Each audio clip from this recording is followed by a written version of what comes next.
Philadelphia 76ers. At center, Andre Drummond.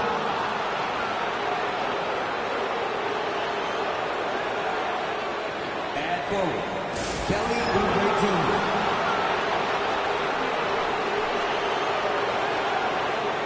At guard, Quentin Grimes.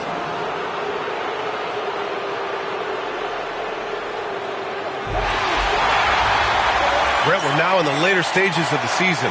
What would you say to teams that are out of the playoff picture? There's a couple things that you can do, BA. You continue to rely on the guys who've gotten you to this point, which is a grind, and you want them to understand how long the season is, and that if you're going to be successful, it's going to be hard. And then the other thing you can do is turn over some minutes to younger players, obviously, to get development, put them in those situations, and continue to build those relationships for the strides that those players need to take come the offseason. Here are the five for Philadelphia. They've got Tyrese Maxey, Kelly Oubre out there with George. Then it's Andre Drummond, and it's Grimes in at the two. Now here's Young, a guy this team turns to often, averaging almost 24 a game. Now George, outside Oubre. George outside, the three, and that's collected by Trae Young. Atlanta has gone 1 of 2 from three-point land so far. Pass to Okongwu. Here's Gay. Left side Young. 5 to shoot. That one's good for 2. Well, this guy keeps learning from each and every coverage on the pick and roll. Trae Young getting some serious chops playing out of that set. Man, Brent, when Trae Young is on the floor, his teams put up ridiculous offensive numbers. What makes Trae a difference maker? Well, I think Trae's relentlessness as an offensive player is hard to defend. I mean, he is so quick with the basketball. He gets into the teeth of the defense and causes so many problems, BA. He sometimes has those stretches where he becomes an offense unto himself. Here's Rizache. His offense has been solid, scoring around 11.5 points a game. Off target from outside. Well, that's not a shot he's ever going to pass up, and he shouldn't. Despite the miss, no defender anywhere near him. He's got to shoot that one. And there's Oubre. That one's good on the assist by George. And it's a tie ball game. Now here's Young. He played a great game against Indiana. Down low. Here's Okongwu. Oh, the dunk by Okongwu. Well, this team has trusted Young's ability to run an offense, and that includes him finding teammates. Maxey passes to George.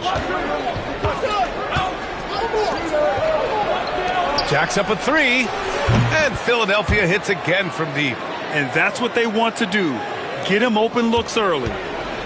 For Atlanta, they've gone 3 of 5 here in the opening quarter. Young against Maxey. Pass to Daniels.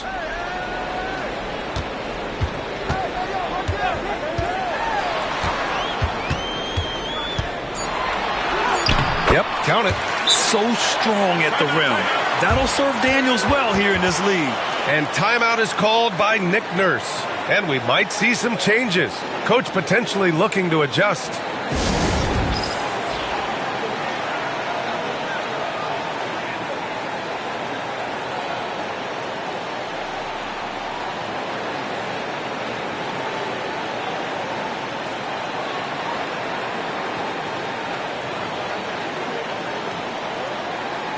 And Atlanta making a change here. Levert's checked in. And a good opportunity to bring up this season's top assist men. Number 1, Trae Young. Hard to challenge his status as the best playmaker in the NBA. He's dropping dimes like magic.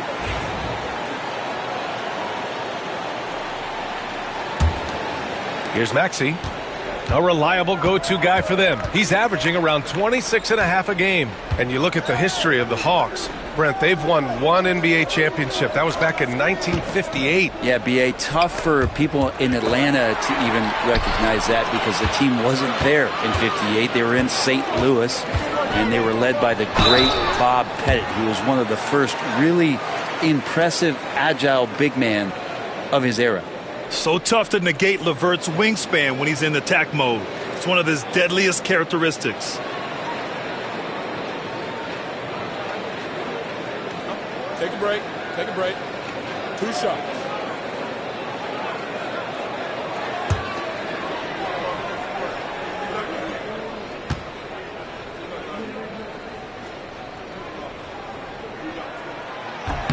Free throw good, LeVert. And when healthy, LeVert is a problem. A multi-dimensional guard who can score, pass, and rebound at an impressive clip.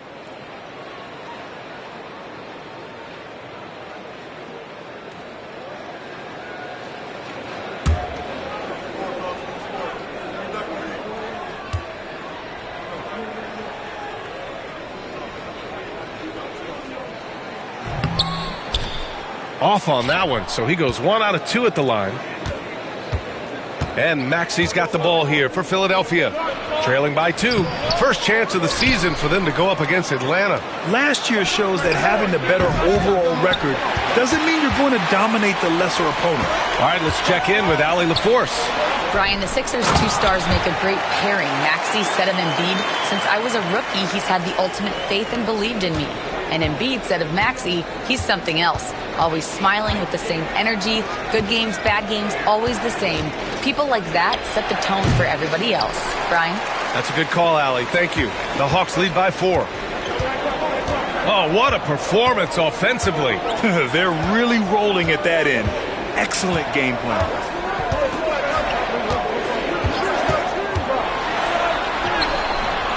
Drummond grabs the miss. Philadelphia has gone 2 of 5 from deep. Up top, Maxey. Lots of room. The Sixers with another miss. The defense better tighten up on the mid-range. They're much, much tighter. You expect him to make every single one of those. Here's Daniels. 10 points in his last outing. Shot clock at 5. Here's Young. He's looking good. 2 buckets in 3 attempts. They're finding ways to get the ball into the paint. 5 consecutive buckets. Boy, they'd love if anyone could get a bucket. Yeah, their offense has been grinding to a halt. Here's Grimes. Turned in an outstanding game against Utah. And he probably thought he was going to bury that one. Pass to Daniels. Lays it up and in on the nice reverse. Daniels has got his 2nd bucket of the night. We've seen that more than once today. An effortless basket inside. Maxey surveys. Here's Grimes. They need this. He's now 1 for 2 with that bucket. Like see Grimes firing away. This will help the confidence moving forward. Maxey against Young. We've got 13 seconds left in the first quarter of the game. And the layup is good off the glass. Young's got 6 points. Plays like that, so easy for him. For 3. Oh, it would have counted had it fallen, but it is offline. And so it's the Atlanta Hawks closing out this quarter with a 7-point lead. And it's all due to their ability to own the paint. They've been dominant down low. And more NBA action on 2K Sports coming your way right after this.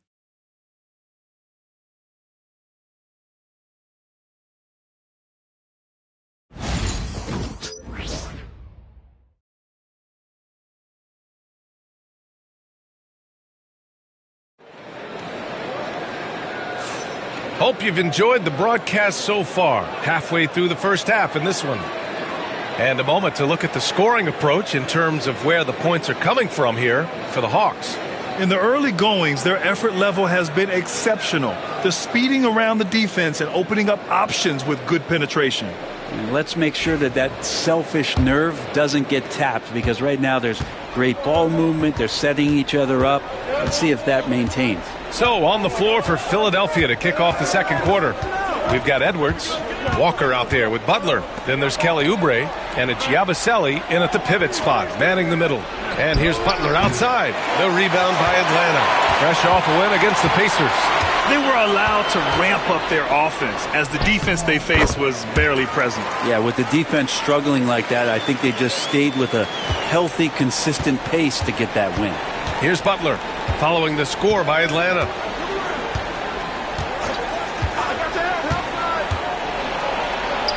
Uses the glass to finish the layup. Butler's got his first basket. And that's how you draw it up right there. A screen to shed the defense, a quick move to the bucket, and you get the lay-in. LeVert passes to Capella. That one falls. And the Hawks lead by 9. NBA scoring has been climbing over the past decades, Grant. Is the league too offensive at the moment, do you think? Well, we know that people like scoring, the fans, players, everyone, but the league needs to make sure there aren't hamstringing defenders too much. So I think allowing some more physicality incentivizes the defender to defend, and now we have competition on both sides of the ball. Now here's Niang, still without a bucket. Wallace, the pass to LeVert. Niang outside. Here's Rizache. It's hauled in by Oubre. That might not be the shot they want him taking, even with the D backing off. Pass to Butler. Nice move. Back to Walker.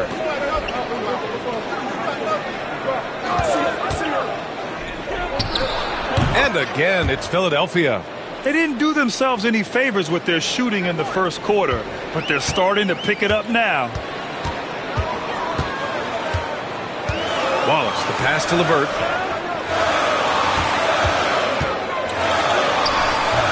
Walker with some nice D. 76ers trail by 4. Boy, the offense has been on point. They have great timing and great communication. So hard to get stops against them. Man, he's checked in for the Hawks.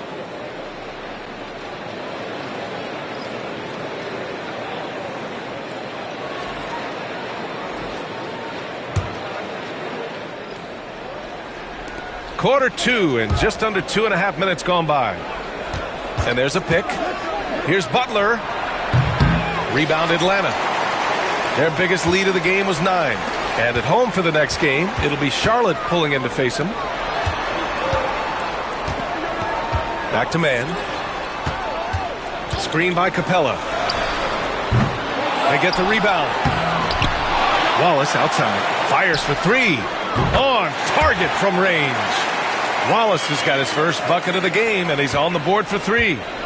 And Walker's got the ball here for the Philadelphia 76ers. 7-point differential. Here's Yabusele.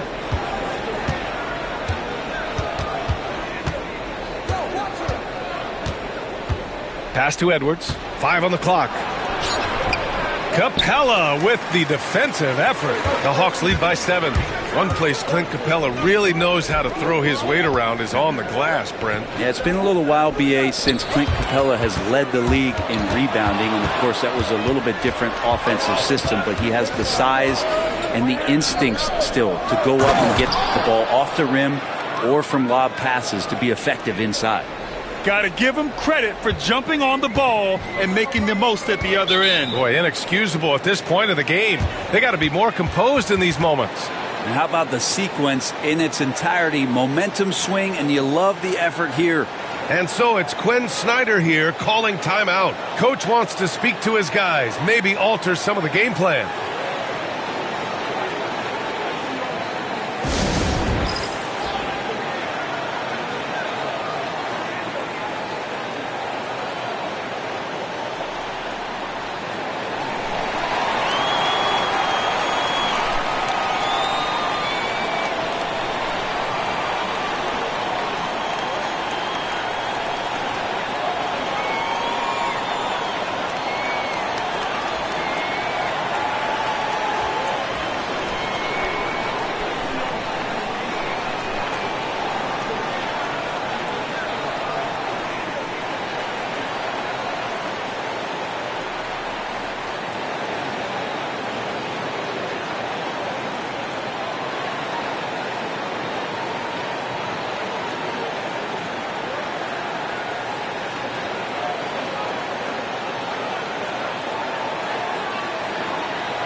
And the Hawks going with a whole new group out there. Looking now at some numbers for Tyrese Maxey.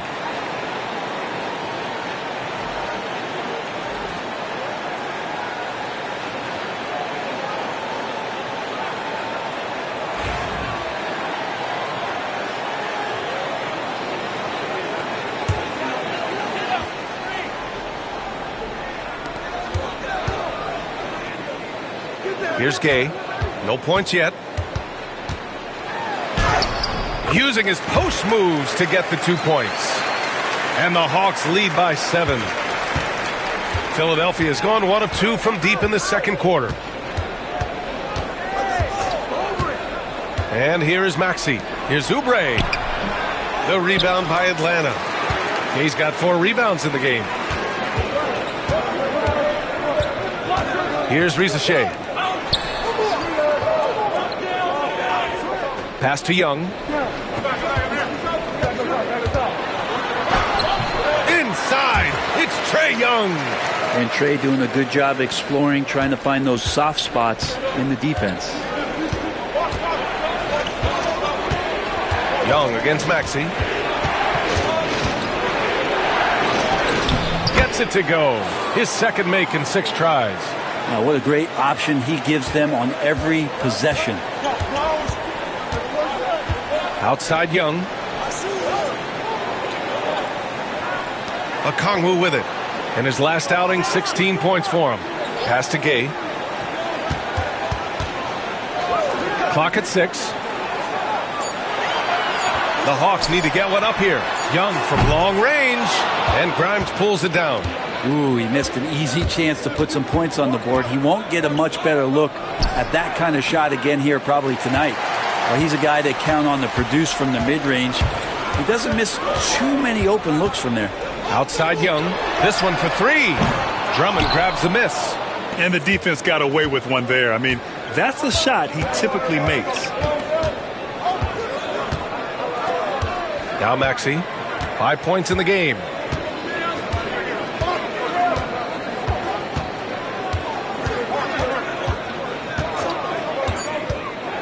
Takes a 3. That shot off the mark. And so it's Atlanta closing out this quarter with a 7-point lead. Great team defense on Paul George. They're limiting what PG is doing out there. All right, Allie's ready to go. She's courtside. Hey, Allie. I'm here with Nick Nurse, and Coach, I saw you imploring your team to pick it up. Where do you need to be better in the second half? Well, we're not very good offensively right now. I think we're taking some okay shots, but we got to be a little bit more patient and keep moving it around a little bit. Need multiple paint touches rather than just one. So we just got to do a little bit better job of getting off it and relocating a little bit. Patience is a virtue. Thank you, Coach. Allie, as always, thank you. We'll be right back to begin the third quarter right after this.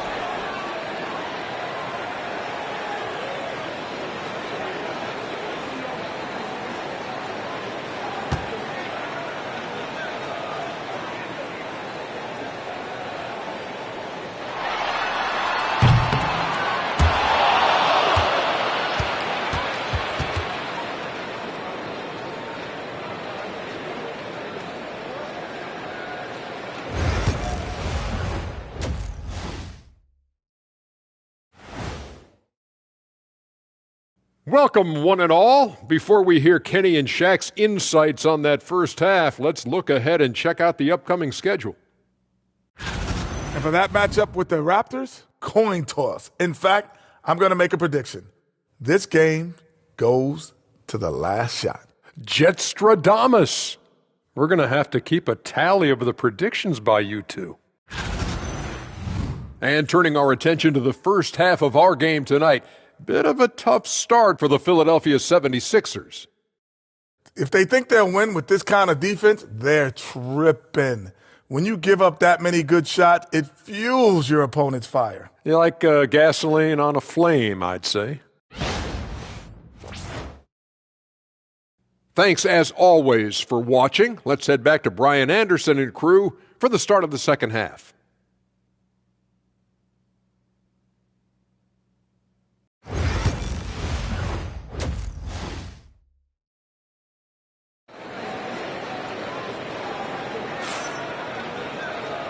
And we've got third quarter basketball here. 2 quarters in the books. Boy, what a great performance by Trae Young. Can they come up with an answer for him coming out of the half? They have to change something defensively. Yeah, just way too easy out there, and I'm sure coach is going to make that a priority at halftime.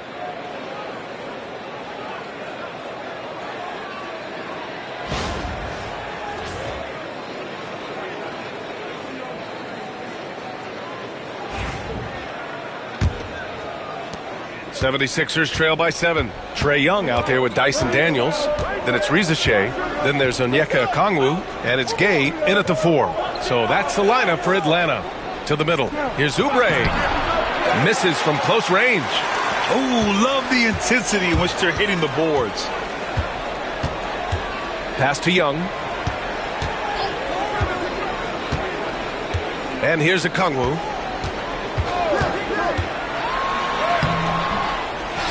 Here's Riza Shea. Right side Young. 6 on the shot clock. The 3.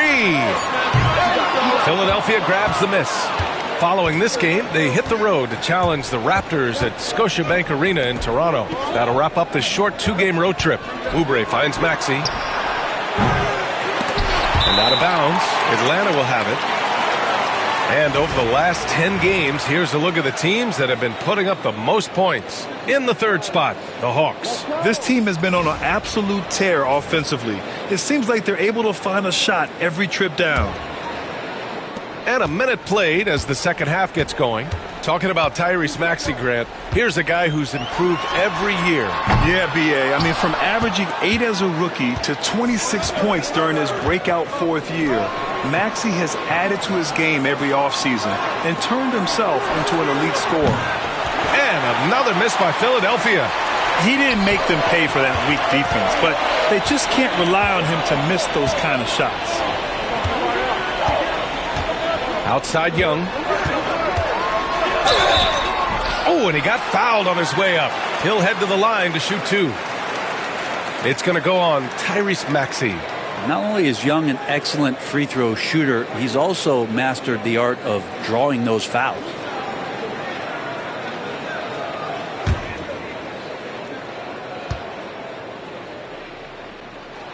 First free throw is good.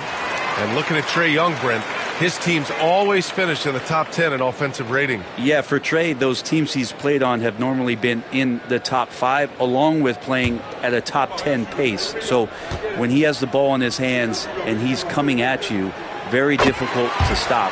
Young's so talented, you're basically guaranteed to have a good offensive team. Well, a great player on a great role at the charity stripe. The D has got to be careful about being too aggressive on him and sending him back for freebies.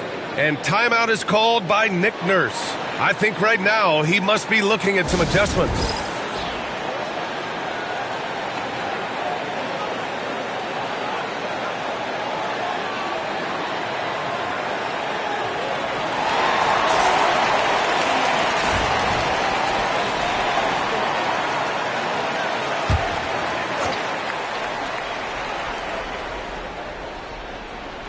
Third quarter here, over a minute and a half into it.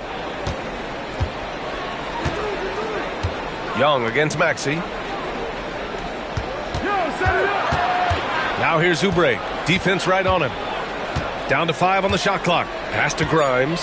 Late clock. The Sixers need to put one up here for 3. Maxey. Okongwu with the rebound. Okongwu's got 4 rebounds in the game. Their strong work ethic has been evident on the glass, really getting after it and being physical. Now here's Young. Shoots over Maxey. Oh, the Hawks again cannot hit it. If you told me this was the kind of game he was going to have, I would not have expected them to be in front right now. Scoreless in their first 5 attempts since halftime. It's getting ugly. Here's Daniels. They lead by the biggest margin of the game at 9. Offense has been hard to come by so far. A much-needed bucket right there. Yeah, the buckets have been few and far between, and neither team able to get into any sort of offensive rhythm. Oubre. Okongwu with the rebound. Okongwu's got his 6th rebound on the night. Young, the pass to Daniels. Second half of play, and we're 3 minutes into the third here. Pass to Okongwu. Here's Rizachet. George defending. He shoots. Oh, he used the shot fake to create the angle, but he couldn't get it to fall. They need something good to happen here. Yeah, they've gone way too long without a score. Another shot. And it's good on the lay-in. Yeah, Drummond's going to go right back up into that physical play, and he's still going to finish strong. Pass to Rizachet. Here's Gay. Here's Daniels, a reliable offensive contributor, putting up almost 14 a game. Releases. Set it up with a fake, but it's offline. And despite a struggle scoring the ball, they've done enough to build this lead. Here's Maxey. And he sinks that one, hitting the back of the rim on the way in. Maxey's got his third bucket of the night. And capable of sticking it from the mid-range. I like seeing Maxey go to work from this area. And so it's Quinn Snyder here calling timeout. He wants to give him a breather and talk things over.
And defense is all about will and desire. Here are the NBA leaders in steals so far. The fourth spot held by Paul George. His defensive focus has been superb these last few games, continuously finding ways to strip ball handlers and upset the offense. 1:57 left in the third quarter. Now here's Wallace. To the paint. Here's LeVert. Some solid defense from Edwards. He's so good at getting to the rim. Maybe tries to get a little bit too cute with that one. I thought he'd lay it straight up and in. Now here's Butler. 7 points in the game. No good from 11 feet. LeVert goes against Edwards. Pass to Niang. And here's Okongwu. He's got 6. And the bucket is good. And the Hawks lead by 9. Well, that's excellent. Get the ball down deep inside and cash in on a simple basket. Now here's George. He's guarded by Mann. Here's Bona. For 3, George. The rebound by Atlanta. Okongwu's got his 8th rebound here tonight. On the wing man. Still no points. Wallace. And it's Bona with a rebound. 76ers trail by 9. They've been having major problems offensively. Definitely in a bit of a dry spell. Really no spot on the floor where George can't hurt you. What a versatile scorer. 6-second difference between the shot clock and game clock. LeVert passes to Mann. Lays it up and banks it in. Mann's got his first bucket in this one. Coaches love to see ball movement, especially when it gets you that kind of look. George feels it out a bit.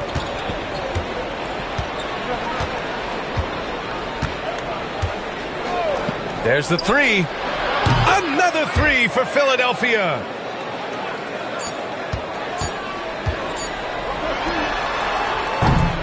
The third quarter comes to a close. Atlanta on top, up 5. And we're coming right back. Be sure to stay with us as we get set for quarter number 4.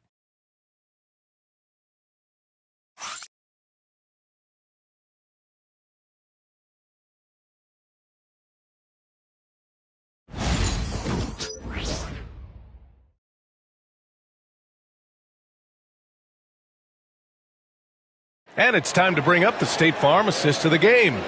You can count on him to deliver a few assists like this one each and every night. Sometimes it happens when the offense is struggling, but every now and then this helps with the offensive uptick right there. Great job of setting his teammate up. Well, this has been a great contest so far. I imagine the fourth quarter could have more action in store for us. On the court for Philadelphia to start the fourth. Lonnie Walker is out there with Butler. Then there's Edwards. And it's Bona in at the center position. There's more he could have done in this game for sure, but it hasn't kept them from pulling ahead. Butler finds Walker. Another 3 for Philadelphia. Man, they're having a hard time defending the triple. That's 3 in a row. Wallace outside with the floater, and he takes it up and lays it in. And the Hawks lead by 4. Always fun to look at. Not tremendously efficient, but the floater, boy, those sure are pretty. Inside. And he was fouled while in the act of shooting, so he'll take 2 free throws. Yeah, you never want to let shots at the rim go uncontested. And a chance for just a second to check out the scoring breakdown for Atlanta. Well, they found success off the drive, creating a lot of buckets by getting into the teeth of the defense. And I feel like there's been an old school aspect to what they've done tonight, and that is pounding the ball inside, getting it down low, getting those looks in close. That's been effective.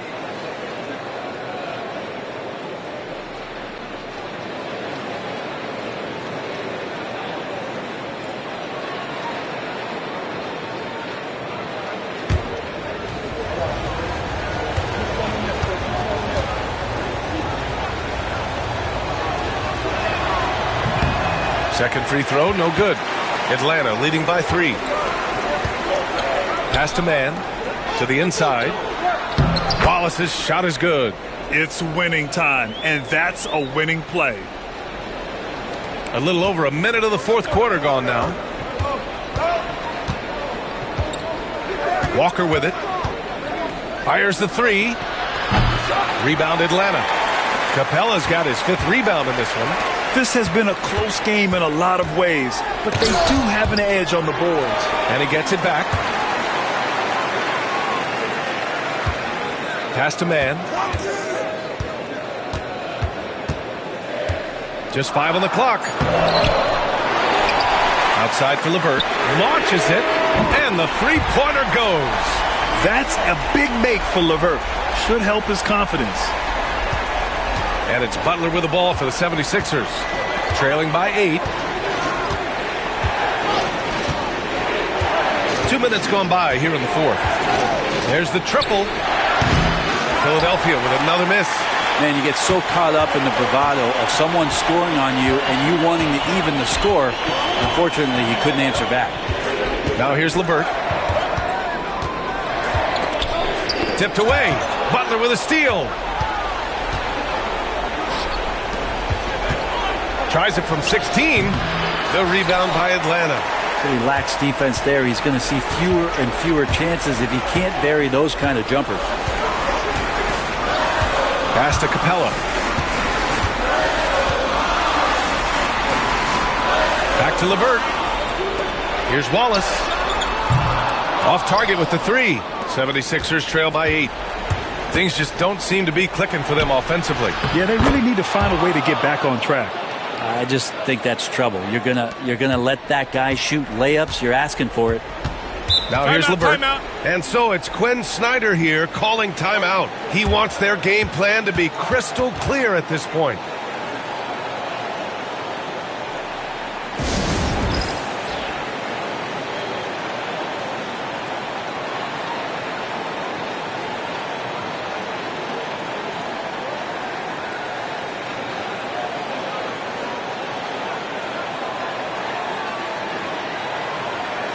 And the 76ers going with a whole new group out there. A moment to hear from Allie LaForce.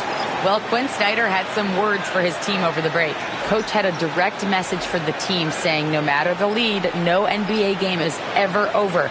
Do not let your guard down. We'll see if they hold on. Okay, thank you, Allie.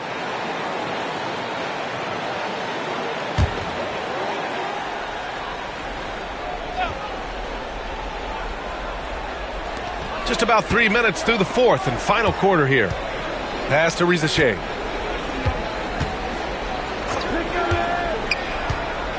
Here's Gay. Just 5 to shoot. From the corner.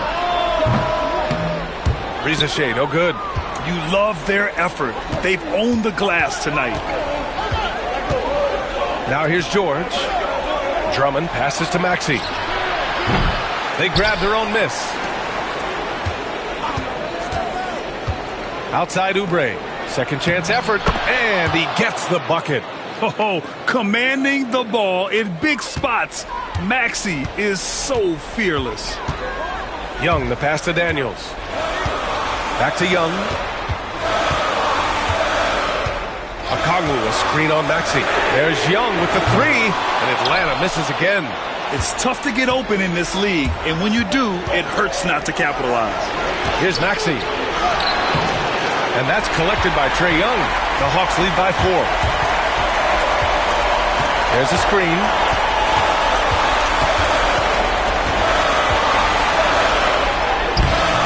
That one no good. Some solid defense from Maxey. And a foul called on the way up. So he'll take 2 from the free throw line. It's on Onyeka Okongwu. And just a very well-built guard. You know, Maxey is so hard to slow down around the rim.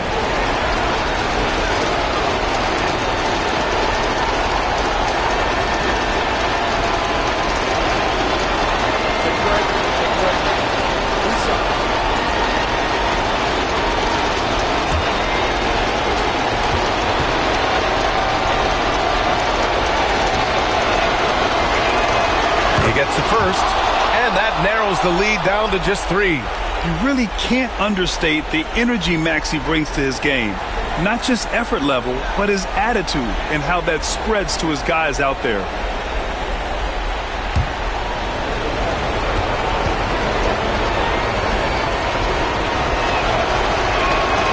And good on the second, so he makes them both.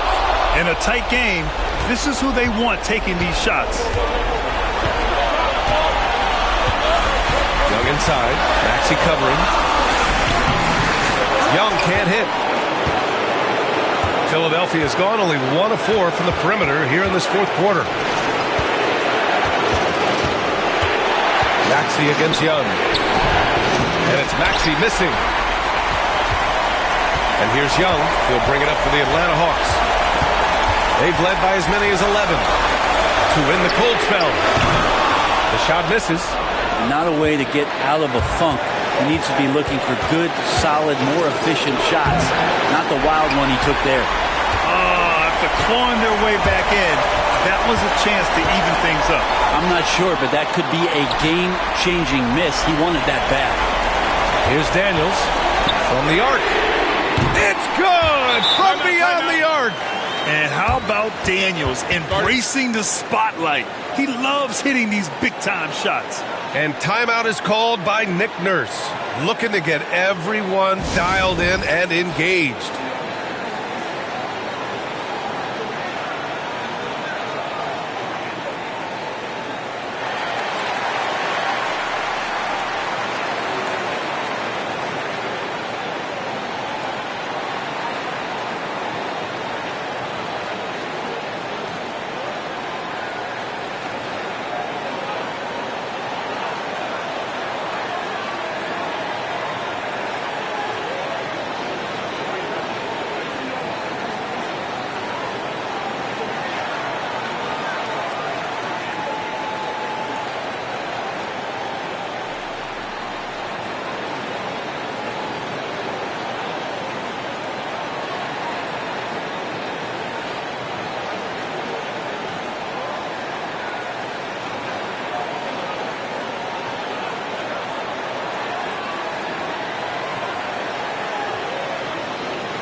Here's Maxey. Oh, he nails it! What a beautiful shot. Brings him within 3. Tyrese Maxey lives for these moments. Loves coming through in the clutch. Now here's a Kongwu. And there's a whistle. He'll head to the line to shoot 2. And even from where we're sitting, you could clearly tell it was a foul.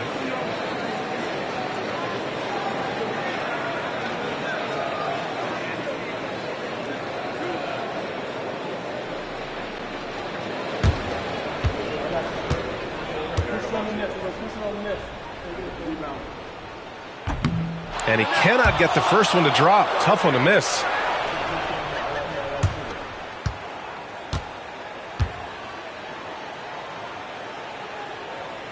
That's good. Going 1 of 2 from the line. And that gives him a 4-point cushion. And timeout is called by Nick Nurse. The pressure is on. And he's got a plan to share with his guys.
Now Maxey.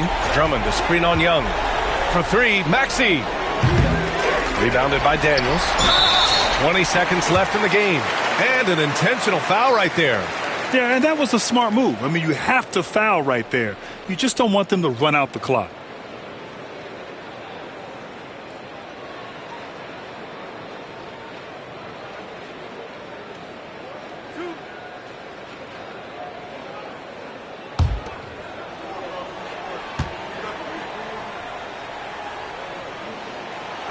And he misses the first one. Boy, he wanted that one to go.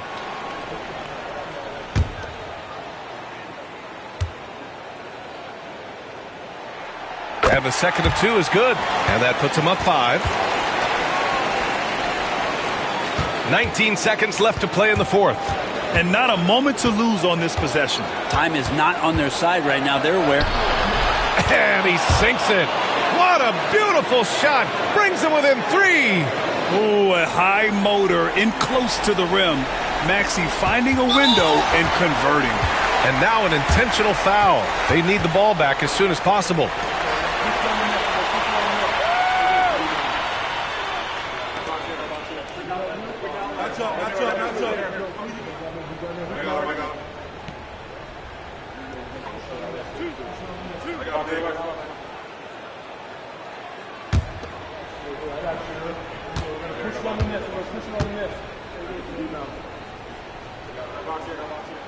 First free throw is good, and that gives him a 4-point cushion.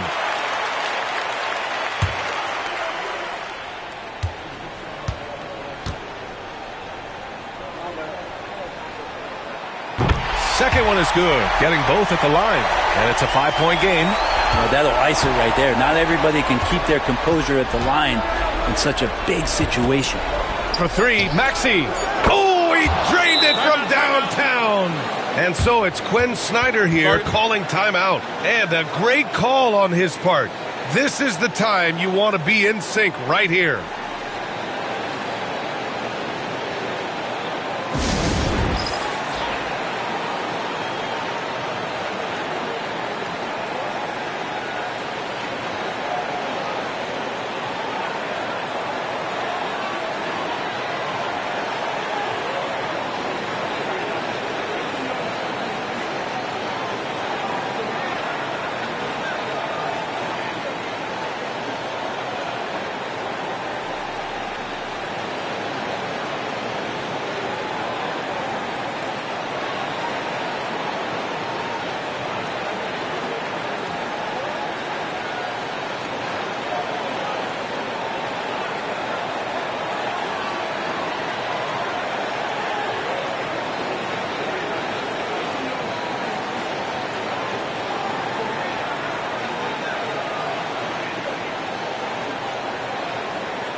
And they need to stop the clock, so there's the foul.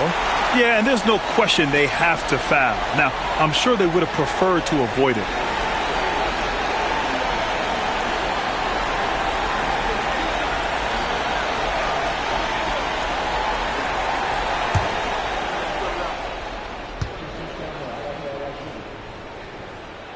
Good on the first, and that makes it a 3-point lead.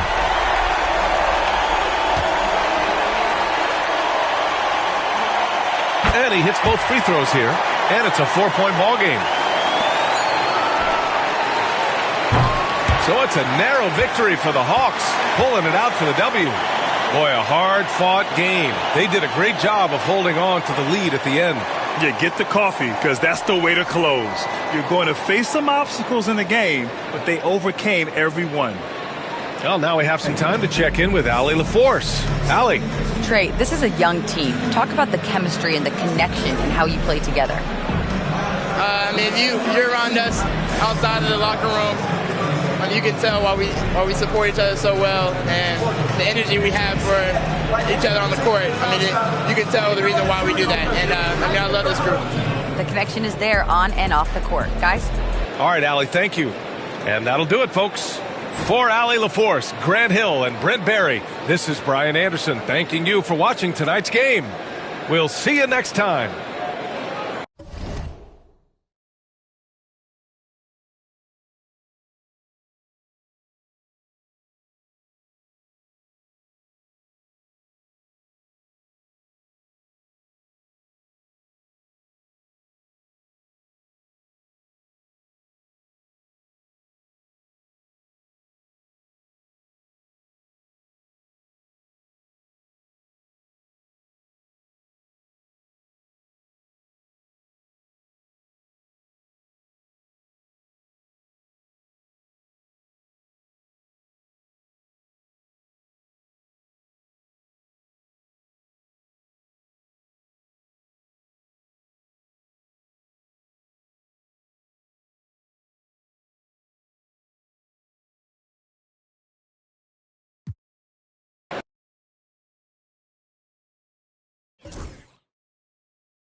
And a glimpse inside the locker room.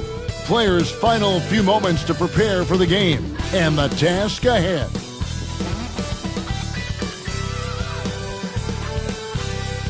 Welcome, everyone, to Noche Enabia. A Latin theme is the backdrop to tonight's festivities. This is Kevin Harlan with Hall of Famer Doris Burke and Greg Anthony, giving us the rundown from the sideline courtside, David Aldridge. And taking a broader look here at the year-over-year scoring trend for Terry Rozier. And maybe it's shocking, maybe not too shocking, but the scoring trend over the last few years has been going down a bit. I'm sure it's something he's well aware of, and we'll see if that continues to be the case. Here's the starting group for the Charlotte Hornets. Miles Bridges is out there with Green. Then there's LaMelo Ball. Then it's Mark Williams. And it's Smith in at the shooting guard position. And for the Heat, they've got Mitchell. Adebayo is out there with Andrew Wiggins. Then it's Tyler Hero. And it's Ware in at the 5 down low.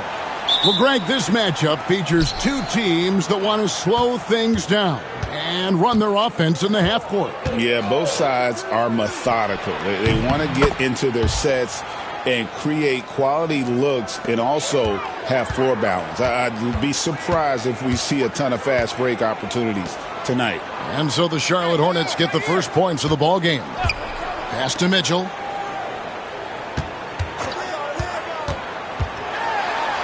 Off to a good start as he hits his first shot attempt. And that's right where they wanted to go with the ball, in rhythm.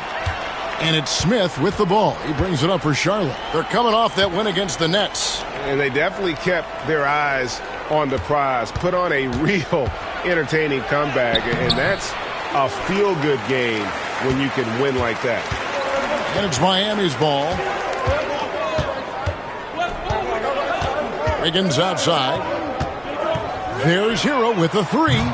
Green with the rebound. And while we've got a moment, let's send it over to our terrific reporter, David Aldridge. David?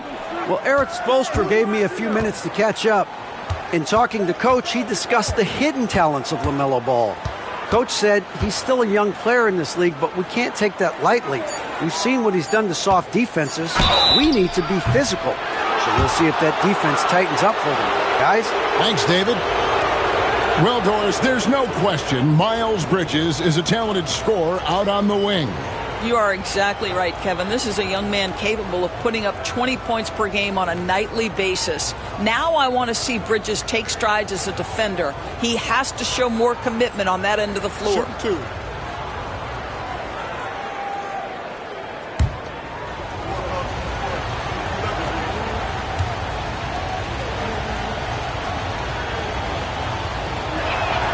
And the first one at the line is good.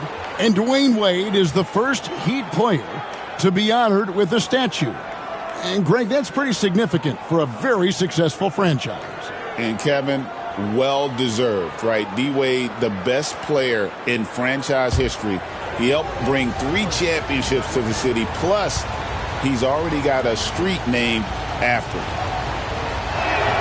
Both free throws good from Bridges. Hey, DB, we don't see a lot of them, but from what you have seen and heard, what can the Charlotte Hornets do better to improve their overall game? Well, I think one of the things you have to look at is what are they doing successfully on the offensive end and what are their weaknesses? One of the weaknesses is drawing fouls and getting opportunities at the free throw line. To me, Kev, the best teams do a good job of getting easy points, whether in transition or at the charity stripe. Here's Ball after Tyler Hero's bucket. Ball, the pass to Williams. Out to Bridges. Launches a 3. And it's Miami with the rebound. Outplayed in the previous game on their schedule, losing to Chicago. And look at what they did in the fourth quarter. Just totally out of sync and lacking in intensity. And that turned into that huge comeback. That was nice, guys. The determination, the toughness, not going to shy away from the boards. There's Ball with the 3. Charlotte no good that time either. Just one made field goal in 5 tries. Not a good start. Hero, good, and the assist goes to Mitchell. And how about Harrell's body control, capable of still scoring even when the defense ups the ante in terms of physicality. Ball. That one dropped for his second bucket. Mark him 2 for 4. Good way to start this game. You want to get him rolling as early as possible. He's a guy who, if he gets hot, he can carry your offense for long stretches. Now, here's Adebayo. He's coming off a 22-point game against Chicago. I thought his physicality was crucial, too. You know, he kept the defense on their toes and repeatedly got to the free throw line. Now, here's Bridges. Following the miss by Bam Adebayo. Bridges passes the ball.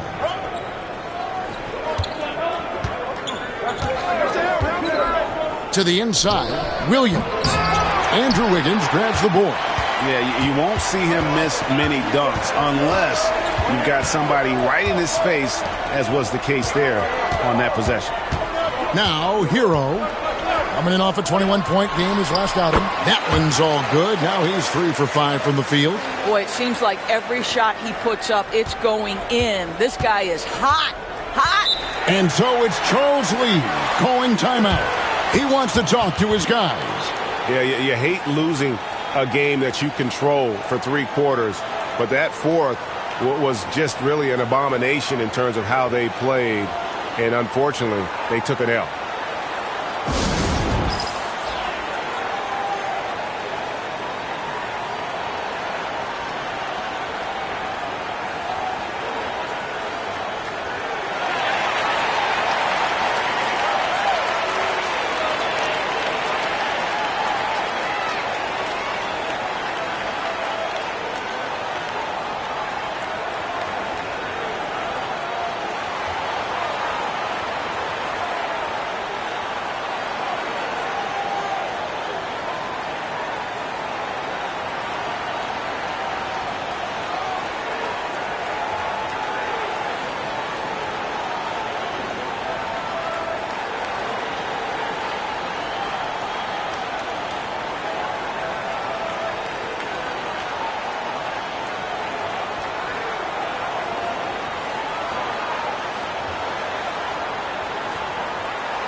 And Miami making a change here. Highsmith is checked in. Charlotte making a switch here.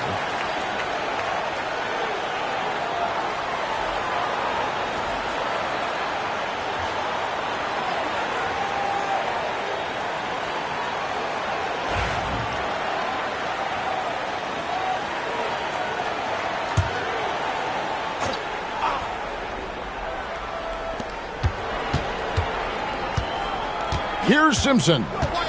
And looking at his production, he averages a little more than 7 points a game.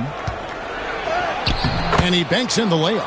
Pick works well there. Not much resistance from the D. It takes incredible effort to stay connected to the hip of the offensive player. You've got to want to work. Now, Hero. 6 points for him. Got a piece of it. Bridges with the steal. Shots good by Green. Boy, how about the outstanding defense from Miles Bridges? Uses his length and timing to come up with that steal. And Eric Spoelstra, the head coach of the Miami Heat, receiving a record 8-year, $120 million extension. Greg, that's some big dough. Is it ever? And remains coaching for the only NBA franchise he's ever worked for. Already one of the most tenured head coaches in the association, and that figures to continue for a while. So it's Miami now, following Miles Bridges' three-point attempt. Highsmith the pass to Ware. Outside, Hero. And he's good on the 3-ball. Hero's got 9. Oh, a dead-eye shooter. Hero is always ready to snipe it off the feed. Simpson the pass to Bridges. Charlotte moving it around. The 3 gets that one to fall after missing his first 2. 1 for 3 from the field. Well, the best way to respond to a 3 is with your own 3. Miles Bridges have at it. Here's Hero. It's good. 11 points in the game. Oh, man, a hot start for him. He's hit 5 of his first 7. Simpson the pass to Bridges. And the wide open shot from Green. From outside, off the mark. And they had some botched coverage that turned into no coverage. Just 1 second between the shot clock and game clock. Highsmith the pass to Adebayo. And Adebayo throws it down. Just focusing on the task at hand, that's all you can do. Boy, the tide is running one way and then shifts back in the other direction. I've lost count of how many lead changes we've had here tonight. With 1 on the clock, Tyler Hero has been leading the charge for the Miami Heat. He comes away with 11 points in the quarter and is showing no signs of fatigue. Don't go anywhere. We'll be right back.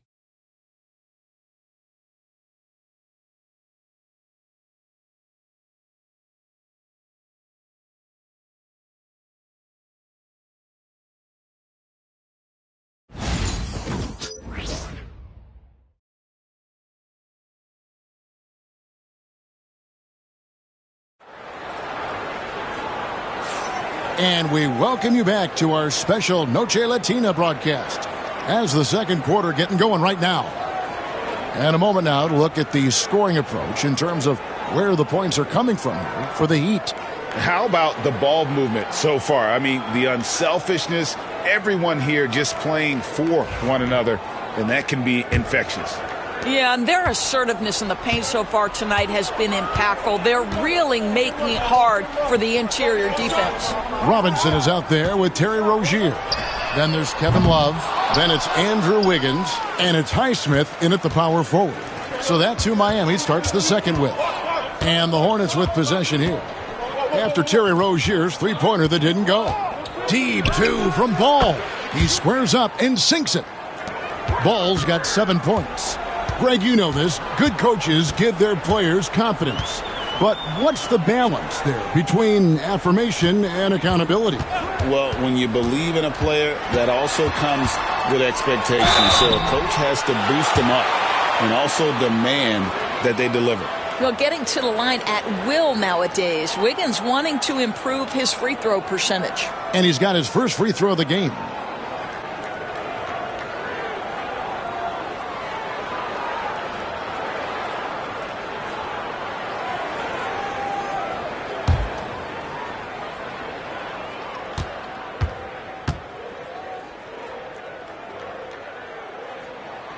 First one falls.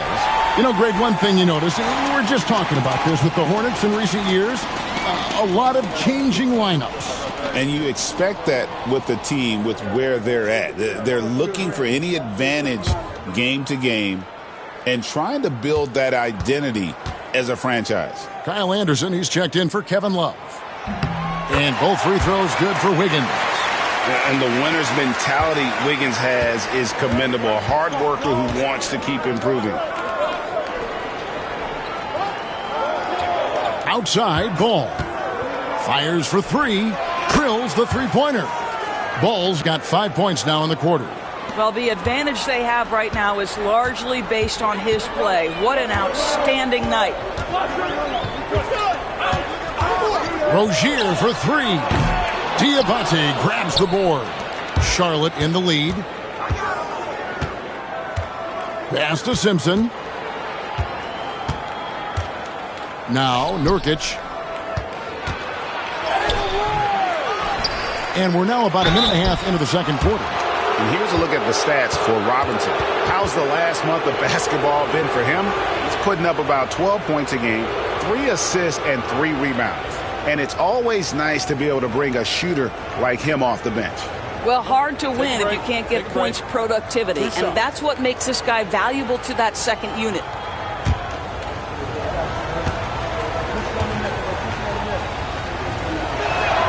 First one falls for him. Well, you love the competitiveness you get nightly from Yusuf Nurkic. The other thing you love is commitment to team, willing to back up teammates.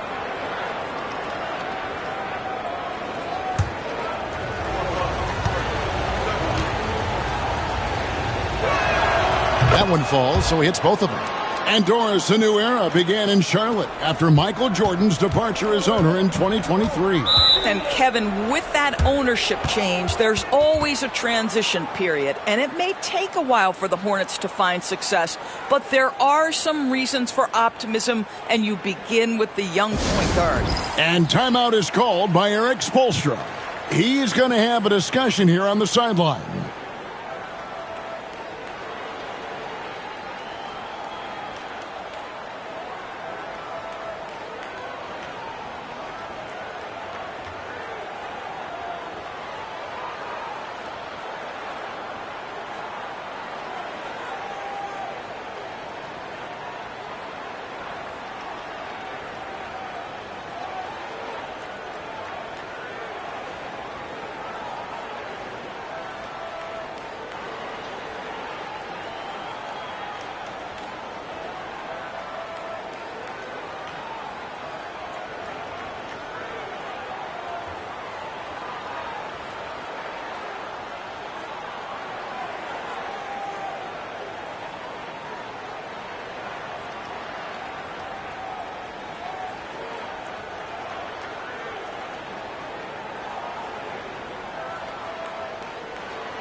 Jaime Jaquez, he's checked in for the Heat. So a moment now to see the story for LaMelo Ball. And guys, it hasn't been pretty for him in the past 5 games. He's having one of those scoring slumps that all players go through at some point in the season. But I know he hadn't lost his confidence, and I expect this young man to get after it here tonight. Here is Anderson. He's averaging a bit over 5 points a game. Miami no good on that time either. Hornets leading by 4. Pass to Smith. Back to Ball. Williams has a screen for Ball. And yep, finally drops after rolling around the rim. Ball's got 12 points in the game. Yeah, this is just a big-time offensive performance from a young LaMelo Ball. He's already put the league on notice. They need this. And it's Rozier missing. Well, we love his ability to attack the rim. He just loses a little bit of focus and misses the chippy. And here in the second quarter of action with a hair under 2.5 minutes played so far. The Heat trail by 6. There we go. Now in the scoring column with that make, he is 1 for 4. That's the thing about Rozier, guys. He is fearless. He's willing to take on contact from anybody. Pass to Salon. Smith feeling it out a bit, and Ball puts up a deep 3. Here's Salon. And here's Smith playing Brooklyn. He was nearly unstoppable.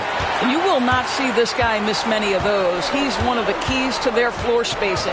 And here is Rozier. Anderson outside. On the wing, Rozier. He's covered by Ball. And with that, the Hornet lead is cut to just 1 on the basket from Rozier. We know Terry Rozier is a very assertive three-point shooter. He will not hesitate beyond the arc. Pass the Ball. And just over 3.5 minutes played here in the second quarter. Williams, a screen on Rozier. Hits it from three-point range.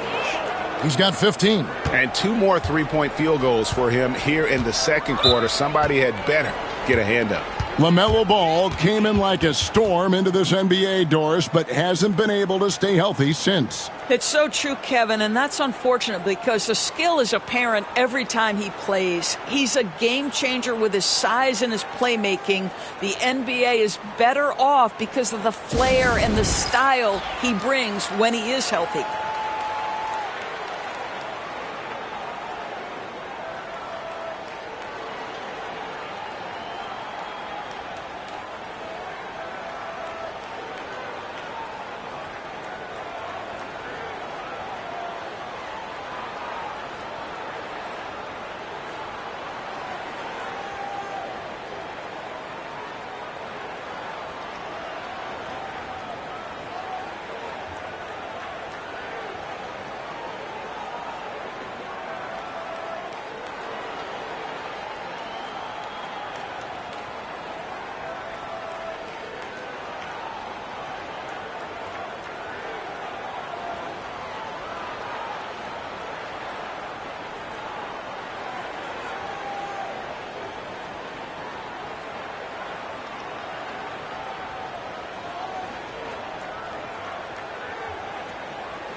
And Miami going with a whole new group out there. This is a good chance here to look at the teams with the most second chance points of the season. Here are the real stats, real scores from the real NBA. In third, the Hornets. And just having a terrific year on the offensive glass, it's because everybody buys in. Not just the big men, but even the guards are getting in on the act. Adebayo kicks to Mitchell. Wiggins sets a screen for Mitchell. They grab their own miss. And the basket is good.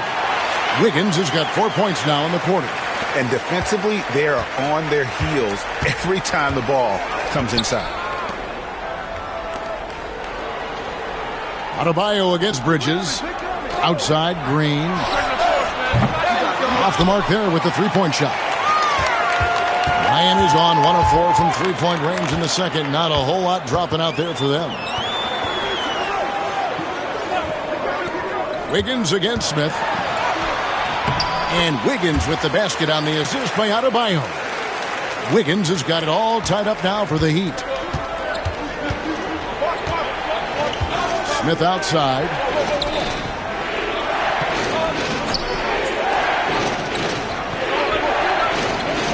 Here's Simpson.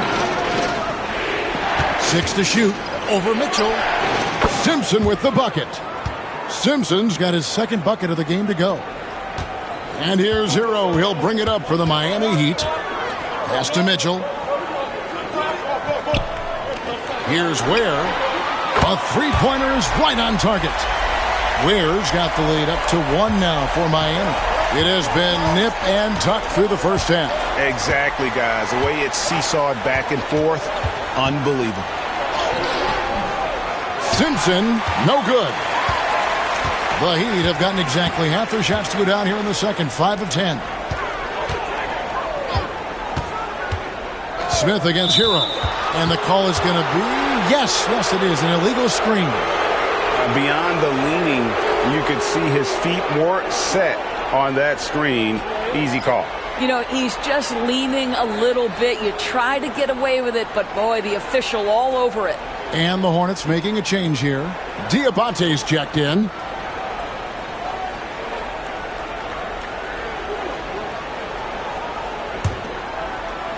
Charlotte's gone 2 for 5 from three-point land since the end of the first. Bridges passes to Smith.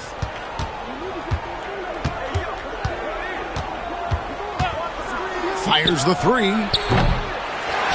They kick it out to Green. Pass to Bridges. Here's Diabate. And the last second attempt does not go in for him. So that'll be it for the first half. Fairly even battle underway in this one. It's the Heat up by 1. And now let's catch up with David Aldridge, who's standing by from the sideline. All right, Dave. Kevin, thank you. Andrew, the energy and effort were apparent throughout that first half. How were you able to do it? We had a good practice, working hard, really putting things together. Keep doing it and come out with a W. Hey, thanks for your time. We appreciate it. Back to you, Kevin. Thanks for the great interview, David. And we'll be back for the third quarter of basketball following halftime.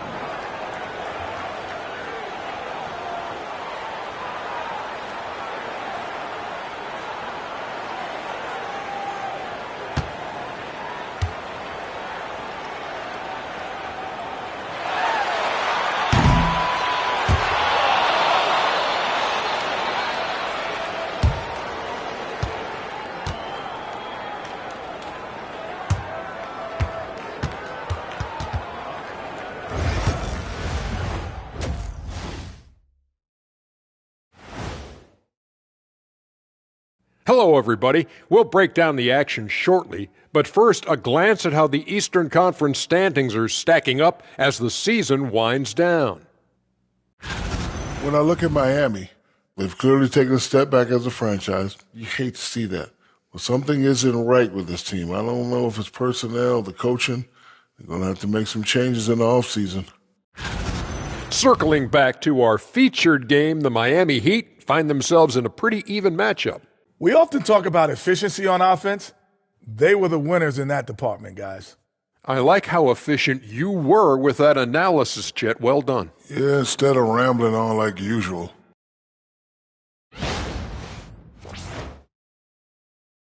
And that's a halftime wrap. Let's get back to the second half with the call by Kevin Harlan and the crew.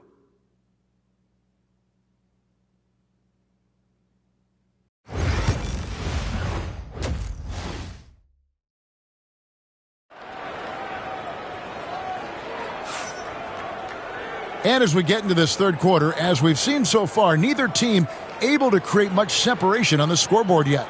Man, we're seeing a tremendous game from LaMelo Ball. He's done a fantastic job of finding open space to operate within the first few quarters. One of the things every player is after is efficiency at the offensive end. And boy, this young guy has done just that.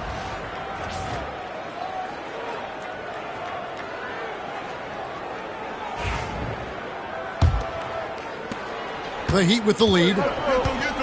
On the court for the Hornets, we've got Bridges. LaMelo Ball is out there with Smith. Then it's Mark Williams. And it's Green in at the 3. Charlotte shooting 38% from the field. A pretty weak showing for them. Now here's Williams. He's guarded closely. Outside, Ball. And the 3 ball is good. Ball's got the first points to start out the third quarter for the Hornets. He's found his rhythm from deep, and you can see the confidence. And I think the defender knows once he gets cooking, look out. The bucket looks awfully big to him right now. Good on the 3-point shot. And an eye for an eye. Both teams working to stretch the floor. Well, that 3-point shot just gives you so much room to operate on the offensive end. Ball, no good. And close to making the defense pay for the lax coverage that time. Here's Wiggins. Tries again. It's rebounded by Charlotte. All right, time now to pick it up. You're 1 for 4, and you certainly don't want to give your opponent momentum. 2 free throws coming up, and they call the shooting foul. You love the fact that LaMelo Ball is not timid about drawing contact on the interior. Get that foul drawn, LaMelo. For Charlotte, they have been solid at the line so far. 4 for 4.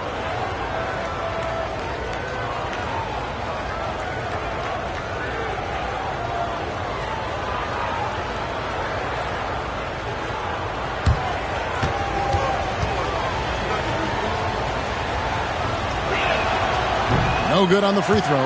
One thing that impresses you about LaMelo, the way he reads defenses and makes the game easier for everyone around him. And he's good on the second. That will sting a little bit, failing to get the lead when the opportunity was there, but he does tie it up. Mitchell passes to Ware. Now Hero. Some nice ball movement here by the Heat.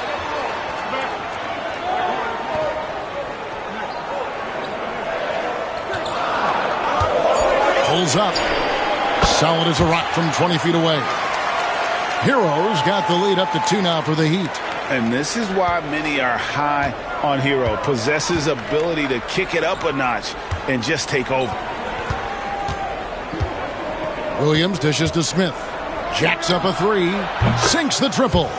Smith's got himself going there. His first points of the game on the deep ball. And not even 3/4 out of the way. So many lead changes. The fans, guys, are getting their money's worth. Heck, I should have paid to watch this one. It's been a nail biter. Here's Ware. He's averaging just around 8.5 points a game. He had a nice open look right there. Hero's got the lead back up to 2 now for Miami. And timeout is called by Charles Lee. He's made the decision. He wants to huddle up with his guys.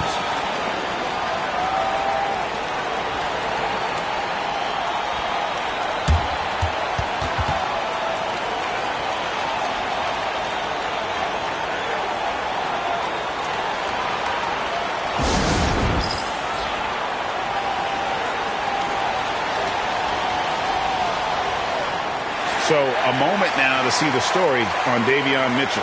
How his last 10 games have gone. Averaging 9 points per game, 5 assists, and 2 rebounds.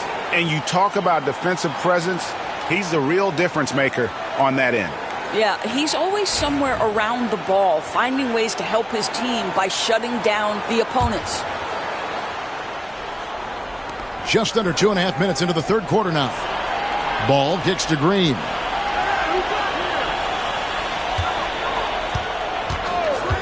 Here's the 3. Rebound by the Heat. And you don't want to give up that kind of look too often. Well, G.A. Adebayo came from very humble beginnings. Yeah, raised by his mother.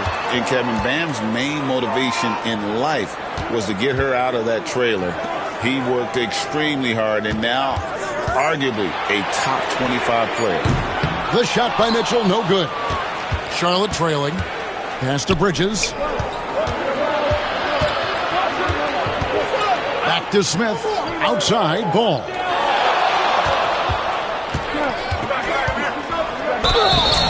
And foul on the shot. He'll shoot 2 at the free throw line. Now you love how LaMelo uses the contact to get to the line. This guy's IQ on the offensive end is something else. He's made 1 and missed 1 so far in the game.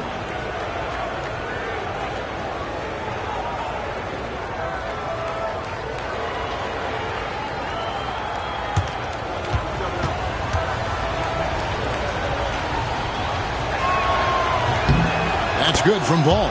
LaMelo, one of those guys at the top of the list in terms of excitement. This guy is capable of the spectacular. And the Heat with some changes. Duncan Robinson comes in for Hero. And it's Rozier in for Mitchell.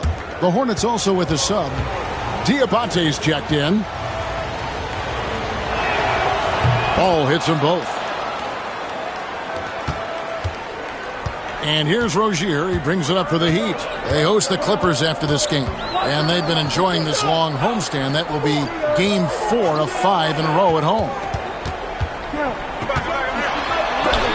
Williams with the block.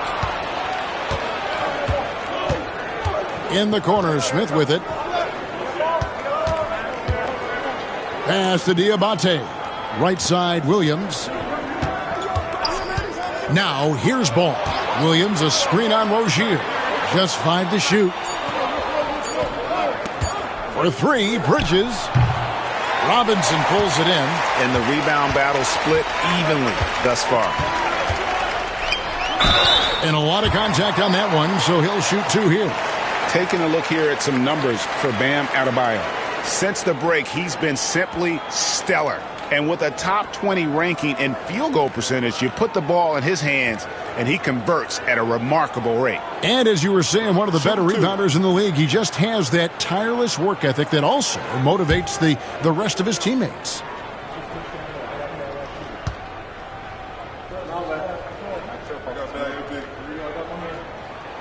And that one falls for Robinson. And the Hornets making a change here.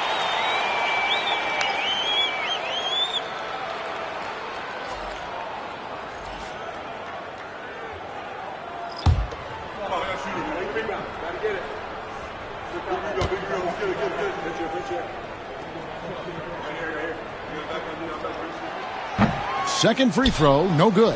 Yeah, he gets them the lead at the free throw line despite the 1 miss. Nice shot by Smith. Fearless move by Smith there. The rookie finding his shot in the paint. Miami trailing. Outside Rozier. Adebayo the screen from downtown. It's rebounded by Charlotte. Diabate's got 6 rebounds in the game.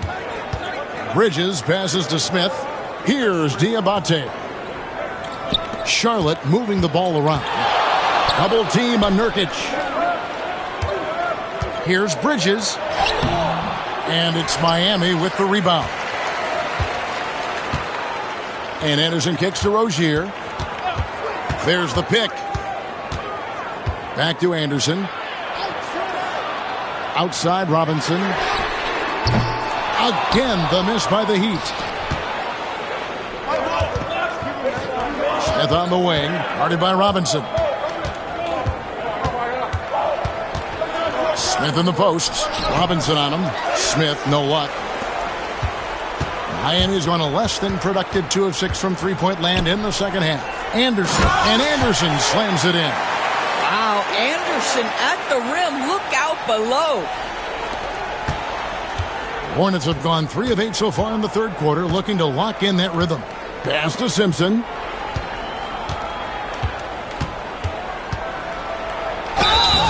And the call on the shot that sends him to the line.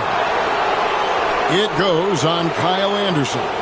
The Hornets have been good at the free throw line in this one, 7 of 8.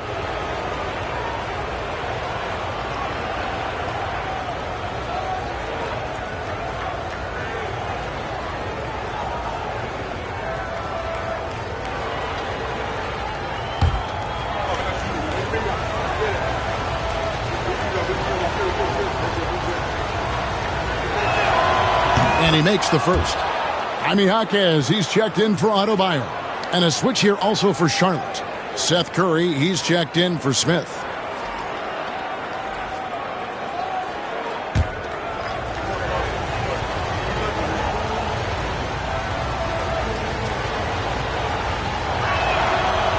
He hits one and misses one, each at the line.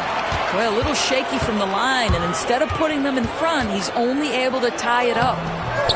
Yep, it counts. Robinson's got the lead up to 2 now for the Heat.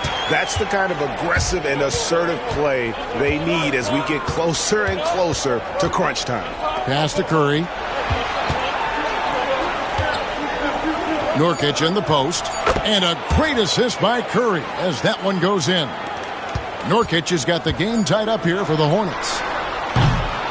It's all tied in Miami. And time to step aside quickly, but we'll be back in no time with the start of the fourth quarter.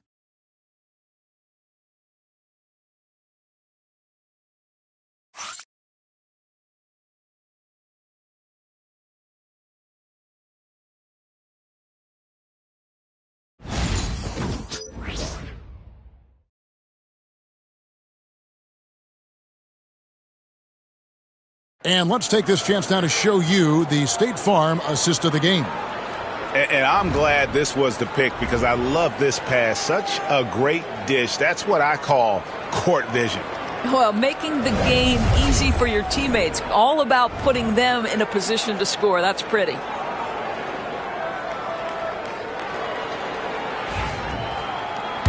And it's been a very competitive game so far as we get rolling here in quarter number 4.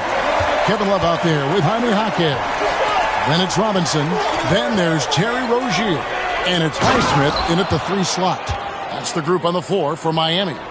There's just something special about a big that can deliver on time and on target passes. Mr. Nurkic, have at it. Robinson passes to Love. And here is Rozier. Lets it go from deep. Diabate grabs the board. Diabate's got 8 rebounds in this game.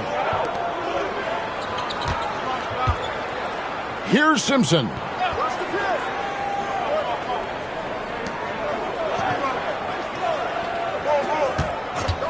Just 5 on the clock. Here's Diabate. And he drops in the layup off the glass. Diabate's got 4 points this quarter. And you don't want to allow too many of those short ones with the game right now in the balance. And there's the 3-second call, this one on the defense.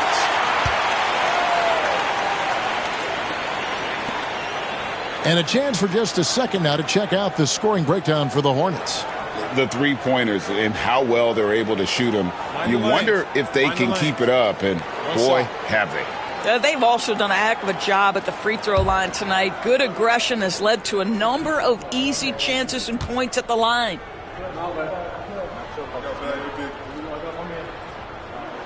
And that one falls for Robinson. And Miami making a change here. Anderson's checked in. The Hornets also with a sub.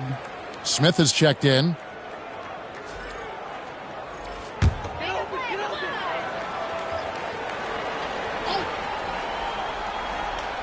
Fourth quarter still young, just over a minute play. Highsmith shot is good. You can't just stop when there's a pick set up.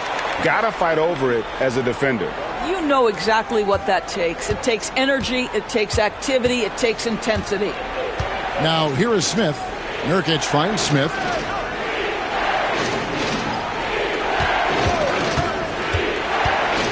And he drives in, and they pick up 2.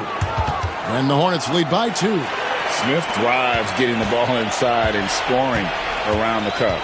And we'll have a timeout called by Eric Spoelstra. It's a chance for them to regroup and refocus.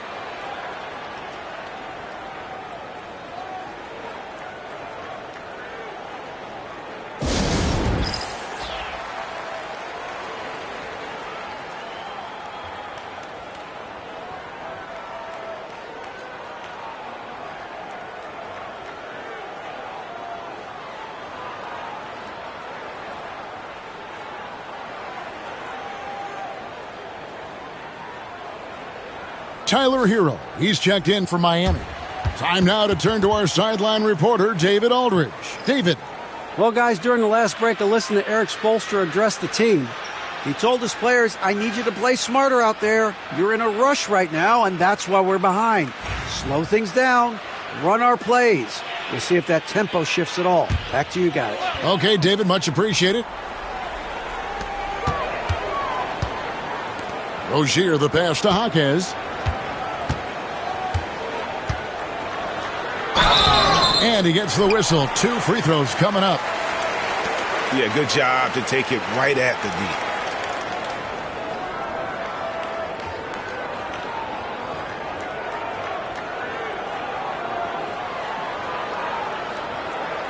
Shooting 2.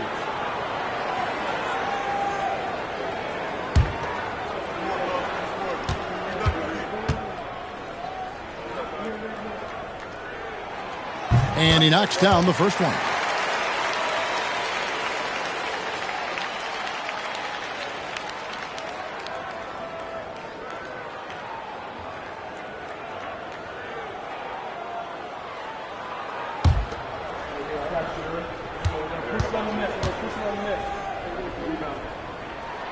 Jaquez hits both of them. Last quarter of play, about 2 minutes in now. Smith against Hero. Smith's shot is good. And the Hornets lead by 2. And that's right in his wheelhouse, looking to make an impact when it counts.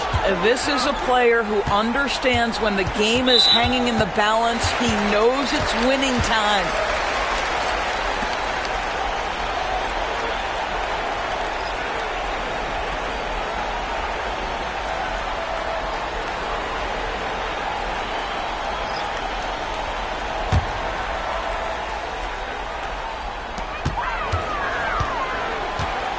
Ball against Mitchell.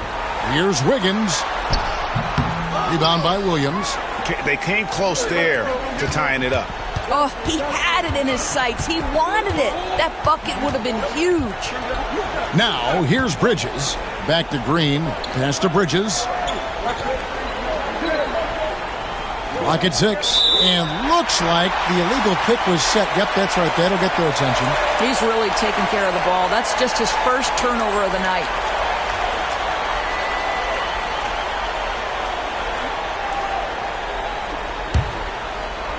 He'd have gone 1 of 3 from the field to start the fourth quarter.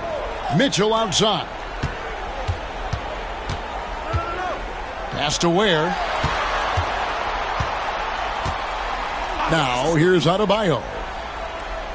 Wiggins with it to take the lead. That one falls coming off Adebayo's feet. This guy gets up in the air so smoothly. Andrew Wiggins, a nice foundation for that shot. Outside, Green. Bridges up top. He's guarded by Adebayo. Ball against Mitchell. Ball with the bucket. LaMelo living the life. That is a big-time bucket. Go ahead. Pass to Ware. Here's Hero. The tray. Rebound by Williams. Williams has got his 6th rebound on the night. Green kicks to Bridges. Ball against Mitchell. And it's Ball that time on the assist by Green. And now a 3-point Charlotte lead. Mitchell passes to Ware. Now Wiggins. They set the pick. That 3 off the mark. 1:52 left in the fourth quarter. Smith kicks to Ball. Bridges for 3. They get the rebound, and it's Williams finishing it off. It'd be nice if everybody took as much pride in his rebounding as he does. You know what? Greg, he loves that part of the game, and it shows.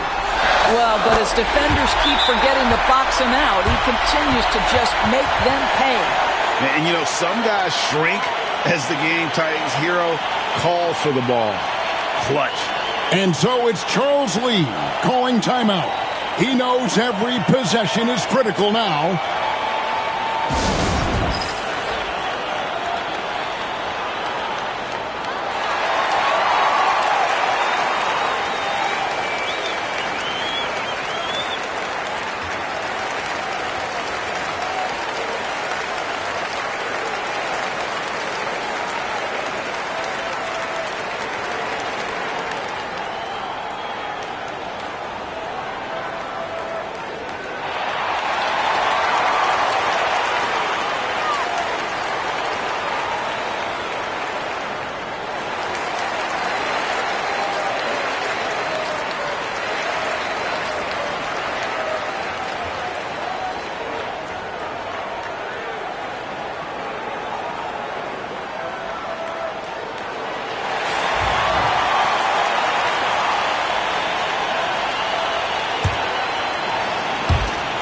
1:32 left here in the fourth quarter.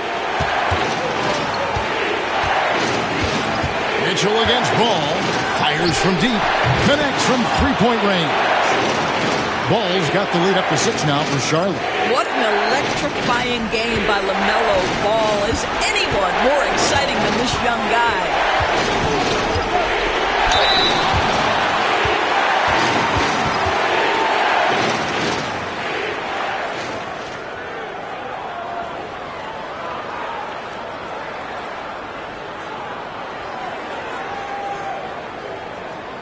Shooting 2.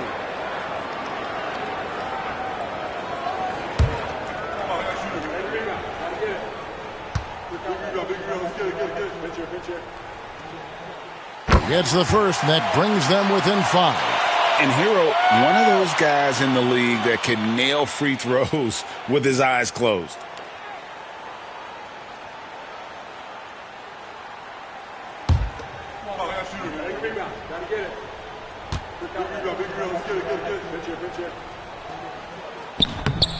And the second free throw, no good. A tough break there.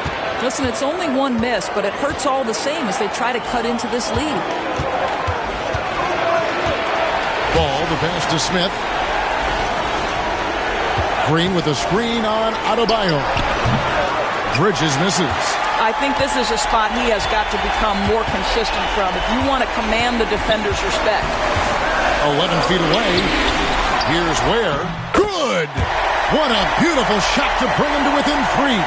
How about the perseverance there, the extra effort on that offensive glass? Guys are not going to be in any rush on this possession. Not with the lead. Now's the time to burn some clock. Ball dishes to Bridges. Green, the pass to Ball. Got a piece of it. Points are an absolute must here. And no time to waste. Not at this point in the game. Adebayo. It falls! And what a sensational bucket to bring them within 1. And that one sends the bench into a frenzy. I'll tell you, these guys have worked so hard together. Everyone pulling in the same direction. Beautiful to watch. Honestly, just doing what they have to in order to get the basketball back. We've got 22 seconds left to play in the final quarter. And that's an intentional foul.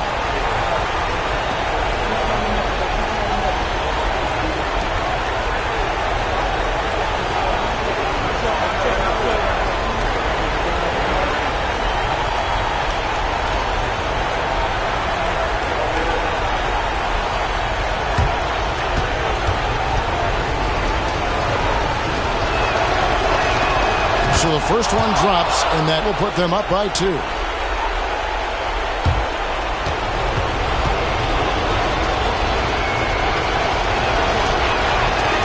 And so he drops them both. It's a 3-point game. That last free throw was a huge, huge shot. The difference between a 2 and a 3-point lead at this stage is major. And we'll have a timeout called by Eric Spoelstra. The magnitude at this juncture in the game clearly warranting a timeout. Turning here to our analysts, what factors, guys, come to your mind? And it's do or die time. They need a bucket here to stay alive. And it's either got to be a three-pointer or a score quickly and take the foul.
Pass to Ware to tie it up.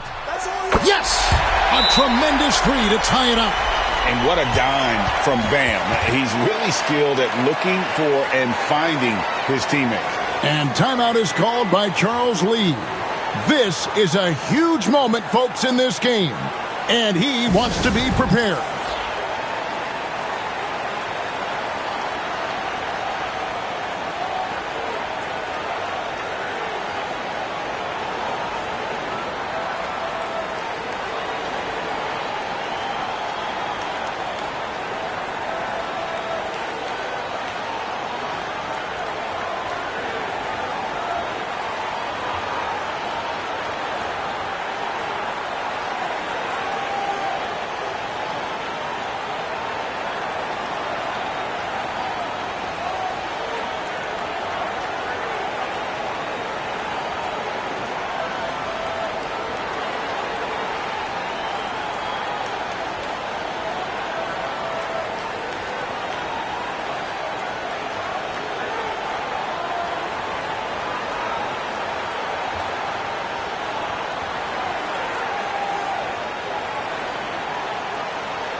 Ball against Wiggins. Offline. And timeout is called by Eric Spoelstra. No doubt he is feeling the importance of this moment right now.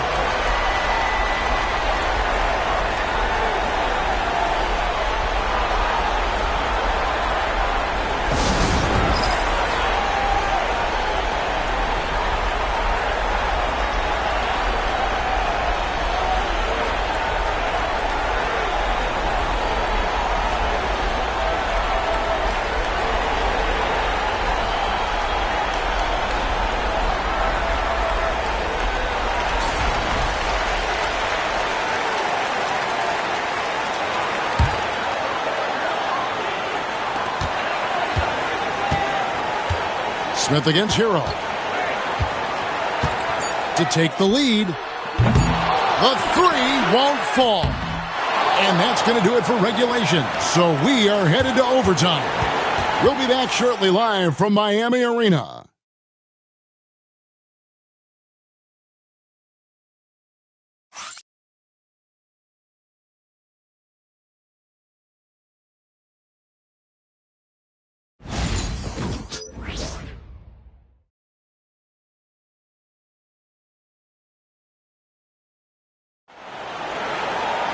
Glad to have you with us as we get going in overtime. Neither team giving an inch in this one.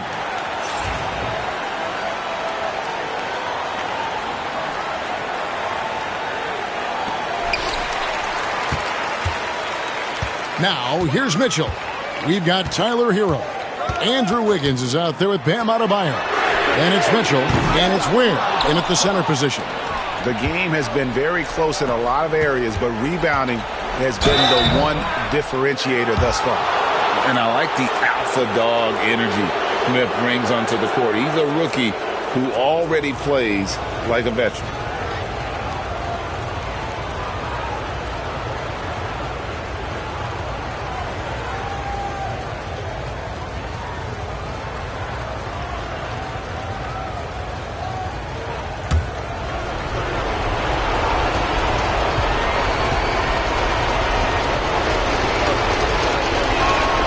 And the first one drops.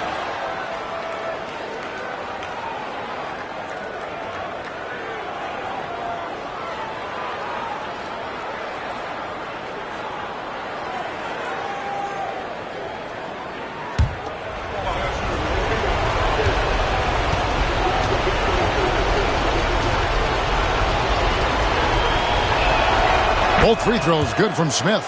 Well, this guy has multiple ways to get to the free throw line, and boy, has his stroke been on the money. Outside Hero. Pass to Adebayo.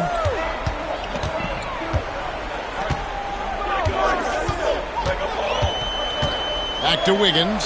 6 on the shot clock. Over Green.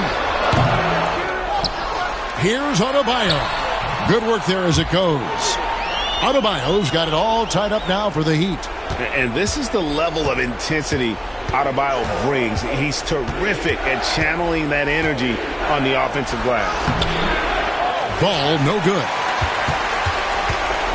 And so it's Mitchell who brings up the ball for the Heat. Outside Hero.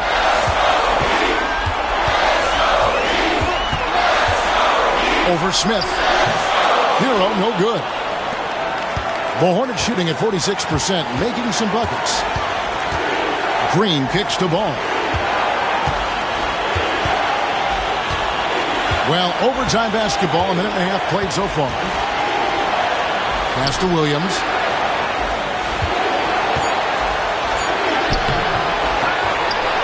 And the rebound paying off as they pick up 2 on the second chance bucket right there.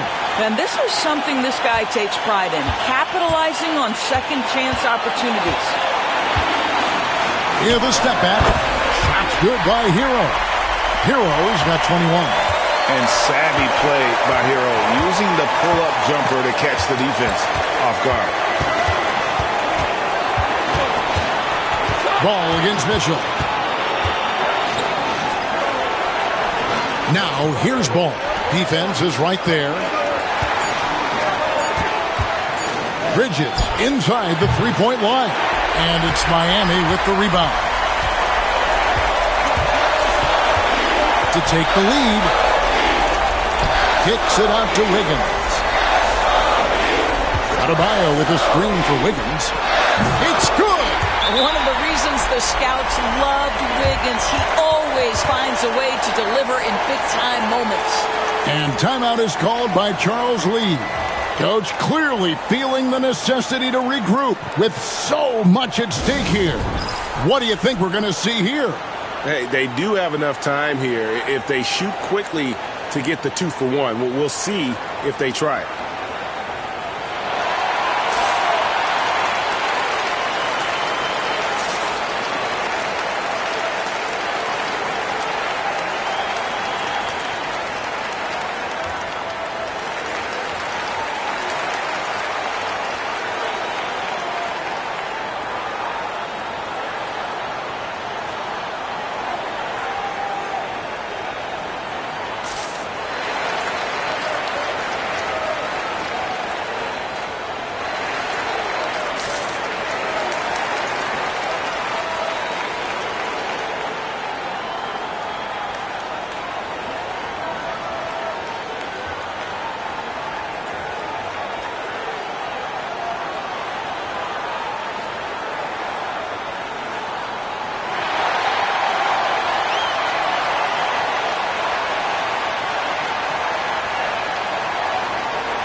Now 8 seconds separating the 2 clocks. Here's Ball. It's in! And tie game. That is a huge basket right there. LaMelo Ball is never rattled. Doesn't matter how close the score or what the situation. This guy unafraid of big shots. And timeout is called by Eric Spoelstra. And he knows there's no room for mistakes and wants everyone on the same page.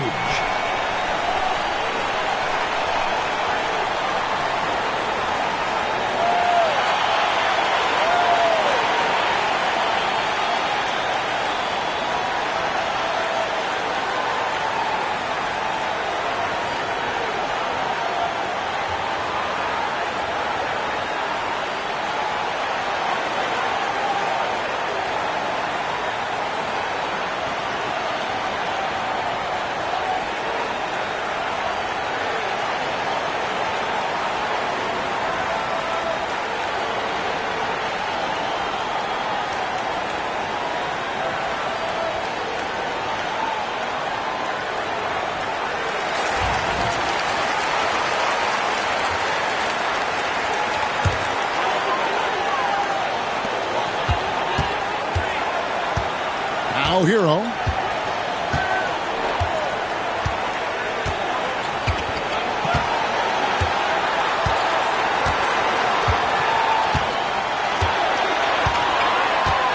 Shot clock at 6. Adebayo with a screen for Hero. Count it! And obviously his momentum from the last game has carried over here tonight. No, I think that's the one thing every player is searching for. Consistency. They're giving this guy a chance to carry the offense once again. And so it's Charles Lee calling timeout. Pivotal moment in this game. He's not taking any chances. He'll call time. And talking about the approach now, what are they looking at? And they need a 3 to tie. But look, they've got enough time here to find a good look. They can run a play off the inbounds, make sure they get it in the hands of their best shooter.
For 3, Smith. He's off from 3. And so the big win by Miami in a tight game. And they had some nervous moments down the stretch, but things finally came together for him in overtime. Yeah, probably didn't anticipate that this one would be that close down the wire, but give them credit. They were able to regroup in that overtime, and this win has to feel satisfying. It's time now to go courtside as we send you over to David Aldridge from the sideline. David, take it away. Thanks very much, Bam. Congrats on the win. This arena was rocking tonight. What difference does it make when they're loud like this? Man, this place get the rocking, man. I love it playing in front of the Miami Heat fans, man. That's so wonderful, bro. And they stay behind us 24/7 no matter what, and we can't thank them enough for that. Yeah, you fed off of them tonight, man. Congrats on the win. Back to you guys. All right, David, thank you. And that'll do it, folks. For Greg Anthony, Doris Burke, and David Aldridge, this is Kevin Harlan saying thanks for tuning in. And as we leave you, we give you our player of the game, Tyler Hero.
big men. Grab some popcorn. This face-off at the center position tonight, Grant. Oh, no question, B.A. I mean, these bigs bring the size and skill. Who has more tools in their toolkit? I mean, we're about to find out. A look at Indiana's starting group. Halliburton and Nembhard, the 1 and the 2. Nesmith and Siakam are the forwards. And it's Turner in at the 5. I think because Halliburton can knock down that 3 with regularity, you got to defend him closely at all times. Now here's White. The 3 ball. He can't hit that time. A chance here to catch up with Allie from the sideline. I caught up with head coach Billy Donovan. He said one person we cannot overlook is Tyrese Halliburton. He said the guy has major impact on the game, even when he's not scoring, which he usually is. He sets the tempo for the team. He can defend, rebound, pass the ball. Kid's got it all. Guys? Okay, thanks, Allie. And so here is Chicago. After the basket by Indiana on the other end. Siakam, the pass to Halliburton. Turner against Vucevic. Nembhard outside. 3-pointer. Rebound by the Bulls. The Pacers beat them last time when these two met at Indianapolis. It really just wasn't a fun game for them. Their offense looked stagnant, and they couldn't get anything going. Yeah, they had no answer for them. They simply got outplayed and outworked. Now here's Vucevic. Nice move. Goes back up. And he's missed his first 2 shots of the game. Boy, they are frigid right now. I mean, failing to connect on their first 4 attempts. Here's Siakam. Oh, and makes it with the kiss. And just a straight baller move from Siakam. I mean, shrugging off the coverage and keeping his focus on that basket. Turner can always wow you with a highlight play. But Clark, he's gotten better at the small things as well. Yeah, I agree with you 100% there. He can shoot the 3. He's always been an elite shot blocker from the day he stepped foot in the NBA. An excellent screener, but he has added small pieces to his total game in the little areas. I mean, just a tough start, missing their first 5 shots. First quarter of ball, almost 2.5 minutes in. Nembhard. Pass to Turner. 5 to shoot. Outside Nesmith. The 3 is up. It's hauled in by White. Yeah, and the defense has really got to tighten up on him. I mean, he's just too dangerous from the 3-point line. Ball finds White. Oh, and there's the whistle on the shot. So 2 free throws for him coming up. It's going to be on Tyrese Halliburton. It is. I mean, no reason to back off and give him the layup. I mean, much better off making him go to the line. Chicago shooting their first free throws of the evening. One of the things they've done, guys, is taken pride in their free throw shooting this season, and rightfully so.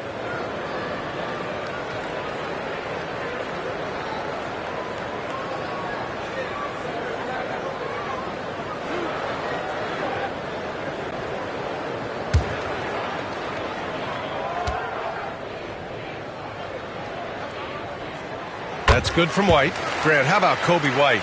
Going from a bench player to one of the league leaders in minutes. Yeah, Kobe played more than 35 minutes per game last season. Top 10 in the league.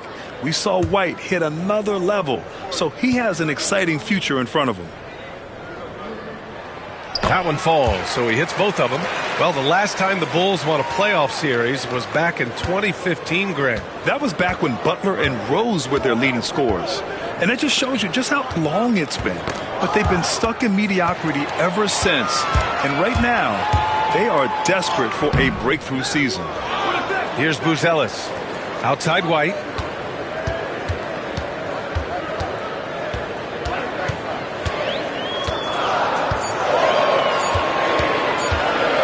Three-pointer.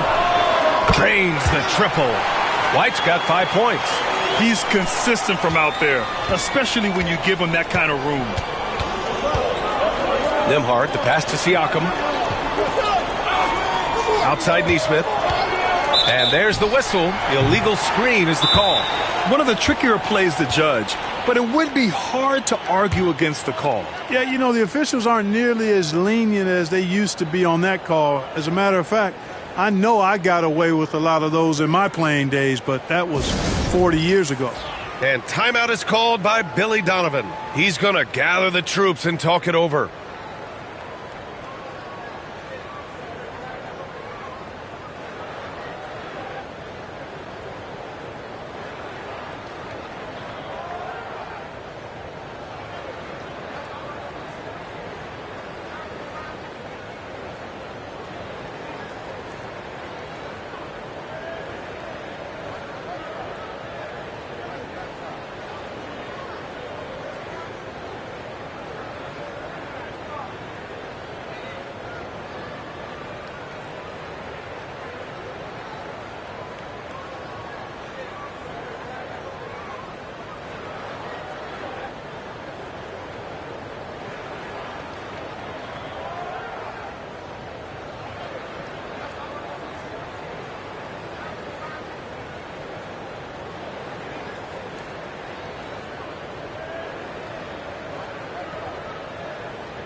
Chicago making a switch here. Herder's checked in.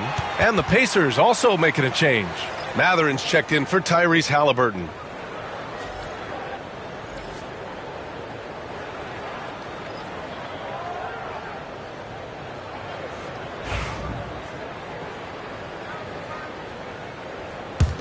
Chicago trailing here. And here in the first quarter, a little over 3.5 minutes played. And it's Giddey missing. Yeah, we're not used to seeing him get bottled up like that. Wow. Nembhard, the pass to Turner. Outside Nesmith. From deep three-point land. The shot by Nembhard, no good. And Giddey has got the ball here for Chicago. Pass the ball. Over to the wing. Outside Giddey. 1:49 left in the opening quarter. The game now all tied up. And sometimes defenders just forget how tall Giddey is. I mean, the 6'8" guard is solid finishing inside. Siakam with it. Now here's Turner. 14 points for him last game against Atlanta. And his free throw numbers tell you a lot about his performance. He was very aggressive. And, you know, because Turner is such a good free throw shooter for his position, defenses really can't send him to the line too often. He'll make them pay. Indiana shooting their first free throws of the game now.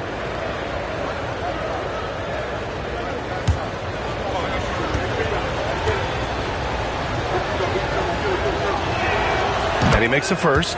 Well, there's no question. Pascal Siakam has raised the ceiling of this Pacers team. Yeah, absolutely. He complements Halliburton's up-tempo style very well.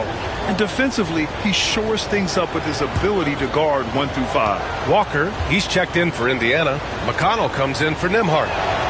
And so Turner nails them both. Physicality of Turner is such a big part of his game. Chicago's gone 1 for 3 from beyond the arc. Picked by Vucevic. Outside Herder.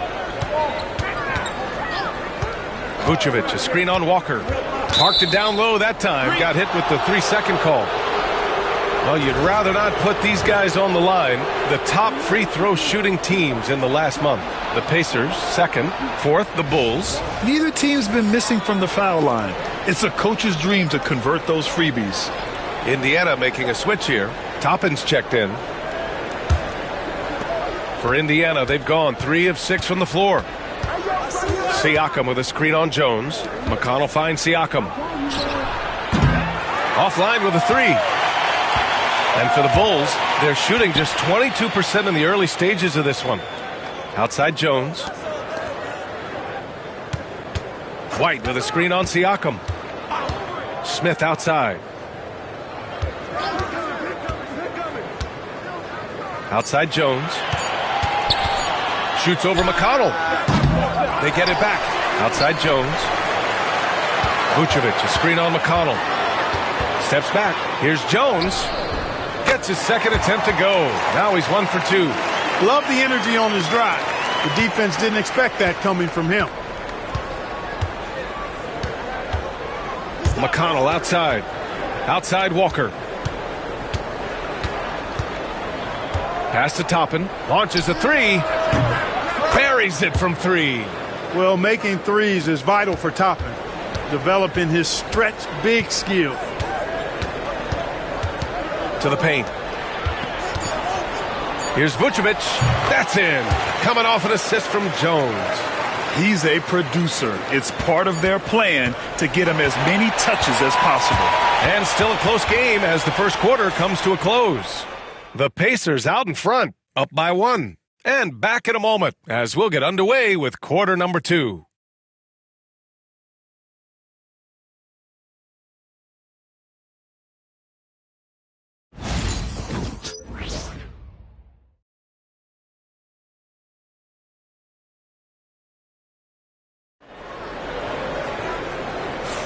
And getting it going again here in the second quarter. Fairly close game so far.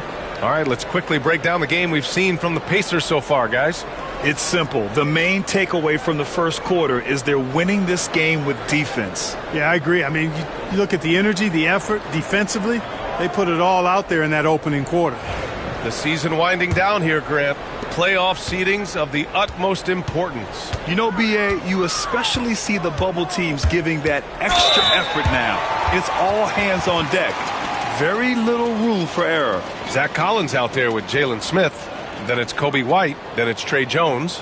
And it's Herter in at the 3 slot. That's the Bulls 5 as we get into the second quarter.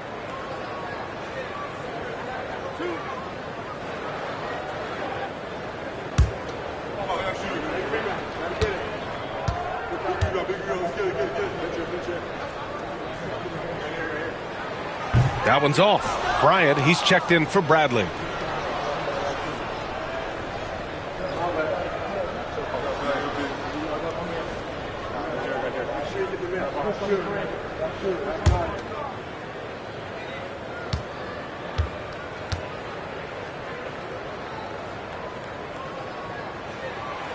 And he's good on the second. Now McConnell hasn't gotten one to fall yet. Pass to Matherin. Bryant, a screen on Herter. Back to Bryant. Good setup. Led him to the rack perfectly for the layup. And you think Matherin's coming off the pick to shoot? Think again. Well, Clark, talking about Benedict Matherin, he's another great young Canadian player. Yeah, they've got a ton of them coming from north of the border, PA. I mean, Matherin, you got R.J. Barrett, SGA, Shai Gilgeous-Alexander. I mean, at this point, you could probably fill a couple of rosters with high-level players that come from Canada. Now here's White. He had a 21-point outing in their last game against the Heat in Miami. And so it's Halliburton with it. He brings it up for the Indiana Pacers. They come into this one following the loss to Atlanta. And while they were favored to win, they ran into a buzzsaw.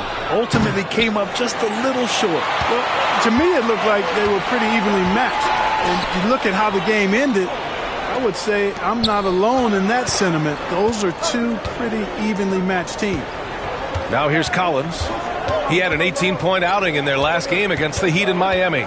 And he was a monster on the glass. Really helped them control that part of the game. And it's good for 2. And we're a little over a minute and a half into the second quarter. Pass to Bryant.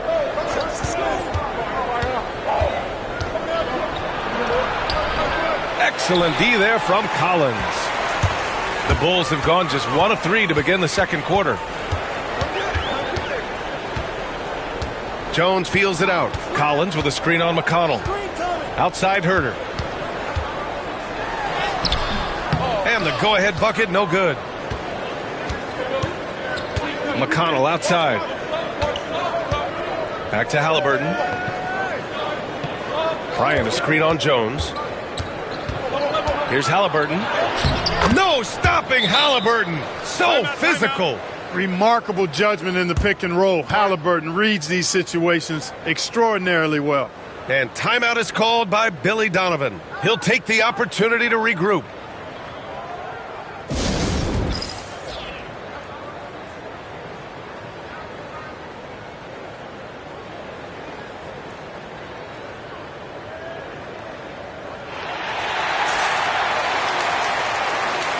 For Chicago, Buzelis is checked in for White. And it's Josh Giddey in for Jones. Miles Turner, he's checked in for Indiana. Nembhard comes in for McConnell.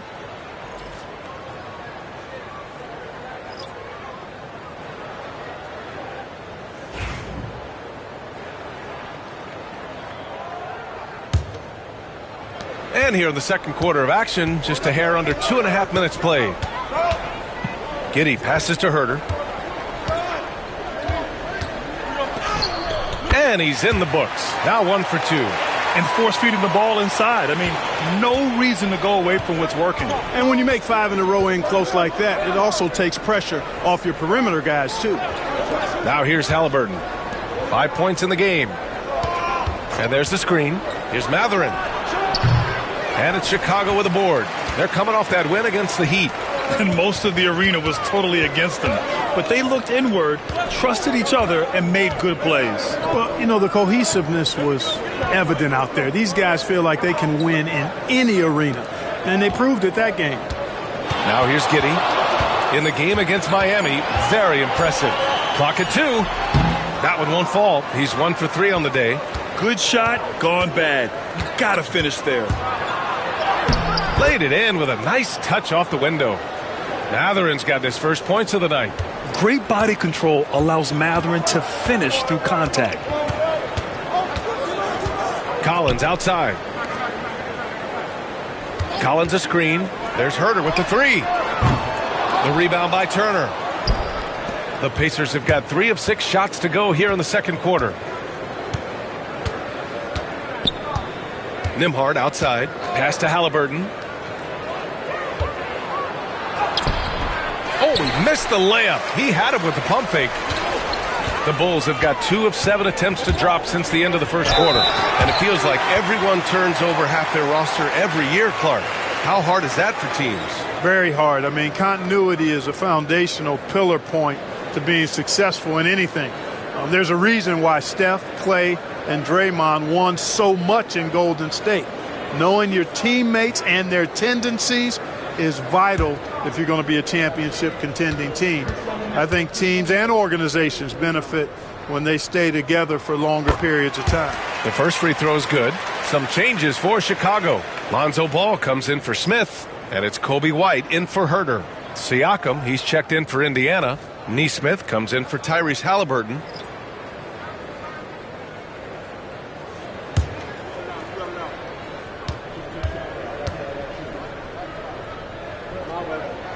And both free throws good for Collins. It can help a big man's game to hit those free throws. It keeps the defense from getting too aggressive. Siakam right side. And he's going to the line for 2. The official saw contact while he was going up. Well, the first 7.5 seasons of Pascal Siakam's career were in Toronto. But Clark, a fresh start here with the Pacers. You know, it's great for the Indiana Pacers because Pascal Siakam wanted to be part of this group. He saw a nucleus of young talent that had a chance to be competitive in the East and chase a championship. So he signed a nice big contract this summer to remain a key contributor for them moving forward. Actually, he'll be the hub of the wheel along with Tyrese Halliburton. Yeah, shooting more free throws as his career is going on, Siakam wants to get that percentage up. Nikola Vucevic is checked in for Collins.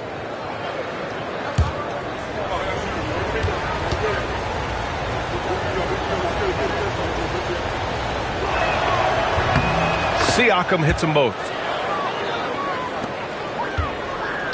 And Giddey has got the ball here for the Chicago Bulls. Trailing by 2. Next matchup, they'll be home against the Nets. That'll be the second of a 2-game stretch at home. Pass to White from behind the arc. Gets it to go. His second make in 6 tries. Yeah, something Giddey has always done well is share the ball. Tough to miss that wide open man. Nembhard, the pass to Turner. A minute 15 left in the second quarter. Nesmith with it. Turner, a screen on Ball. Nembhard. And once again, off the mark by Indiana. Pass to Buzelis. Now here's Vucevic. Here's Buzelis. 13 points in the win against the Heat in Miami. Fires from deep. Can't hit that one. Indiana trailing here. The drive by Nembhard. Comes up empty down low. It does not get much easier than that, but somehow he came up empty there. To the middle. Here's Giddey.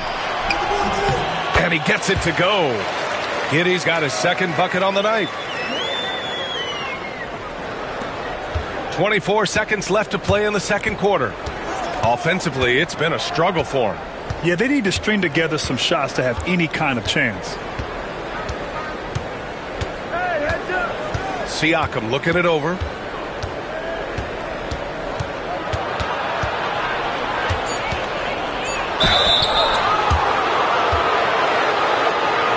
And this will be his third and fourth free throws of the game here.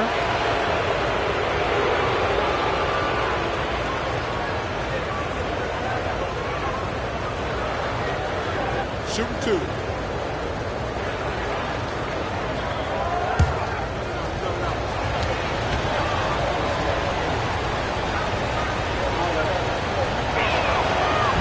No good on the free throw.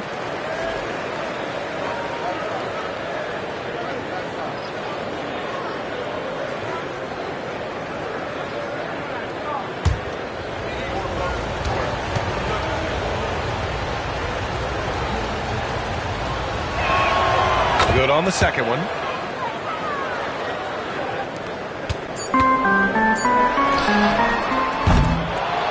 And so a close game as we wrap up the first half of play. Chicago ahead. They lead by 2. And we'll be right back after halftime for the start of the third quarter. See you in just a bit.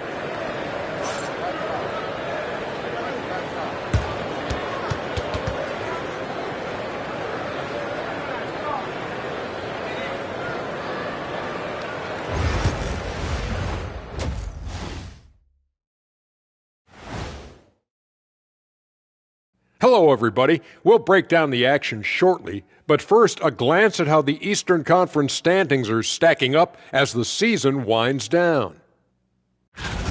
Taking a look here at Chicago, they've clearly taken a step back as a franchise. You hate to see that. Well, something isn't right with this team. I don't know if it's personnel, the coaching. They're going to have to make some changes in the offseason. And now looking at the Pacers in this one, no separation to be found from either side.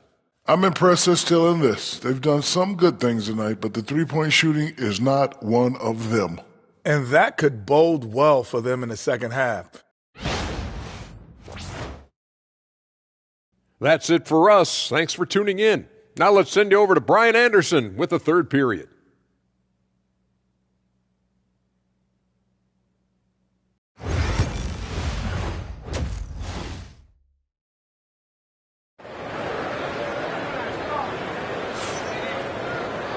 And as we get into this third quarter, as we've seen so far, neither team able to create much separation on the scoreboard.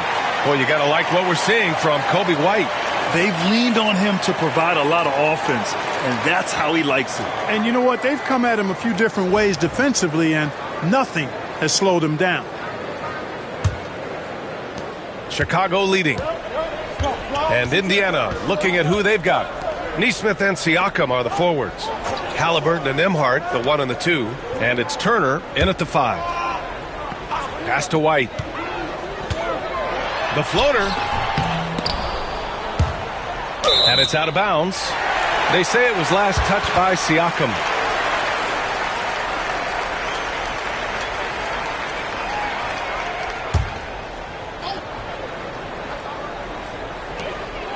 To the wing, right side.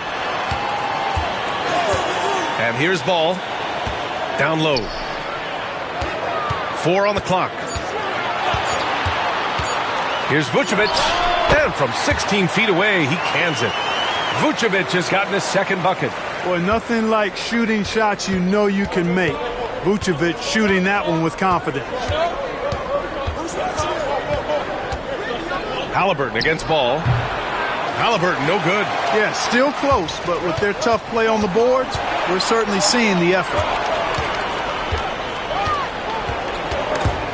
Halliburton with a steal. In transition. Pushing it up now. Nembhard, good. And the evolution of Siakam continues. Seeing him make great passes like this proves he's only getting better. Ooh, scary thought. Clark, we hear a lot of talk about Halliburton's supreme court vision. Just how good is it? I think it's phenomenal, B.A. To be the facilitator that he is, you've got to have an understanding of what you're trying to run, but also a feel for how to get people shots and to adjust on the fly to what the defense is providing. And it's feel as much as it is skill, feeling where defenders are, feeling where your teammates are or might be. And that is a gift. And he's honed that in a way that's made him one of the top dime droppers in the league. Here's Buzelis. Yet to see a basket. White for three. Hits the trifecta. And the Bulls lead by 5. And that's on the defense, giving him a decent look. That's his shot. Siakam outside. There's a screen by Turner. Baseline try. 2 points. That one goes. Siakam's got 7.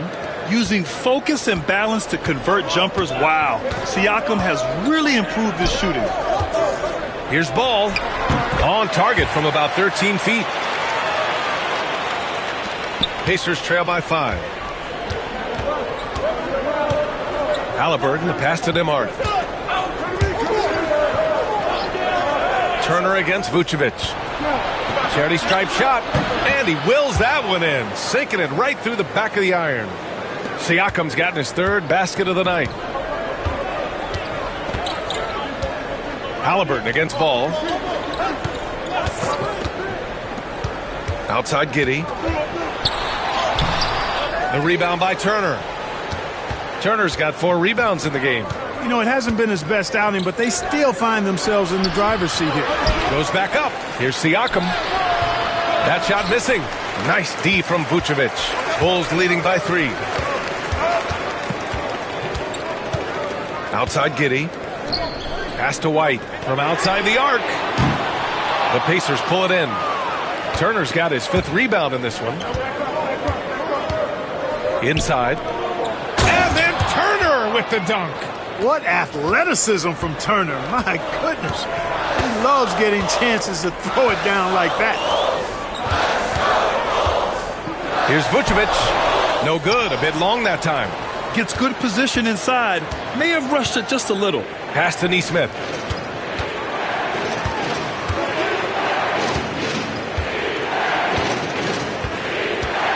For the lead. Sinks the tray. Nesmith's got his first 3 points of the game. Not sure what the defense was thinking. I mean, you can't leave this guy open from deep. And timeout is called by Billy Donovan. We might see him looking to make some tweaks to the strategy here.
So it's both teams making substitutions here. A moment here to see the numbers for Kobe White. And he's been outstanding offensively as of late. These last 5 games, he's been a beast at the offensive end. A different level scorer than he had been earlier in the season. Let's see if he can keep it up. 1:57 left in the 3rd. Smith outside. Pass to Herter. And Obi Toppin gets the whistle that time. That's his first foul of the game.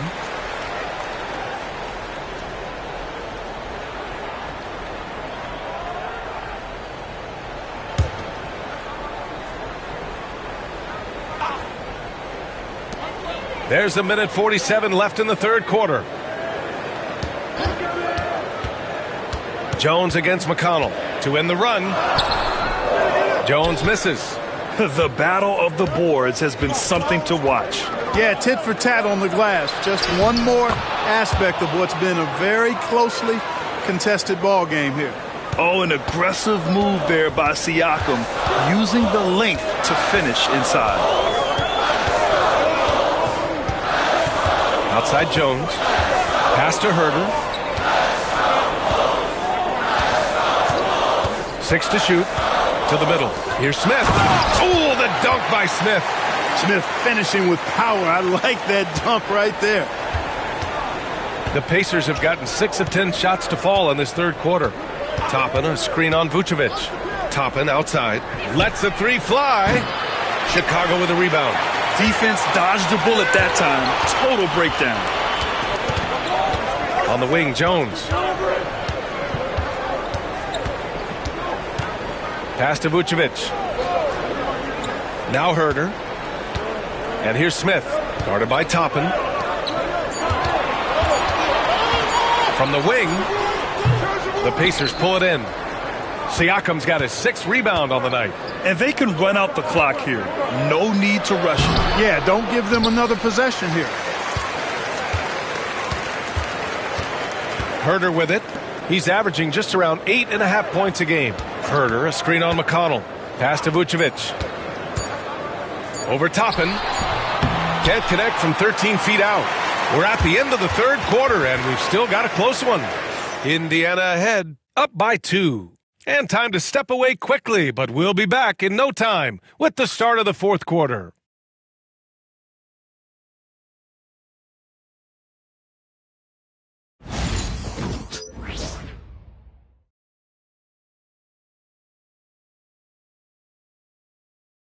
And while we have a chance, let's go to our State Farm assist of the game. Yeah, just shredding the defense with that feed.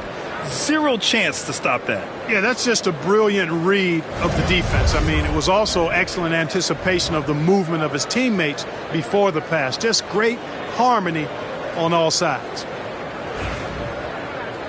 Man, I know I speak for all of us when I say I can't wait to see what kind of finish awaits us here in the fourth quarter. Smith out there with Zach Collins. Then it's Trey Jones. Then there's Kevin Herder. And it's Phillips in at the small forward. So that's the 5 in the game for Chicago. Now here's Matherin. Outside for McConnell. 4-3. No good that time. That's a look he couldn't pass up. He just couldn't get it to go.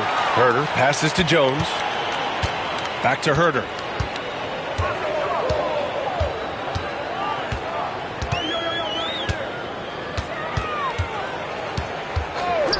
Pass to Phillips to tie it up. And right on target. That one's good. And that'll tie this game up. And Halliburton has got the ball here for the Indiana Pacers. 60 ticks off the clock here in the fourth. Outside Matherin. Soft touch off the glass. And the Pacers lead by 2. And Matherin is an impressive scorer, skilled at finding ways to convert around the rim. Pass to Collins. Herder against Halliburton. Here's Collins. Excellent D there from Toppin. And for Indiana, they're shooting at a decent clip, 45% for the game. Back to Matherin. The 3 is up. Jones grabs the board. The Bulls shooting around 35% from the field so far. Last quarter of play, about 2 minutes in now. Collins finds Herder. Lets it go. And Toppin pulls it down. Total breakdown from the defense there. I mean, he'll usually take advantage when that's the case. Pass to Halliburton. Over Herder. Ooh, lands soft on the front of the rim and drops in. And it's a 4-point Pacer lead. Looks like we're starting to see a pattern here. Not afraid to get in the paint and get wet. Well, I agree with you. 4 of their last 5 baskets have been exactly of that variety. Now here's Jones. Collins passes to Herter. And he banks in the layup. And you want him taking good shots at this point in the game. And that one was easy. Well, you don't want to give him any open shots at this stage. Never mind a layup. Come on now. My goodness. And it's Rick Carlisle calling timeout here. He clearly wants to talk it over and make sure everyone is focused.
A line change here for Chicago. A big group substitution here for Indiana. Miles Turner, he's checked in for Toppin. Pascal Siakam comes in for Walker. Neesmith, he's checked in for Matherin. And it's Nembhard in for McConnell. And keeping us updated from the sideline, Allie LaForce. Well, over the break, I listened in on Rick Carlisle's huddle. He pleaded with his guys to keep their emotions in check, saying, "You're battling right now. Continue to play smart. Don't try to be a hero out there. Play for one another." Guys, let's see what happens. Great work, Allie. Thanks. Halliburton. Chicago with a rebound. Fourth quarter keeps moving along. 3 minutes gone by now. The three from Ball. The rebound by Turner. Turner's got his 7th rebound of the game with that last one. Siakam with it, guarded by Vucevic. And the foul on the shot. So he'll take 2 from the free throw line. I like how Siakam uses his body control to adjust to what the defense is doing. All right, guys, what do you think so far on the offensive approach for the Pacers? Well, you know, in some circles, this is an unpopular point, but there can be value in taking the mid-range shot. This team is certainly proving that tonight. They're also finding a lot of points tonight off of transition play, running the floor and using the fast break to beat the defense. First one falls for him.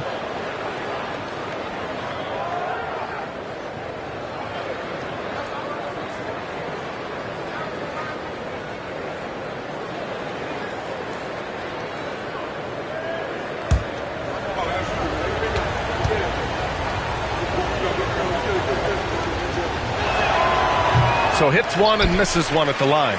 The Bulls trail by 3. Here's Ball. Great D that time from Halliburton. And Siakam has got the ball here for Indiana. Here in the fourth, they've allowed just 4 points. And that one drops for him. Nice job to recognize the lack of D in that medium range area. Boy, they need something to go to regain some confidence. No question. Way too many empty possessions for them.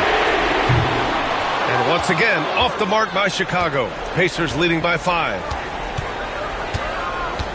Pass to Nembhard. Halliburton on the wing. From deep. Triple! Tyrese Halliburton! You've got to be attached at the hip to Halliburton, especially when he's operating on the perimeter. Now here's Vucevic. Turner covers. Vucevic in the post. He's against Turner. Vucevic's shot is off. Siakam outside. A minute 39 left in the final quarter. Shot clock at 6. Back to Halliburton. Shoots over ball. Halliburton misses. Bulls trail by 8. Ball right side. Pass to Vucevic. Shoots over Turner. That one off the back iron and out. Oh, man, he can't get anything to fall. You can feel his frustration. And he's got to find other ways to contribute then, because his shot making is not happening right now. Now here's Nesmith. Siakam outside. Over Buzelis. Siakam, no good. And so here is Chicago. 8-point game. Giddey passes to Ball. They get back on track. Second chance shot. And so he draws the foul, headed to the line to shoot a pair. Aaron Nesmith picks one up. Yeah, what determination by Giddey inside. Taking the foul and taking his shot. Shooting 2.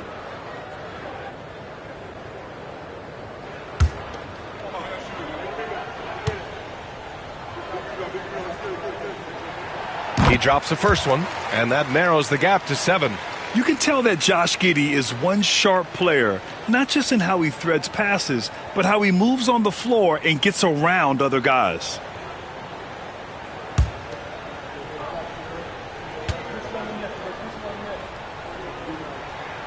He's perfect from the line this time.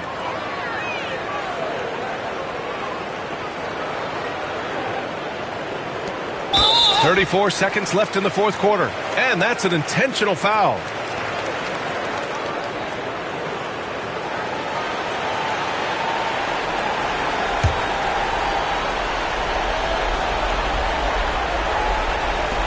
.34 seconds left in the fourth quarter here, and they go to the intentional foul.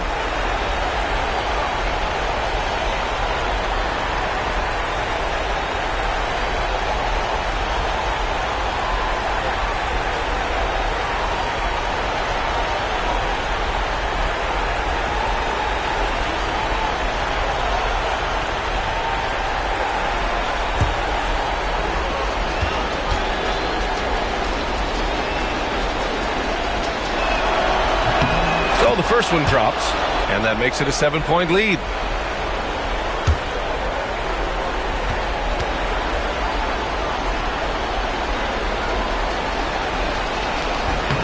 So he goes 2 for 2 at the line, and it's an 8-point ball game. Time called here. The Bulls decide to talk it over. We've got 33 seconds left in the fourth quarter. Turning here to our analyst. What elements become the primary keys at this point? I mean, they're still battling, but this one is just about official. Well, it's not looking good for them. We both can agree to that, can't we? I mean, there's got to be a quick bucket, a quick foul, and see what happens after that.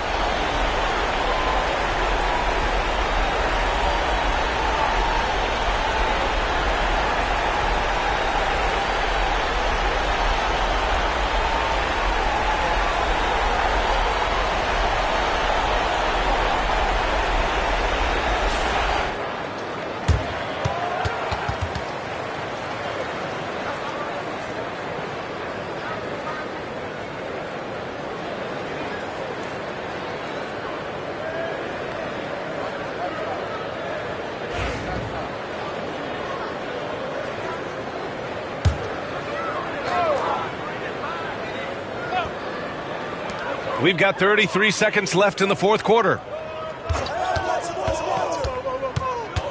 White looking it over. Pass to Vucevic. Count it! Oh, and that cuts the lead to just 5. 19 seconds left in the fourth quarter of this one. And he commits the intentional foul.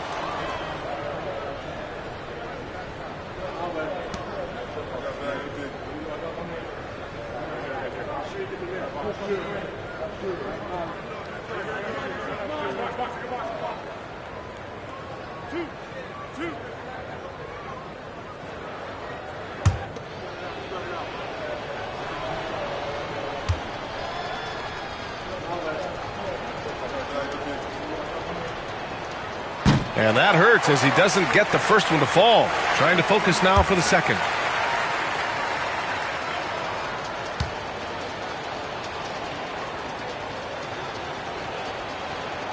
And he ends up making the second. And that increases the lead to 6. Now a timeout called by Chicago. They're behind by 6. From a coaching perspective, what are the keys to focus on here? The game's not quite done yet, but they need points right away. Yeah, but they've got to score and then foul immediately.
Here's ball. It's Giddey on the wing. Neesmith covering. White can't hit. And now they decide to foul intentionally. Yeah, no choice but to foul in that situation. Although, that's not the guy you want to send to the free throw line. But there was no time really to be selective. Stopping the clock was the priority.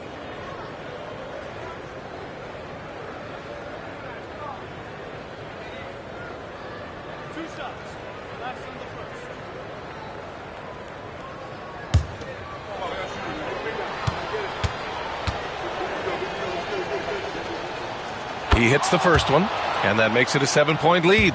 I mean, he can do it all. Shoot, facilitate, great skills for the young Halliburton. And the second free throw, no good. Tough break there.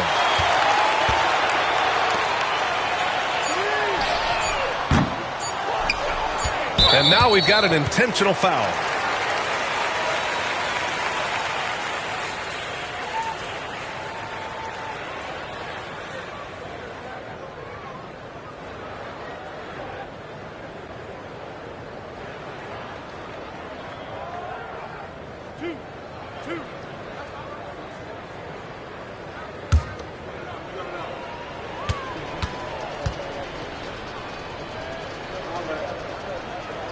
He drops the first one, and that stretches their lead to 8.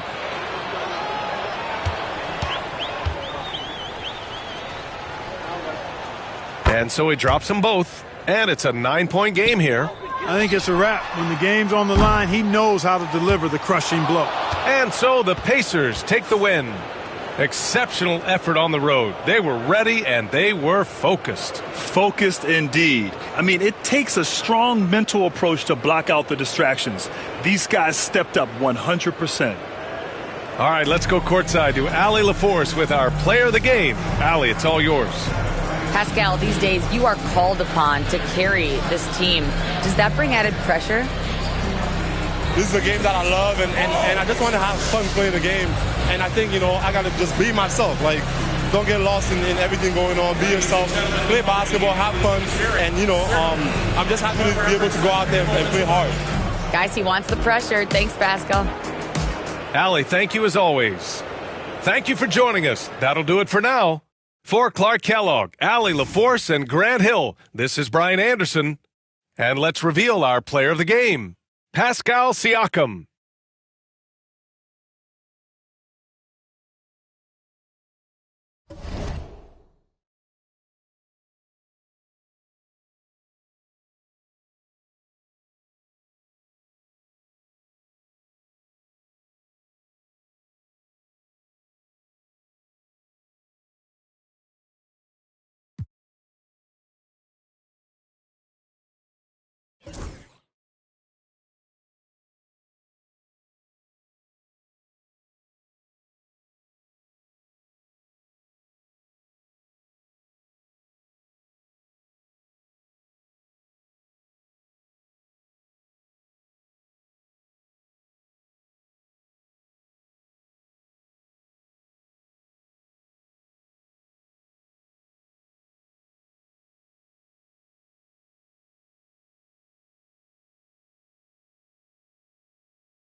north of the border in Toronto.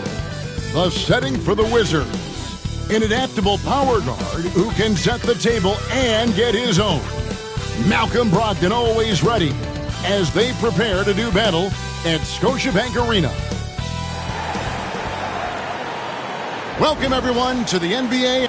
So, Brent, when you were playing, what was your approach to the first game of a back-to-back? Anything different? No, really nothing different, Kevin. I mean, the games just pile up. So go back to your routine, staying with your routine, making sure you're on time with when you eat your meal, when you get to the arena, when you're doing your pregame warm-up. A lot of those things allow your mind to settle in to what it is your body is about to go through to compete every night on an NBA floor. So a look at the starters for the Wizards. Chris Middleton is out there with George. Then it's Koulibaly. Then it's Sarr. And it's Poole in at the point. Here's Poole. And Pirtle pulls it down.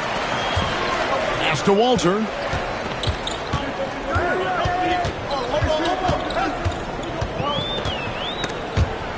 Barnes outside. Now quickly. Just 4 to shoot. This one for 3. Barnes can't get it to go. And here are the Wizards now. Here's Koulibaly. And Pirtle pulls it down. Brent, Koulibaly got a lot of minutes last season, and it's paid off. Well, Kevin, I think this guy is hungry. I think he's hungry to prove that he can be an elite wing player in the league. His work ethic is top-notch. And this guy, if he goes at it defensively, can be on those all-defensive teams by the time his career is done. Poole, the pass to Middleton.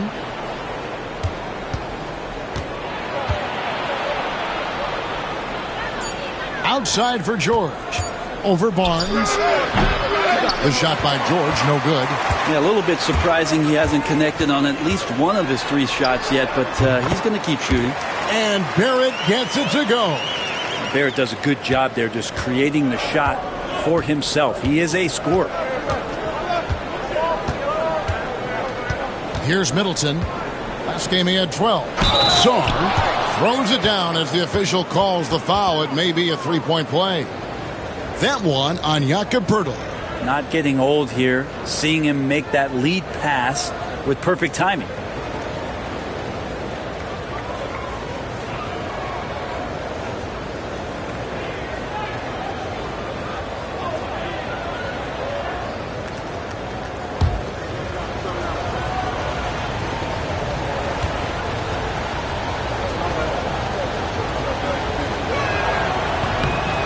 Throw good, Sarr. GA, when it comes to the Wizards, they have a pretty spotty draft record over the past decade. Kevin, it's tough to get things right in the draft. Plus, they have just had poor lottery luck, only selecting higher than 8th once in the last decade. But they have passed on some superstar-level talent. R.J. Barrett has established himself as a guy who can play a lot of different roles. Brent, a very versatile player. A versatile player, Kevin, for sure, and the scoring has been there, but I don't think that's what you rely on with R.J. Barrett. You want him to be a complementary player that plays in different positions on the floor to put the defense at a disadvantage. He's that skilled, and he has that ability to grow that way. You look at R.J. Barrett on TV, you don't realize the guy is 6'6", 214. He's got that size along with the shooting ability and a nice overall game. And the second free throw, good. And the defense of this Raptors team, Greg, they are built to switch. And it's no accident with their roster construction. They like having wings that can guard all 5 positions. Makes defending a much easier prospect. And we've got a timeout call by Brian Keefe. Looking for a breather and maybe just 1 or 2 things to talk about.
Let's quickly take a look at the standings out east. The season nearly complete. Taking a look at Toronto. It's been a rough season for them. The good news is the lottery is only a couple months away. And, of course, the Wizards, 2 spots down.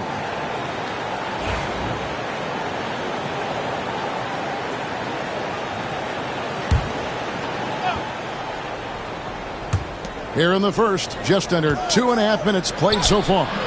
Offensive rebound. And so far, the team just 1 of 5 in that rim shrinking. Faster quickly.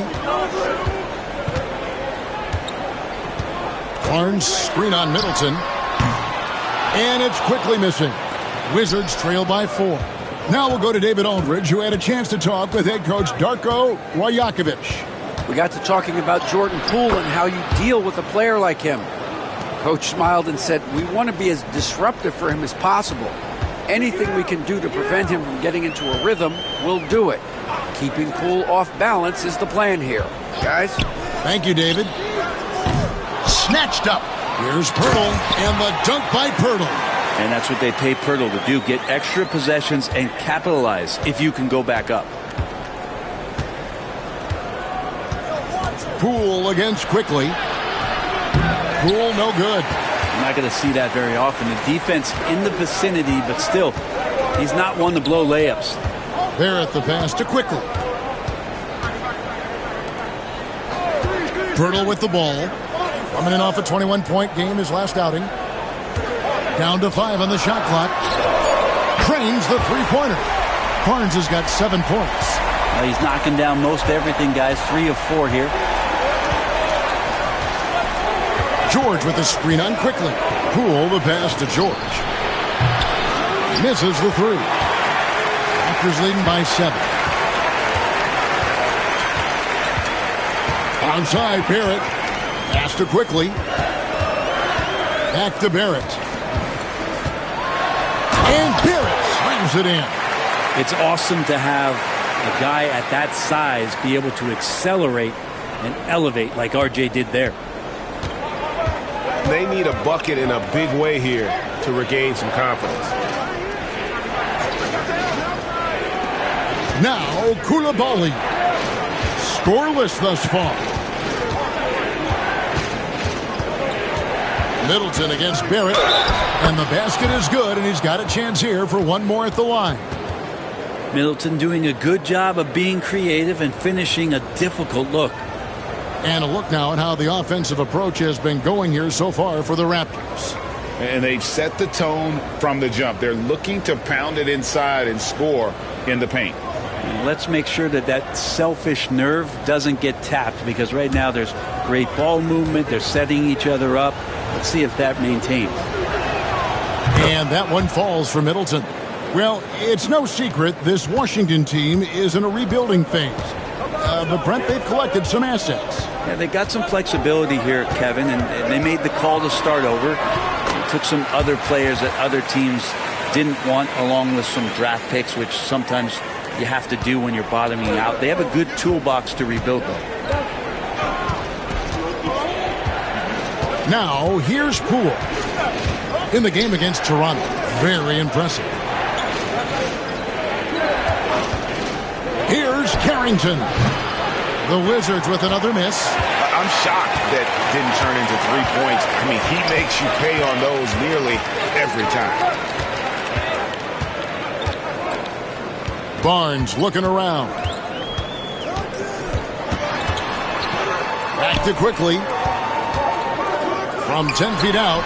Misses off the left iron. Wizards trail by 8. Steps back. Pass to Poole.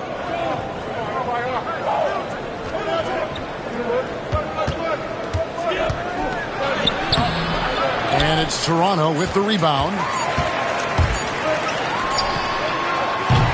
And so it's the Toronto Raptors in the driver's seat, up 8 points at the end of the quarter. They're pounding the ball inside, and that's where they've gotten their best production tonight. We'll get right back to the action when we return.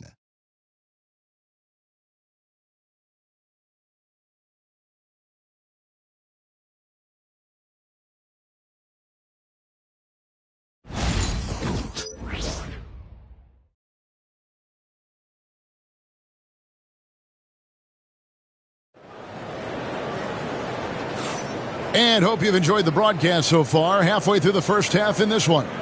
What do you guys think about the Raptors here in this one?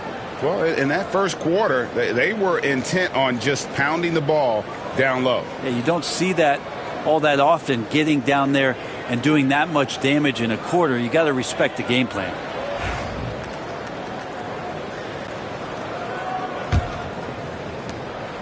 And so it's Smart. He'll bring up the ball for Washington. Trailing here by 8. This game coming on the heels of their win against Toronto. Yeah, it was all hands on deck. Helps to get points off the bench when you're on the road. Yeah, I saw the box score of that game the next day, and I thought, wow, that's a huge scoring night. Pretty impressive stuff there. Scotty Barnes is out there with Chris Boucher. And it's Battle in at the 3. That's the group for Toronto to start the second quarter. Here's Lawson. Rebound by Kispert. Wizards trail by 5. And here's Smart. 9 points last game. Here's Carrington. Puts up a 3. A rebound by Battle. Here's Shed. Defended by Kispert. Over the course of a season, each team takes on a certain personality.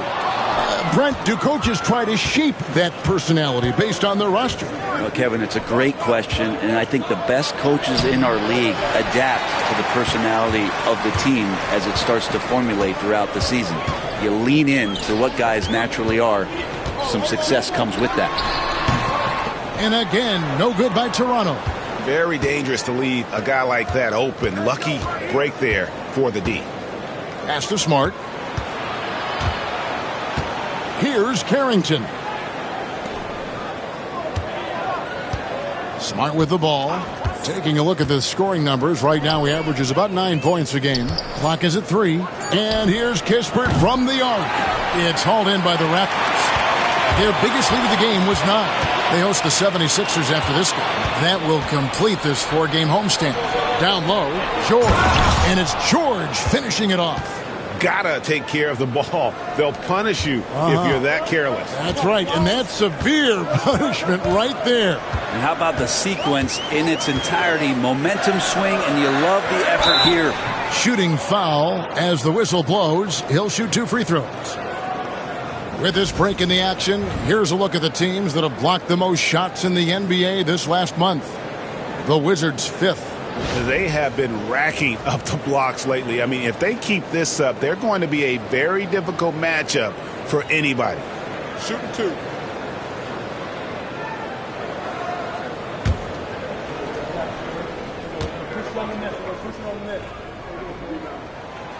And he can't get the first one. Washington making some changes. Sars checked in for Rashawn Holmes. And Middleton subbed in for George.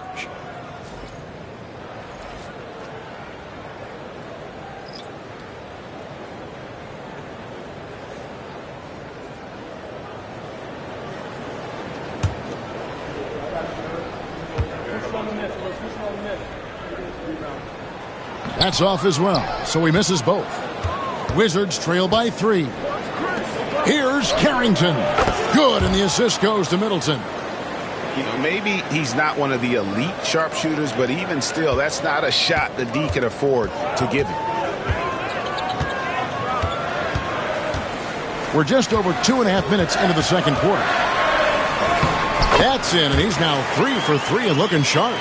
Using some muscle there on the finish. I like seeing Barrett be active inside. Middleton outside. Goes up to the stripe. And Pirtle pulls it down. Pirtle's got his 4th rebound with that last one here tonight. Smart passes to Sar. And it's good, 2 points. Sar's got the game tied up here for the Wizards. And this is where Smart has really improved. The game's slowed down for him. He's playing under better control. Nice pass. Good ball movement here by the Raptors. Lawson dishes to Barrett. For 3. Nailed from 3-point land. Barrett's got 5 points in the quarter. Now Barrett had some time to focus there, and he made that one count. And Middleton now atop the key. Pass to Saar. Rebound by the Raptors. Defeated by the Wizards in their last game, they'll try to put that one behind them. When they ran the offense right, they found some easy shots, but on that occasion, it was few and far between. Yeah, lots of ups and downs. One good possession, two bad ones, one good one. They could never get on a steady run and play some solid offense. And foul on the shot, so he'll get a chance at the line. Pirtle's frame is thin, but he is a physical big man, one who's good at getting the D to be overly aggressive inside. Toronto shooting their 5th and 6th free throws of the game. And it's been an average year, really, at the free throw line for this group, only around 75%.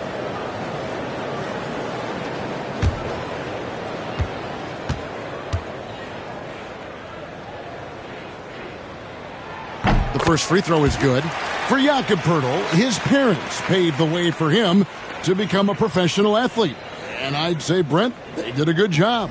Well, it's a good point, Kevin. They were doing some blocking of their own, just not basketballs like Jakob does. Both of his parents, members of the Austrian national volleyball teams, and building some roofs on some people trying to put down a few slams. As we've gotten closer to halftime, their style has become more and more physical. And it's Brian Keefe calling timeout here.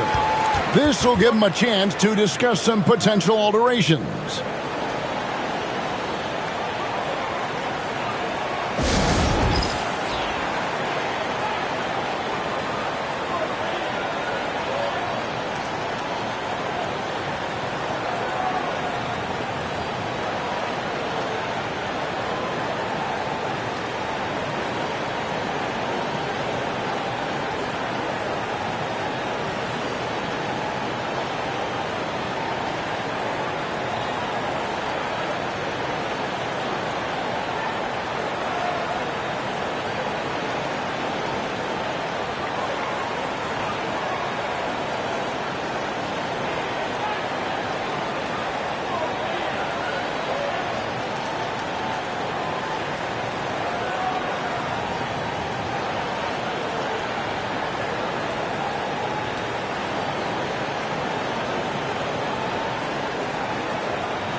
All right, a moment to check out the stats for Scotty Barnes. He's been dominant over the last month, averaging about 19 points, 8 rebounds, and 5 assists.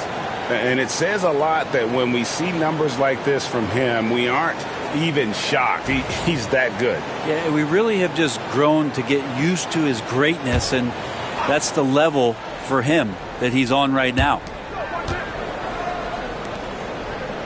Poole kicks to George. To the paint, here's Middleton, and he takes that one up and powers it through.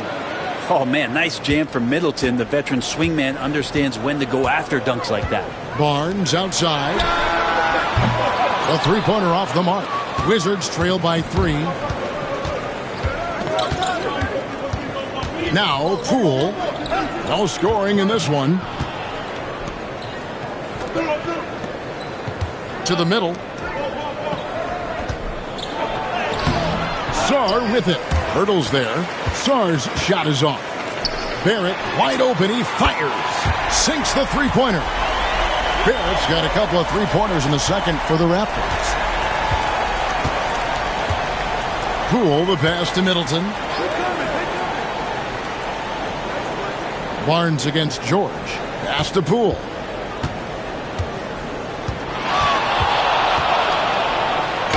Hangs in midair and converts on the double clutch layup. And I love the tenacity, guys. He simply can will his way into games at times and exert his presence. Here's Barnes, and he makes good on the layup. Barnes has got 11 points.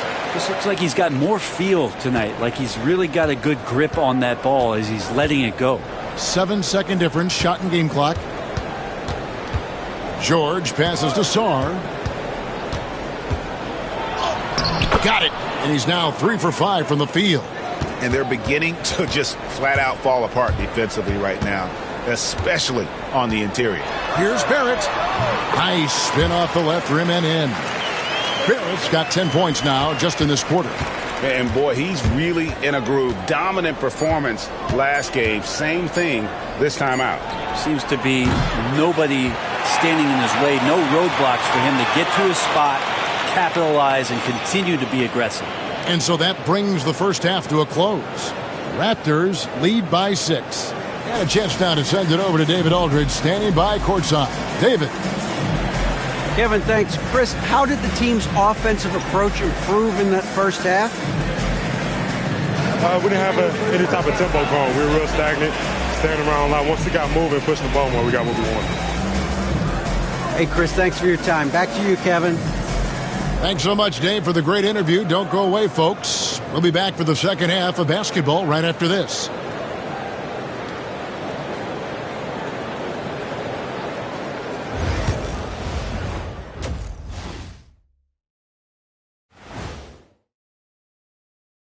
Come one, come all. The 2K halftime is here, and so's our breakdown of the upcoming schedule. Let's check it out.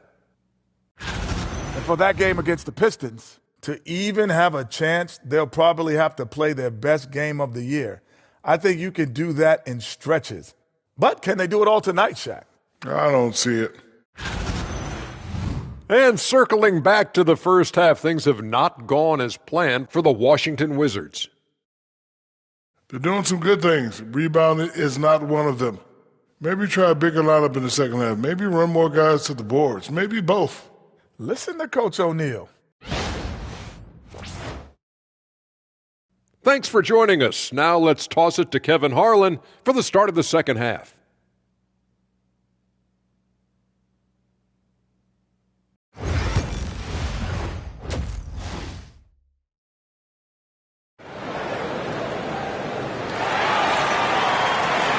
And we're halfway through this one. Plenty of basketball left in a game that's been fairly even so far. You know, R.J. Barrett has been exceptional here, guys. Yeah, and through the first 2 quarters, he has been the offense for this team. Yeah, he's shouldering the load right now and looking really comfortable while he's doing it.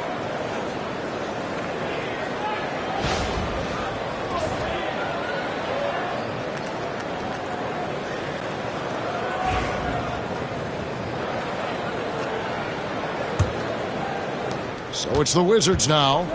6-point game. So the Wizards 5 right now. George is out there with Chris Middleton. Then there's Jordan Poole. Then it's Koulibaly. And it's Sarr in at the 5 down low. And they continue to control the glass. The 2022 Rookie of the Year, Scotty Barnes, GA. Had a terrific rookie year, as we know. His second year may have fallen off a little bit. Yeah, it was a bit stagnant for Scotty, but man, he had a monster third year, making his first All-Star game. The playmaking of Barnes especially took a leap. Poole on the wing. Back to Middleton.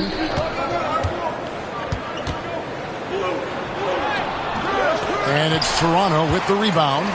And a minute played as the second half gets going. Quickly against Poole. And the dunk by Pirtle. I mean, for Pirtle, the rim is right there. He just hops up to put it down. Poole, the pass to Sarr. It's rebounded by Barrett. You talk about things at halftime, and then you come out and you go 0 for 3. I'm sure that wasn't up on the board. Going inside. Count that as his 7th field goal, 9 tries. He's shooting 78%. They are just killing him on the interior. George with the screen on quickly. Poole kicks to George. Here's Sarr. He's got 7. Shot clock at 5. Here's Middleton. Nice shot from the wing. Middleton's got 9 points. Yeah, here's a list of things I don't want to do, and right at the top is guard that guy. Faster quickly. Here's Walter. Nothing on the board. Nobody near Barnes. Kept alive. Nice shot by Pirtle. And a big lead for them on both the scoreboard and the backboard thus far. And so Poole will bring it up for the Wizards. Trailing by 10. Middleton right side. A little over 2.5 minutes off the clock in this final half of play. Yep, that one goes in there. Focus from Chris Middleton like he'd been there before. I don't know if he saw the defense. The results were good. Here's Barnes. Pass to Walter. Back to Pirtle. Toronto working the ball around now. Here's Barrett. Releases from the wing and drills it. Barrett's got 19 points. R.J. Barrett on a roll right now. Let's see if he continues to score or starts to set some guys up. Middleton outside. Just under 3.5 minutes played here in the third quarter. Off target with the open look. Inside. Here's Barrett. It's rebounded by Koulibaly. Wizards trail by 10. Over in the corner, Poole. Middleton outside. Rebound by the Raptors. Pirtle's got rebound number 10 tonight with that last one. Down low, Barnes. And contact on the shot, so he'll be shooting free throws here. Jordan Poole picks one up. Well, a little bit of length and a little bit of strength. That pays off for Scotty Barnes. We love young Scotty Barnes. He can shoot, he can defend, and he can really pass. Brent, he seems like the ideal wing. Well, there's a lot of things there, Kevin, that are very good. You don't become an all-star at that position without those kind of abilities. But the responsibility of playing winning basketball consistently, let's see how that plays out for Scotty moving forward. Now, something I think everyone notices about Scotty Barnes is that infectious enthusiasm. Guy celebrates every big play for him or his teammates.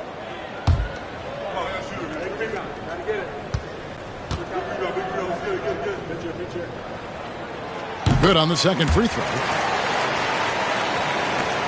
Wizards trail by 11. And with an update from the sidelines, let's check in with David Aldridge. Kevin, thanks. A move that likely helped the league's parity has been shortening max contract limits. Commissioner Silver says we used to refer to it as dead money, a star player toward those end years sitting on the bench. We've reduced max contracts to 5 years, and in some cases 6. This way, it moves to more pay for performance. Kevin? I think, DA, that's a pretty good business decision. It's going to have nice ramifications. And we've got a timeout call by Brian Keefe. And coach has decided they need a moment to talk things over.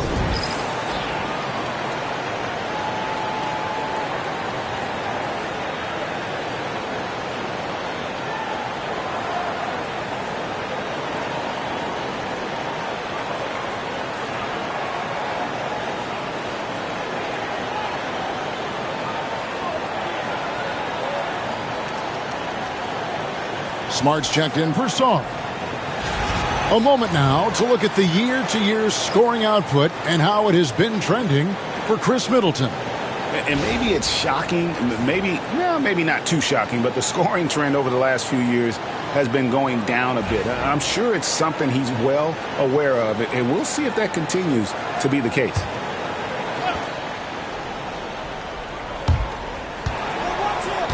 Kispert dishes to Smart. Pass to Poole. Smart puts the pick in for Poole. Clock at 6.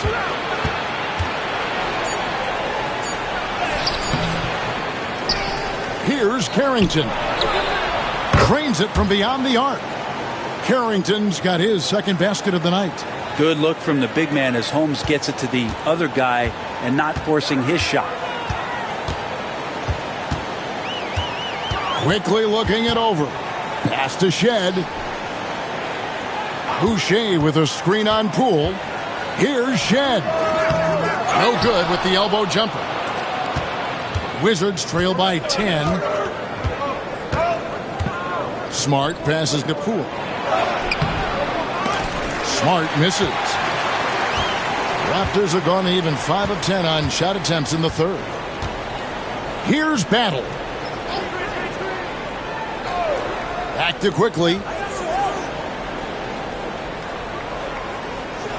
Pass to Shed. Now here's Boucher. He's guarded closely. And so it's Smart. He'll bring up the ball for Washington. It's a 10-point game. They've got the Pistons ahead of them in their next game in Detroit. 7-game road trip continues for them. That'll be game number 3. The 3 from Poole. What a play. Simply drains it in at the buzzer. And a big-time 3 to cut it to single digits. They've kept it within reach, but they've got to pick up the intensity in this final quarter. And so it's Toronto, bringing the quarter to a close with a 7-point lead. Their lead is where it is because they've gotten good shots. A lot of good shots. Right back after this break.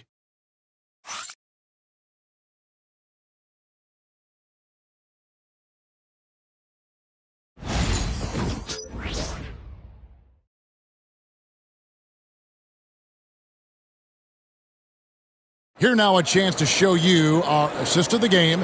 And it's presented, as always, by State Farm. And he's always been the favorite to bag this honor. These kind of feeds are his bread and butter. Doesn't happen with every point guard in the league as far as setting your teammates up. Lots more scorers now, but right there creating the scoring opportunity for his teammate. And this is it. Glad to have you along for this 4th and final quarter. Raptors leading by 7. We've got Chris Boucher. And it's Mobo in at the 4 spot. So that's the 5 in the game for Toronto. Rebounded by Holmes. Holmes got his 5th rebound in this one. Pass to Carrington.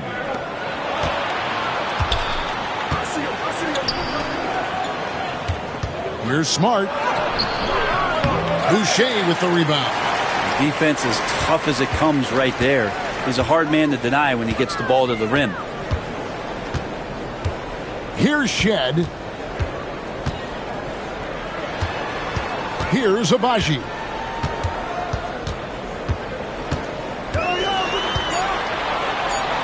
The Raptors need to get a shot off. Shed. The rebound by Carrington. A few possessions into the 4th quarter, just over a minute played. The shot's good. Raptors with the lead. Here's Shed. Pass to Abaji. Here's Boucher. Good work defensively by Holmes. The Wizards shooting has been a little ragged, just 38% from the field. Here's Champagny. Now, here's Kispert. Pass to Smart. And it's Toronto with the rebound. Boucher's got his 4th rebound in this one.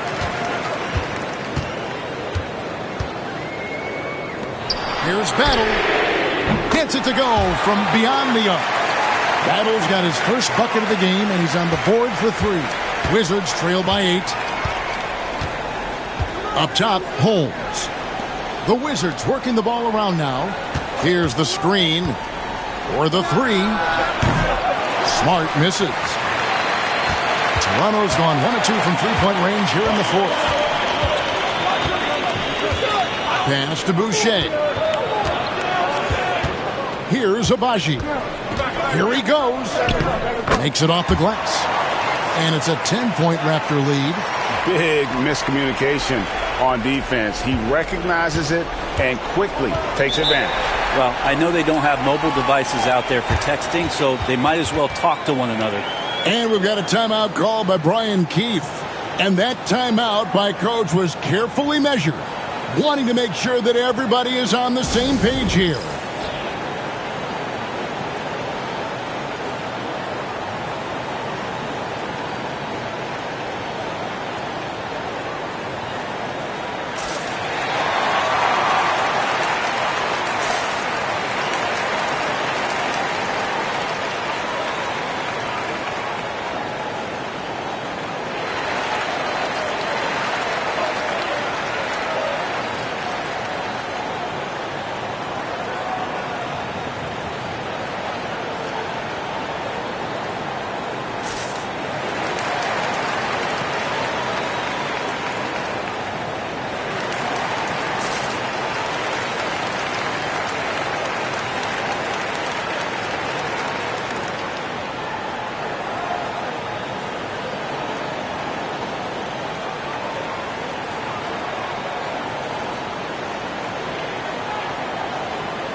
And the Raptors going out now with a whole new group. And the latest now from our sideline reporter, David Aldridge. David, it's all yours. Take it away.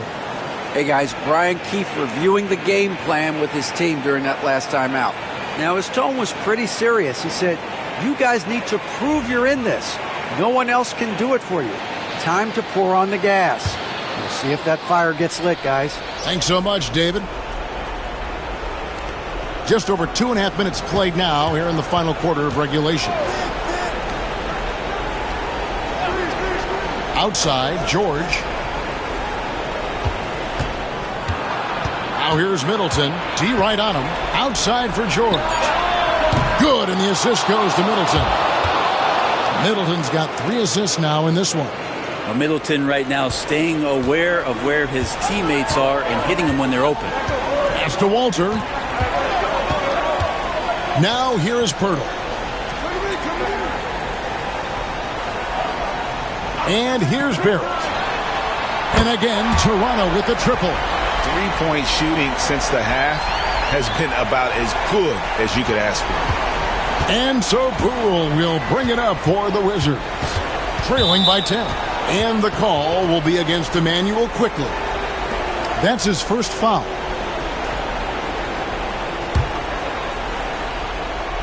We've played just over 3.5 minutes now in the fourth quarter. Poole kicks to Middleton.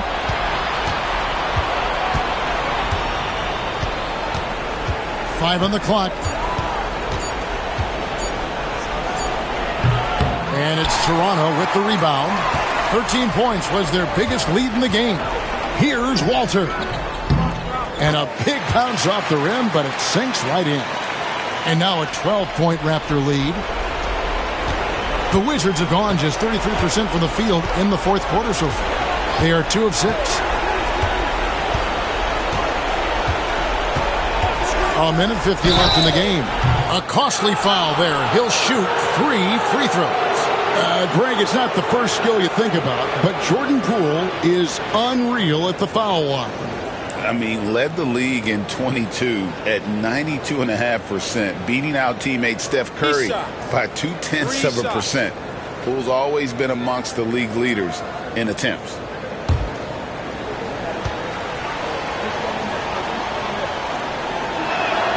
That's good from Poole.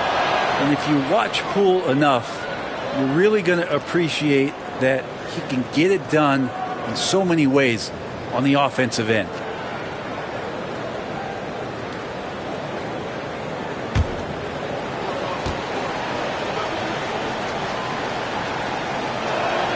He makes the second free throw, and that brings them to within 10.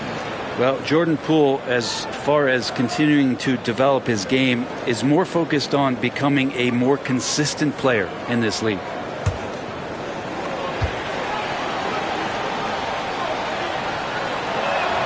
And so he's good on all 3 free throws, and that brings them within single digits. Some players, Brent, have claimed entertainment is emphasized over competition. What do you think? Well, I think there's a great balance, and the league does a great job of promoting its stars. But at the end of the day, Kevin, trust me, guys who are out here have a love for the game, a passion for the competition, and that's what we want to see. And that one, good. Those are 2 tough points from Poole. Great to see him mixing it up down low. Raptors leading by 7. Here's Quickly. He can't get that one. Wizards have gone 3 of 7 from the floor in the fourth. That's a 42% mark in the quarter. Middleton dishes to George. Quickly against Poole. Fires the 3. And Pirtle pulls it down. 55 seconds left in the fourth quarter of this one. And here's Quickly for 3. He can't hit that time. And when you can't get anything to fall, it definitely gets in your head. Especially if you're a player that doesn't get a lot of shot attempts. But otherwise, the mindset is, I just got to get the next one to go. And you don't want to put that much pressure on yourself. Barnes with it. George picks him up. Barnes can't get it to go. Guys, let's just go ahead and call this one. It's over. You want to keep expending energy, or do you want to start thinking about the next one? Again, the miss by Poole.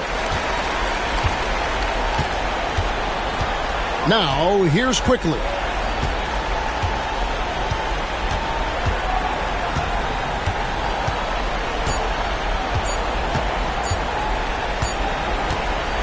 And so it's the Raptors winning this one.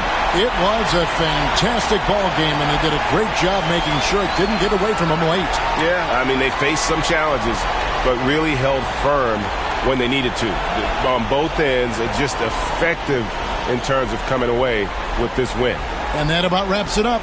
For Brent Barry, Greg Anthony, and David Aldridge, this is Kevin Harlan, along with our 2K Sports crew, thanking you for tuning in. But first, let's reveal our player of the game, R.J. Barrett.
Oh, say does that star-spangled banner yet wave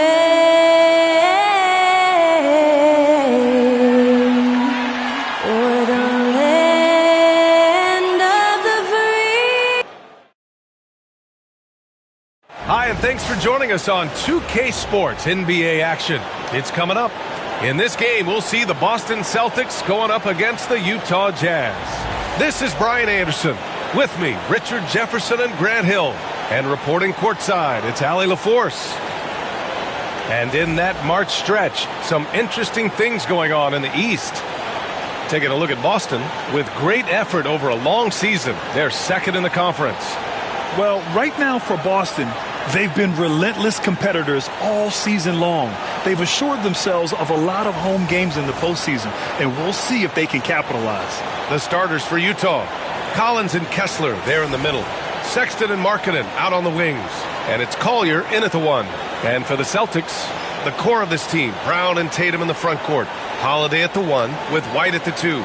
And it's Porzingis in at the center position. You know, on paper, this looks like a lopsided matchup, but anything could happen in the NBA, Grant. That is the truth. I mean, that's why they play the games. One guy gets hot, the team gets cold. That's all it takes to swing the entire outcome of a game. Now here's Tatum. And he comes up with a bucket. Now, what hard work from Tatum inside. Doing what it takes to find his shot. Collins outside. Sexton, a screen on Tatum. To the left side wing. Markkanen sets a screen. 6 on the shot clock. Collier, no good. And so it's Brown with it. He brings it up for Boston. Here's Holiday. Kessler with a rebound. Here's Collier. Last game for him, he picked up 13. Collins inside. Tatum's there. Collins, no good. Outside, Brown. There's Tatum with the three. Good. And Brown gets the assist. Tatum's got 5 now. An accurate shooter from distance. Tatum's teammates want him to keep looking to pull the trigger. You look at his college days and his rookie year, Tatum has always been on a winning team, Richard. B.A., I think it starts with his approach. There's always been an air of professionalism when it comes to Tatum. He's just a young player that is focused only on winning. Now here's Porzingis. Offensively, he's been a force. He's putting up around 19 points a game. On target from about 13 feet. They've come out strong 3 of their first 4 to start the game. Collins outside. On the wing, Sexton. About 2 minutes gone by in the first quarter. Markkanen for 3. The rebound, Celtics. Coming into this, having notched to win against the Lakers in their last game. Oh, man, they were in total control, really doing anything they wanted. It was that level of dominance. It really is fun seeing an offensive function like a well-oiled machine. I'll be interested to see if they can keep doing this. And Utah has possession, following the bucket by the Celtics. Holiday passes to Tatum. You know, Grant, in interviews, Jason Tatum often seems understated and soft-spoken, but that's just him, isn't it? That's true, B.A. Tatum has a quiet confidence about him. He doesn't feel the need to be loud or act out. He lets his work on the court do all the talking for him. Take a break. 2 shots.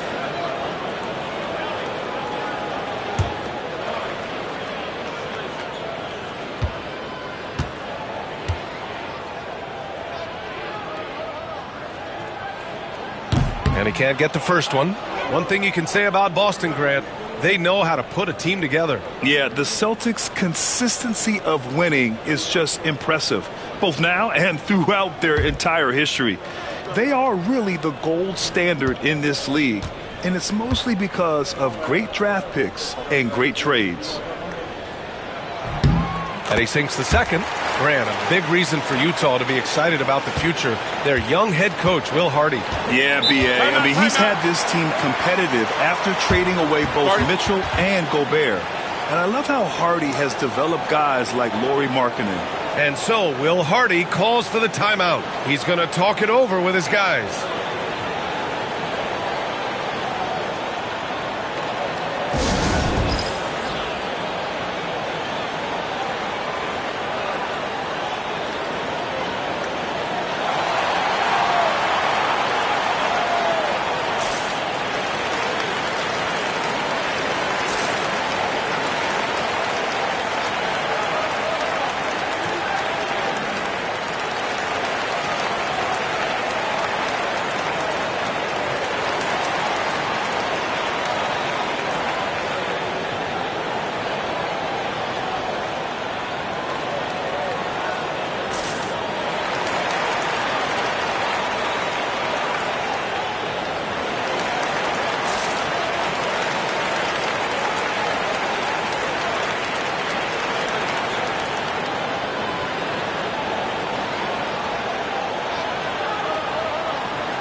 Clarkson's checked in for Sexton. Over the previous month, we look at the best when it comes to scoring. Third is Jason Tatum. And this last month has been truly special for him. He's scoring at will and in a rhythm on offense.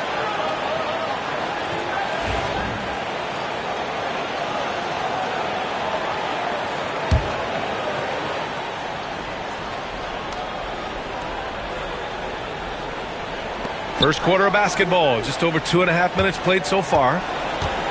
Back to Clarkson from downtown. Holiday grabs the miss. Still very early, but that's not the start they want. 1 for 5 shooting. Yep, that one goes. An outstanding first quarter from the field. And it's Utah with the ball. 9-point game. They're coming off that loss against Philadelphia. They hit a couple big shots, but overall, there was a lack of consistency. Just not their night at the offensive end. And tonight, I expect them to play better offensively, try to get some closer looks. And he's very confident from that range, but you can't make him off. Tatum passes to Porzingis. There's the drive, and a slam dunk by Porzingis. They've shown so much energy right from the start, particularly on the offensive end. They came out swinging, really setting the tone on offense, and the opposition has not been able to respond. Now here's Markkanen. No points so far. Pass to Clarkson to stop the drought. The Jazz again can't hit. Boston leading by 11. Time now to hear from our reporter, Allie LaForce. I was able to talk to Joe Mazzulla for a minute, and I took the time to ask him about his strategy for Lauri Markkanen, and he said, we know he's going to hit big shots and be physical on the floor, but we're going to make him work for everything tonight. I hope we can test every shot that he takes. Hope and hard work. Can't ask for more than that, guys. And Allie, thanks. 4 on the clock. The Jazz need to get one up in a hurry. Markkanen from long range. The shot that time not on target. And so it's White with it. He brings it up for the Celtics. This game against Utah, the first time they've met this year. A difficult matchup for them last year, with them losing both games to a team with a bad record. Porzingis misses. Jazz trail by 11. And when Porzingis can be a third option on a team, he is deadly and efficient, RJ. We've always seen Porzingis as the guy or as a second option. But when he has elite teammates around him, he really flourishes. The Celtics have got 6 of 10 attempts to fall. Holiday finds Tatum. Shoots over Collins. And it's Tatum missing. Utah has gone 1 for 5 from three-point range. A cold start. Markkanen, the pass to Collins. Markkanen sets a screen. Fires the three. And Clarkson with the three. Rise and fire away. This is Clarkson's attitude as soon as he catches the rock. Boston leading by 8. Brown passes to Tatum. Good. And Brown gets the assist. Tatum's got 10. And he has flat out taken over this quarter. Keep feeding the beast. Clarkson outside. Pass to Markkanen. Clarkson outside. Off target from three-point range. He's lost his rhythm completely this quarter, but he's determined to stay after it. Out of bounds. It'll be Utah's ball.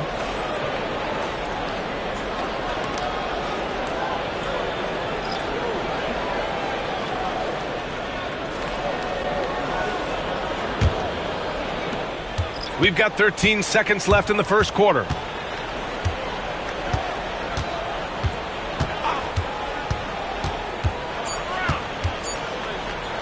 Here's Filipowski. Cash money on the open jump shot. And so it's the Boston Celtics up by a healthy 8 points at the end of the period. Their key to consistency has been their dominance in the paint. They've been the more physical team. We'll be back in a moment.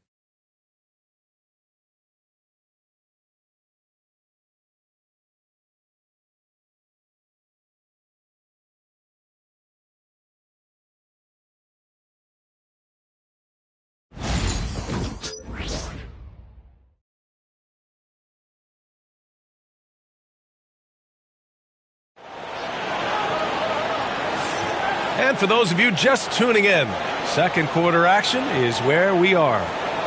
And some stats here, guys. The scoring breakdown for the Celtics. The story so far has been their mid-range shooting. The analytics might not like it, but elite offenses still knock it down from that area. And another thing, they found the open man. Really playing unselfish basketball, moving the ball around there on the perimeter. All right, Grant, give it to us straight here. What's the deal with star treatment in the NBA, you think? Star treatment? What is that, B.A.? No, I think some players have a reputation which might help them on 50-50 calls. And you could argue that some players have a reputation that hinders them on the 50-50 calls.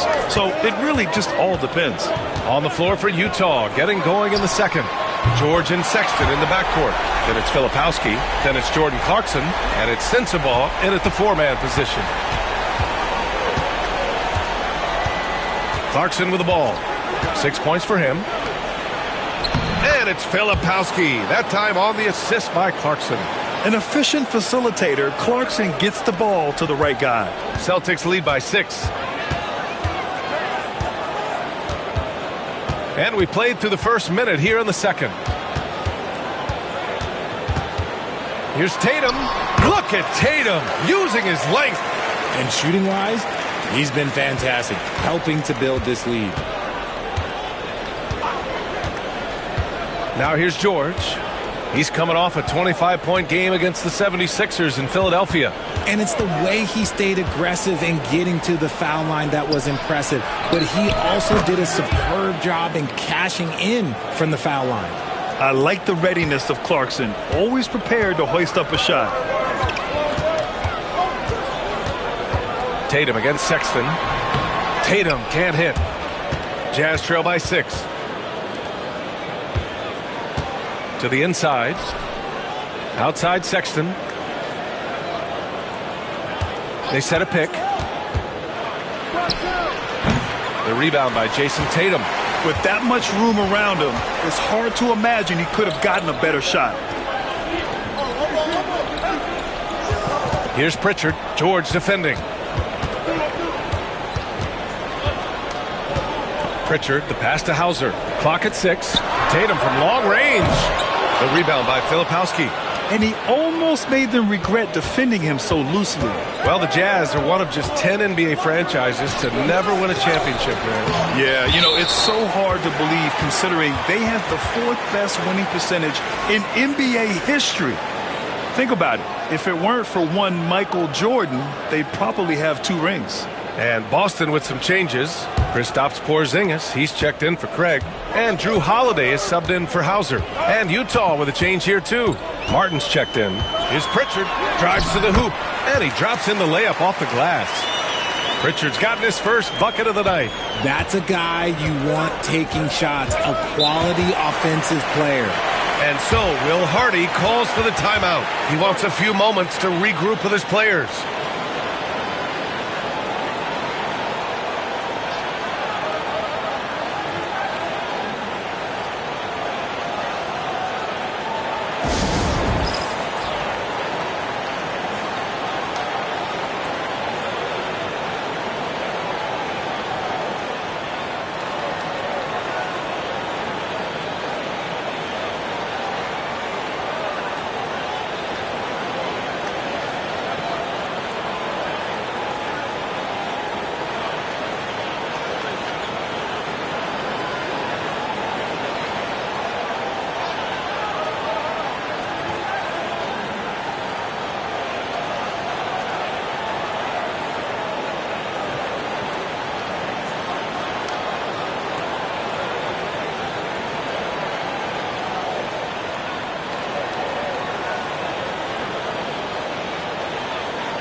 And Boston with some changes. Jaylen Brown comes in for Horford. And Derek White subbed in for Pritchard. Kessler, he's checked in for Utah. John Collins comes in for Martin.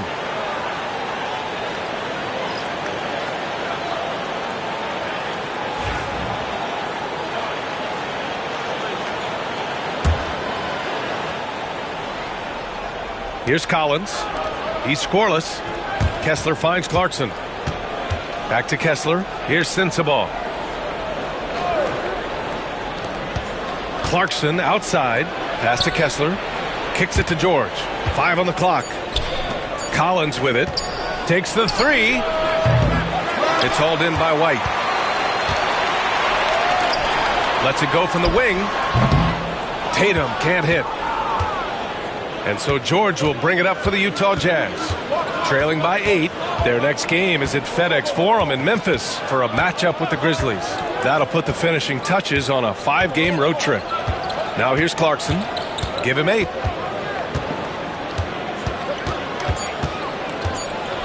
Beyond the arc. Doesn't go for him. Celtics lead by 8. Outside Holiday to the paint. Out of bounds. It'll be Utah's ball. Here in March, things are heating up. Let's check out the teams in the West. You look at the Jazz, and after a subpar season, there have been some questions about the direction of this franchise. Al Horford's checked in for Boston.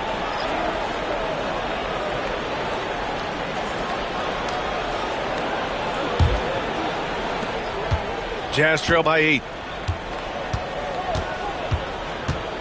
Here's Collier. Looking at his stats, he's putting up about 7.5 per game. Oh, plenty of contact on that shot. Officials call the foul, and he'll take 2 free throws now. Jaylen Brown picks one up. And when Markkanen is used correctly, he can be an important contributor. A big man who can really shoot, which is valuable in today's game.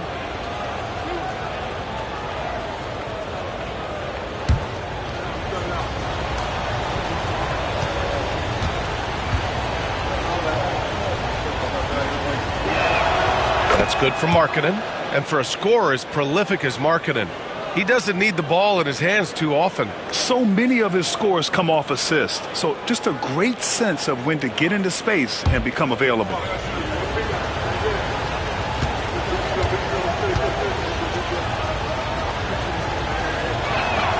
Markkanen hits them both. Well, Grant, we're deep into the season now. For teams who will miss the playoffs, where are their heads at, you think? Well, B.A., first of all, it's a chance for some of the others to show out. Their focus should be on finishing strong. And realistically, you start planning for the offseason. But there are still games left to play. Ooh, that's a tough break. After poor communication defensively, it leaves him all by himself. Pass to Collier. Collins outside. Puts up a 3. The Jazz again can't hit. And they're doing strong work on the glass. A +5 advantage for them. And let's send it over to Allie LaForce. Well, after some down years in Dallas, Kristaps Porzingis said, I really checked myself. From that point on, I started building my game back up. Sometimes when you're younger, your physical abilities might already be there, but your mental is not. Once that all clicks, that's when you've got something. Well, it's a good way to think of it. Thanks, Allie. 6 to shoot. Sexton misses. Had enough room to finish, and that's one he'll usually make. Brown can't hit. Jazz trail by 6. Pass to Collier.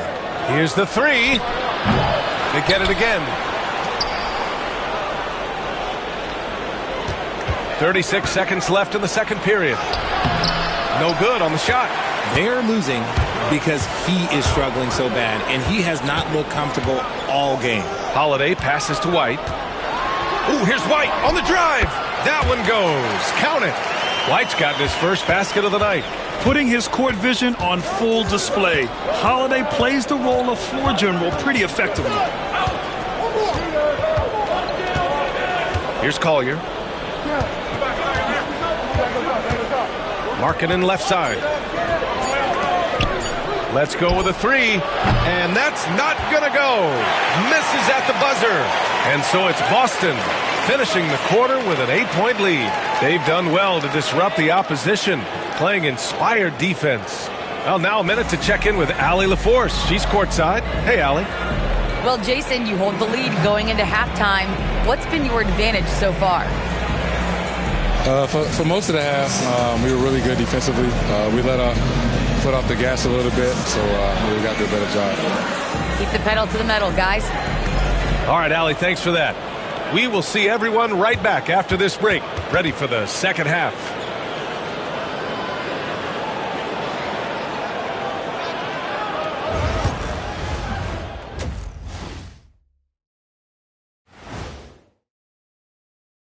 Welcome, everybody. The story tonight has been a solid showing through the first half for the Boston Celtics.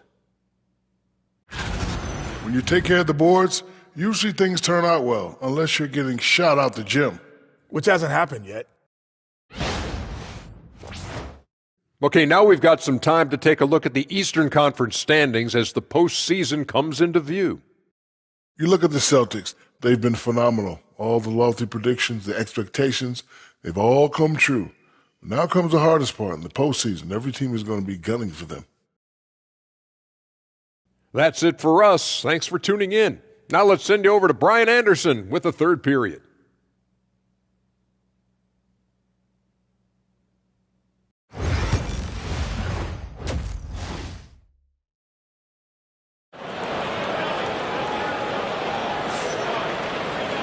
And we hope you've enjoyed the broadcast thus far. We're halfway through the game. And you know, Jason Tatum, he's been really making it happen, guys. And in the first half, he dominated in the post. He got the looks he wanted and was able to execute. The question now is, will the defense keep letting him punish them inside? Or did Coach have some new ideas for them?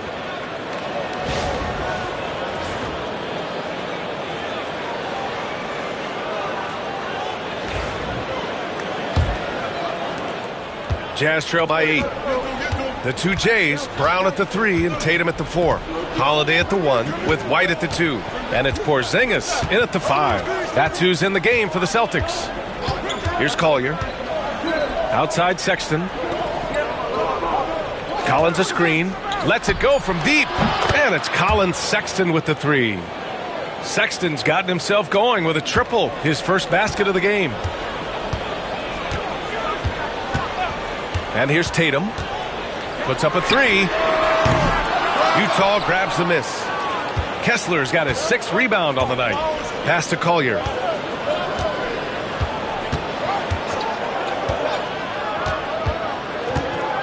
Now here's Collins.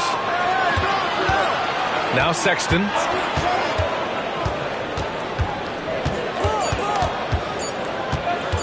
Over White. Sexton misses. Coaches loathe empty possessions. You got to be able to hit the easy ones. Back to Brown. Outside Holiday. Pass to Brown. Tatum against Collins. And he got the whistle on the way up. So he'll be headed to the line for a pair. All right, a moment to check out some numbers for him.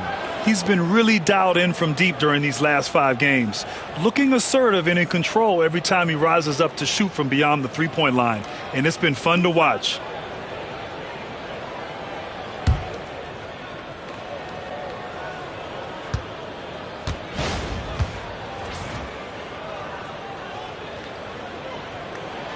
And he drops the first.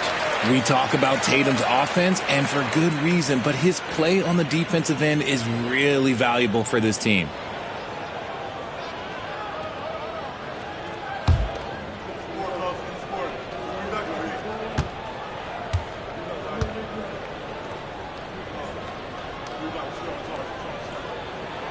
And so he hits both. Jazz trail by 7. And so Will Hardy calls for the timeout. A moment to rest and confer on the game plan. There's just a lot of wide open lanes to the rim here. That'll drive your coach nuts. Yeah, we can see over here, the coach, he has some choice words for his team. Words we cannot repeat.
And here we have the leading defensive teams in the league after the All-Star break. Fourth, the Celtics. Since the break, here's a team that has locked up their opponents, playing with passion defensively.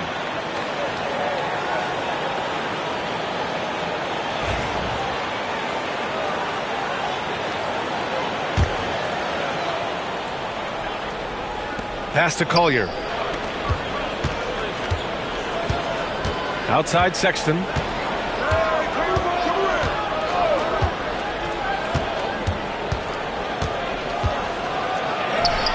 Banked it in off the glass. Sexton's got 5 now. I love that hoop from Colin Sexton. Don't settle, young man. You know, Grant, looking at the career of Colin Sexton, he had a huge third season, averaged 24 a game. Yeah, B.A. And unfortunately, Colin hurt his knee early during his 4th year. Had season-ending surgery, but we've seen Sexton make a full comeback and just a dynamic scoring guard. Now here's Brown. No made baskets yet. Pass to Tatum. Clock at 6. Back to Brown from the right block. Brown cashes in. A terrific finisher inside. I love seeing Brown get it done inside. He's more than just a jump shooter. Collins outside. Here's Collier. He's covered by Holiday. Collier, no good. I'll tell you what, they've been aggressive and they've been physical. Tatum can't hit. Jazz trail by 7. Trying to find a spark here. Yes, indeed. A rough stretch offensively. They could really use a basket. For 3, Collier. Utah with another miss. It's clear he's totally out of sync. The team needs to rethink its strategy around what to do with him. Outside, Brown. That one falls. Nice feed that time from Holiday. Holiday's got 3 assists tonight. Gotta love the confidence. Brown wasting no time firing away. Now here's Sexton. He's got 5. Markkanen with a screen on White. The 3 from Sexton. Knocks down the long J. Sexton's got 8 points here in the quarter. This is just fun. These teams are trading threes back and forth. This is today's NBA. Hey, we see this kind of exchange more often than not. Outside Tatum for 3. Jason Tatum. He's a sharpshooter. Taking matters into his own hands. Tatum gets those 3 points back in a hurry. And so Will Hardy calls for the timeout. He wants to make sure everybody's on the same page. And you look at Derek White, Richard, the energy he plays with, it is remarkable. That's his greatest attribute, his activity on both ends of the floor. Having a high motor is a skill. He keeps coming and tries to wear you down.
And the Celtics making a change here.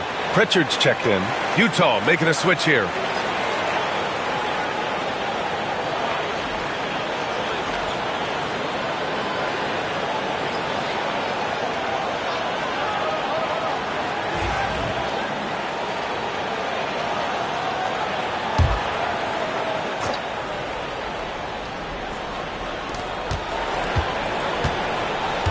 Here's Filipowski, hounded by Tatum.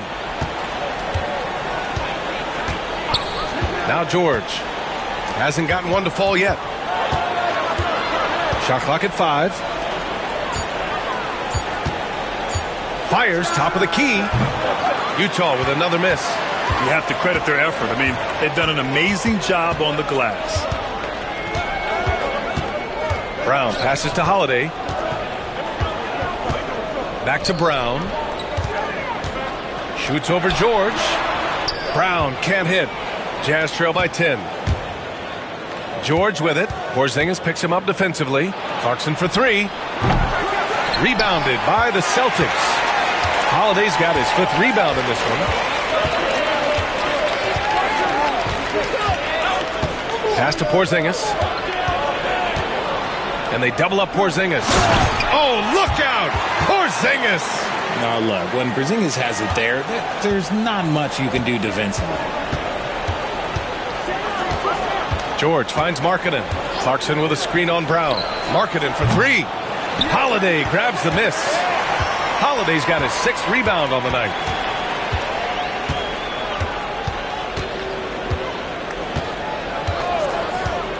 Outside Tatum. Back to Holiday.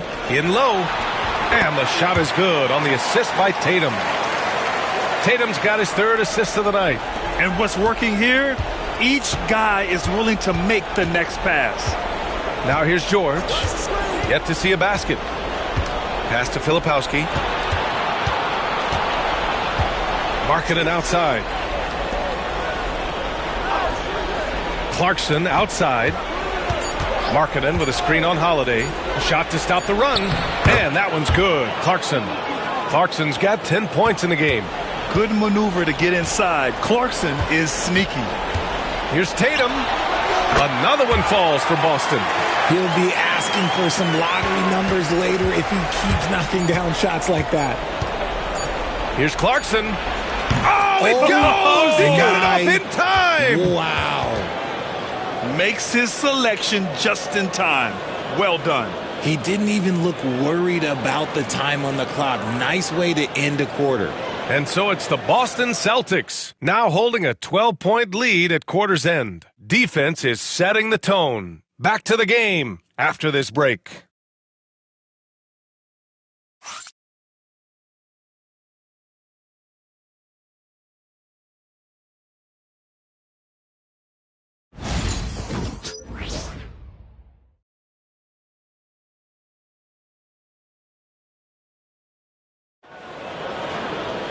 And there have been 2 very different performances from these teams today as we get going in quarter number 4.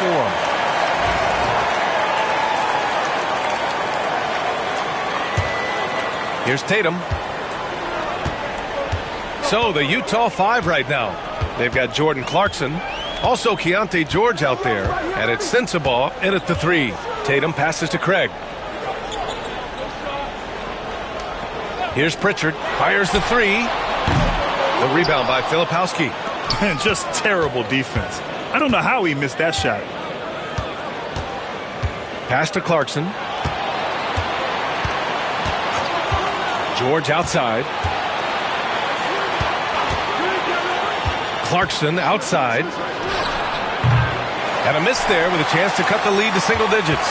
And he got a couple to fall from long distance in the first half, but still looking for that number 3. Screen by Horford. Tatum from long range gets the 3 ball to go. Tatum's got 25 points in the game.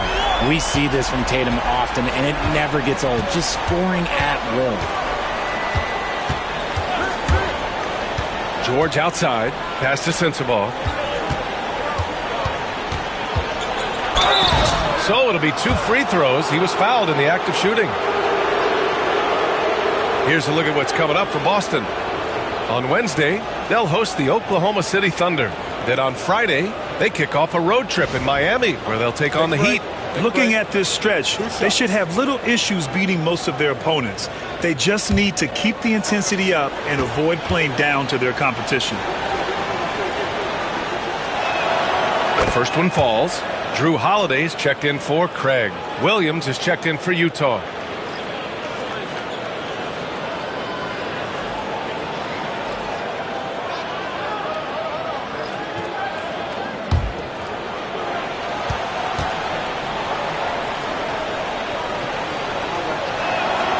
Hits both from the stripe. And it's a luxury to have a great shooter like him at the line. Very rarely see him miss. Screen by Horford. There's Tatum with the three. The rebound by Filipowski. Filipowski's got his 4th rebound in this one. Williams passes to Clarkson.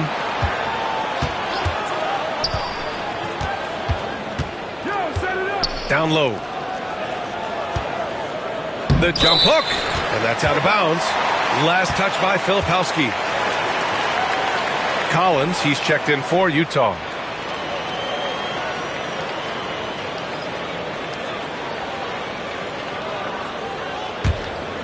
Here's Holiday.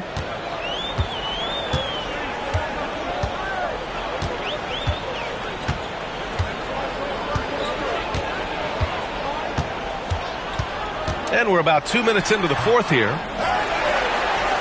Second shot opportunity. Out to Horford. Takes a three. That one falls. Nice feed that time from Holiday. Holiday's got his 4th assist in this one. The assist numbers certainly stand out. They've really emphasized ball movement here today. Pass to Sensabaugh.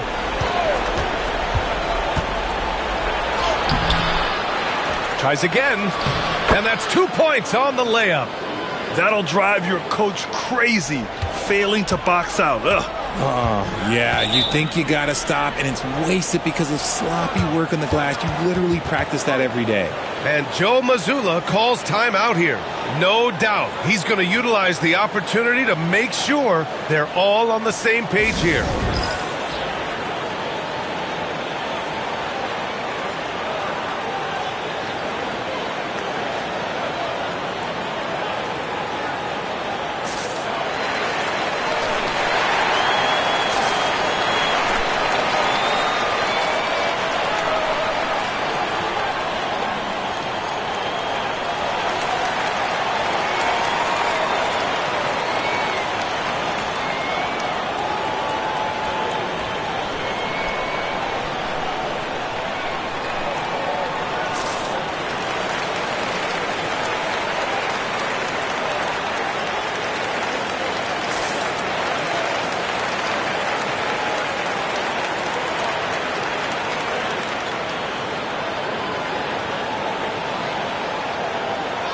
And some changes here for the Celtics.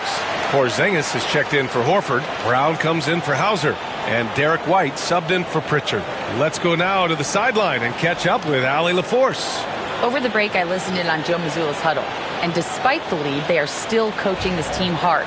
In the huddle, they told their guys to stay alert. Do not give them anything easy. They want to protect this late lead, B.A. Okay, good stuff. Thank you, Allie. Just over 2.5 minutes played now. Final quarter of regulation. Here's Porzingis over Kessler. Utah grabs the miss. Left side, Sexton over White. Oh, not wasting any time and taking the shot and hitting it.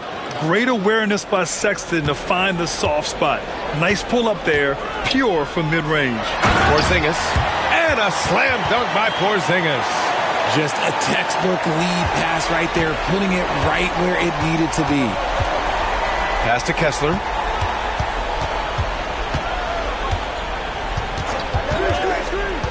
Markkanen outside. Launches it. Oh, the soft touch from Markkanen, the 7-footer. I mean, let me remind you, Markkanen is 7 feet tall. It's incredible how he shoots it so well from deep. White drives in. And he makes it. And he gives up some size inside, but makes a great adjustment on the finish. Yeah, you can give up some size, but that shows you how fearless he is, willing to attack the basket no matter who is in front of him. Here's Markkanen, following the bucket by Boston. And they've won the battle on the board so far, and the scoreboard reflects that. They set a physical tone early on, and they're being rewarded for their efforts. Jazz trail by 13. There's a minute 59 left in the 4th quarter. Here's Sexton. Rebound Boston. Porzingis has got 7 rebounds in the game. White, the pass to Tatum. And he was fouled while in the act of shooting, so he'll take 2 free throws. They'll pin that one on John Collins. It's crazy. He's growing taller. He's adding more muscle. Tatum just becomes harder to defend in there. All right, guys, let's get your take on the scoring breakdown for the Celtics. They're moving the ball around so well, guys. Quick passes, letting the next guy do the work if you don't have a look. And we can't forget about how ferocious they've been cutting to the rim, just going right at defenders and finding ways to finish.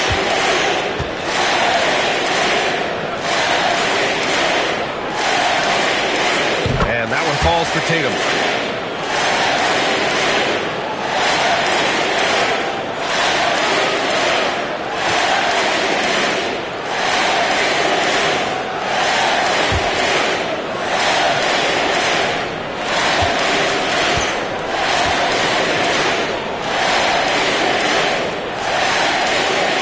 And so Tatum nails both of them.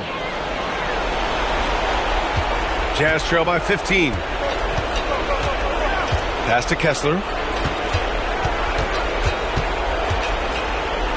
It's Markkanen on the wing. Here's Collier. Takes the 3.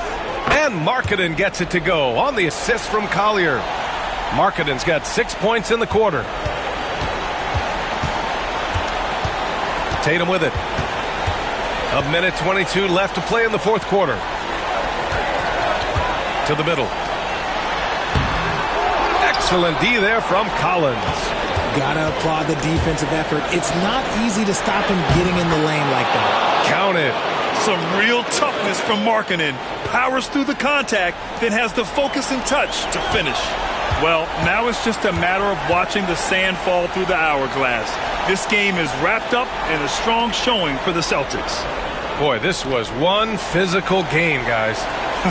They obviously felt that was an advantage of theirs coming in, and they were able to be relentless inside as a result. And they're going to win this one, making this their 47th victory so far. And against a non-conference opponent, you really want to win the first one. They'll go into the next one knowing how to beat this team for sure. And as it was happening, as it was building, you knew this was a monster game for Jason Tatum. And he's been a well-oiled machine on offense, keeping things simple on this end, getting the looks that he wanted, knocking them down. And he lobs it up, and stolen by Holiday. Now here's Tatum.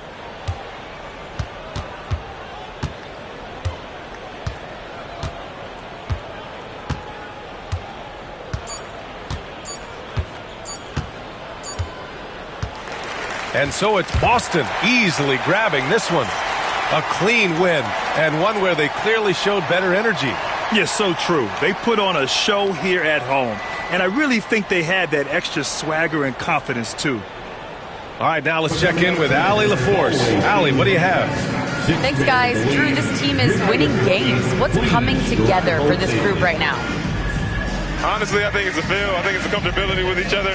I think it's the chemistry on the court. And from there, as chemistry builds, you build confidence. And, man, it's fun to play, I do. I hope it continues to build. It's been fun to watch. Thanks, Drew. Thanks, Allie. Great interview once again. And that'll wrap it up, folks. For Richard Jefferson, Grant Hill, and Allie LaForce, this is Brian Anderson saying thanks for watching. And as we leave you, here's a look at our player of the game, Jason Tatum.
And the players going through their game preparation, making sure they're fully warmed up for the tip.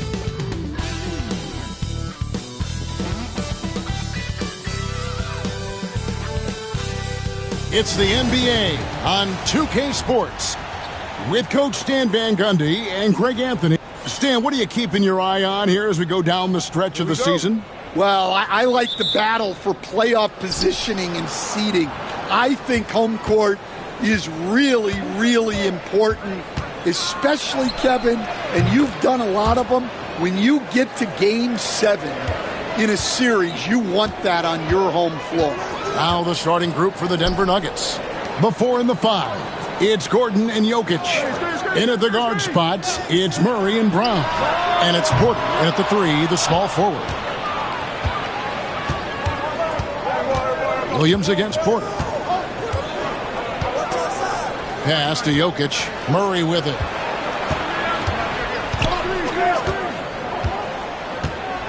Back to Jokic. 6 to shoot. No good with the triple. And here are the Thunder now. It's a 3-point game. Here's Gilgeous-Alexander. What a terrific move that was. And he had a good look, and Gilgeous-Alexander made it pay off. Pass to Brown. Now Jokic. Right side, Porter. Back to Jokic. It's rebounded by Oklahoma City. About a minute and a half through the first quarter. With a short break in the action, gives us a chance now to send it over to David Aldridge. Thanks. Mark Dagnall and I got a chance to talk for a bit. He thinks they need to focus on speeding up Nikola Jokic rather than trying to slow him down. Coach said Jokic dominates the game at his own pace, so we need to put more pressure on him and not allow him to play so patiently. Of course, that's easier said than done. Back to you, Kevin. Thank you, David. And looking back, Coach, how great was it to see the Nuggets win their first title back in 2023? One of the great NBA stories, Kevin. It was huge. It was a moment years in the making. That championship meant so much to the city of Denver and its fans. Jokic finds Murray. Gordon with it. Three-pointer. Knocks down the 3 ball. Well, confidence isn't something that Gordon is lacking. He thinks his shot is there, so he just takes it. Holmgren the screen. Gilgeous-Alexander can't get it to go. Out of bounds, Oklahoma City takes possession. Russell Westbrook in for Christian Brown.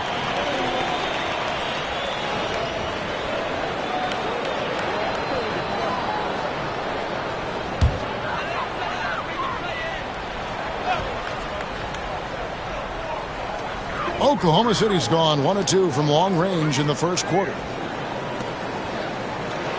Oklahoma City moving it around. And a wide open look for Gilgeous-Alexander. The Thunder with another miss. Another miss. He is struggling for the quarter. Murray against Gilgeous-Alexander. Westbrook with a screen for Murray. Off target from 3-point range. And here's Williams now. He'll bring it up for the Oklahoma City Thunder. To the middle. Here's Holmgren. And the dunk by Holmgren. And given that Holmgren is 7 feet tall, he's a threat to throw it down at any time. Outside, Porter. Gordon with the screen for Porter. The three-pointer, no good. And even without that 3-ball dropping for him, the defense should have done more on that last play. Count that one for Dort. Very good inside. Dort's got great upper body strength. The Nuggets trail by 3. And we have a timeout called by Michael Malone. He wants a minute here to get things straightened out with his team.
Wallace is checked in for the Thunder. And Denver also making a switch.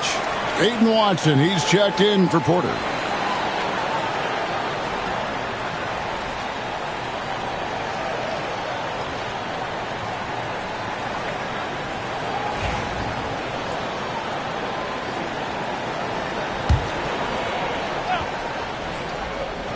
And Denver has possession.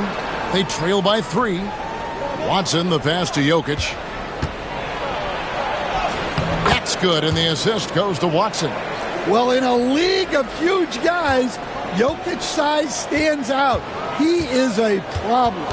The amazing Nikola Jokic, Stan. How fun is this guy for us to watch every time we do a game? Yeah, he's such an interesting guy, Kevin. He's got so many skills, and he's led the league in touches, but he's near the bottom in how long the ball sticks in his hand, constantly making quick decisions and passes. This guy is really like watching the best we've ever seen. I would agree. And what a quality to know where to go with the ball when the pressure arrives. And now we've got some time to check in from the sidelines. You got for us, DA? Thanks very much. Kevin, Jamal Murray is built for clutch situations. Coach Michael Malone said, I know a lot of guys are pretty good in the regular season, but when the stage is at its biggest, Jamal seems to step up and perform. He's a guy that thrives in the moment, never afraid of it. You can't say that for a lot of players. Kevin? Well, you're so right. He isn't afraid of anything. David, he is big time. Thank you. A different look for Oklahoma City. Williams, he's checked in for Hartenstein. Wiggins comes in for Holmgren. And it's Alex Caruso in for Dort. The Nuggets also changing it up. Saric is checked in for Jokic. Zeke Naji comes in for Gordon. And Porter subbed in for Murray. 6 on the shot clock. And here's Westbrook from the arc. Wiggins with the rebound. Oklahoma City trailing. Williams up on top. That falls. Nice feed that time from Wiggins. Williams has got 5 now. And we'll see if they can finally hold on to a lead. It's been back and forth all night. Well, this is why the fans are here. Each team trading blows, increasing the entertainment value. Check it out. Check it out. Wallace outside.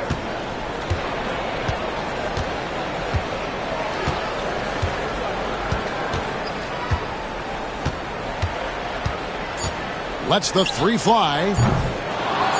The shot missing. And still a close game as the first quarter comes to a close. Thunder lead by 1. And we'll get the second quarter underway on the other side of this break.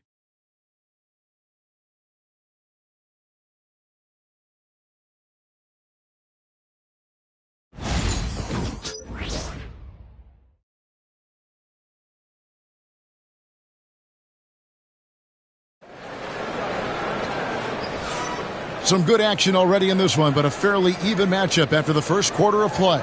And for the Thunder guys, what stands out to you so far? You could see they were well prepared defensively coming into this one. KYP, know your personnel. So far, good attention to the scouting report.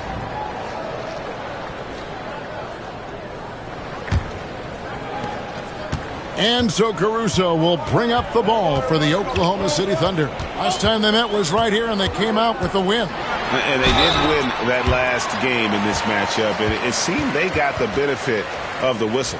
On the floor for Denver as we get going here in the second quarter. They've got Peyton Watson. Porter is out there with Russell Westbrook. Then it's Dario Saric. It's Naji in at the 4 slot.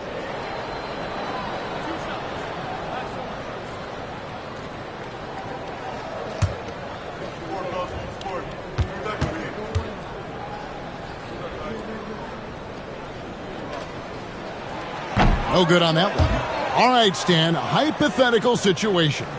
Down 1, shot clock is off. If you could pick anyone in the NBA, who do you want taking that shot? Well, I'm going to go back in time a little bit, Kevin. The guy who really made my career for me as a head coach. I'm taking Dwayne Wade. He was the best that I ever saw. Not only did he have the ability to make clutch shots, he managed the game clock as well as anybody I've ever seen. The situation was never too big for him, was it? Never was, and he's so smart in addition to being as talented as he was. They double him with Wiggins. Shot clock at 6. And a wide open look for Porter. It's good, and Watson picking up the assist. Porter's got himself on the board with 3 there. Elite from the corner. Porter Jr. shoots a much better percentage from this spot. Gilgeous-Alexander. And it's Denver with the rebound. They come into this one following a loss to the Thunder. Hey, they had their opportunities, but let's face it, they choked from the line. Hard to win that way on the road. Yeah, those opposing crowds can put you off balance at the stripe, but you got to block out the noise and make those free throws. To the inside. Kicks it out to Wiggins.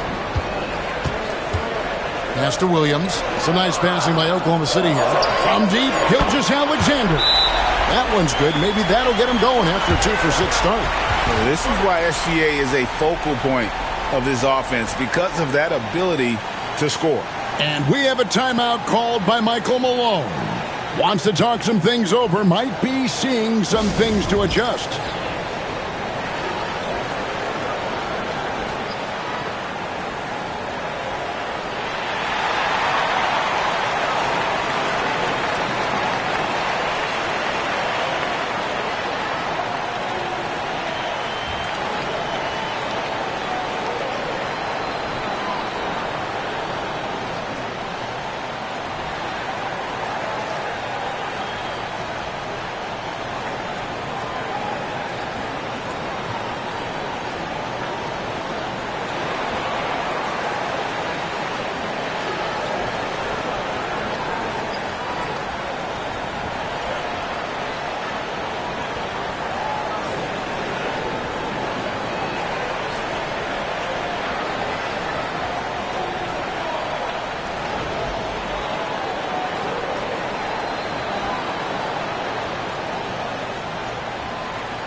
And the Nuggets making a change here. Brown's checked in. Now we get a chance to check out some stats for Jokic. And he's gotten very shaky at the foul line in the last 5 games. Compared to his numbers through the rest of the season, I know he's frustrated and he'll be desperate to get it turned around here tonight. And here in the second with about a minute and a half gone by. And Saric kicks to Porter. Shoots over Caruso. The Nuggets with another miss. The Thunder with the lead. Greg, seems like we always talk about Shai Gilgeous-Alexander's offensive side. But when it comes to deflections and steals, his defense, he's one of the best. Yeah, his two-way ability is sometimes overlooked in the mainstream media. But people in the know how good of a defender he is. And it goes down 2 points. And if anything, Westbrook gets more aggressive against contact inside. He doubles his effort level in response. Wiggins sets a screen for Gilgeous-Alexander. He was all alone on that one. Gilgeous-Alexander's got the lead up to 4 now for the Thunder. And after not making any threes in the first half, he now has 2 here in the second half. Let's see if he continue to add to that. Good on the bucket. Well, normally we see Porter Jr. shoot it from deep, but I'd love to see him go inside more. He has great length and touch. And now the latest from our reporter, David Aldridge. Hey, Kevin, it's a cliche, but the Nuggets certainly have strong values. Coach Michael Malone says open and honest conversation. That's the best way to have a real team. We talk about family a lot in our locker room. Families don't always get along, but they have to communicate. All the guys that are willing to speak up, that's invaluable. Kevin? You can't put a price on it, David. Thank you. Williams, a screen on Westbrook. Count it. Gilgeous-Alexander's got 12 in the game.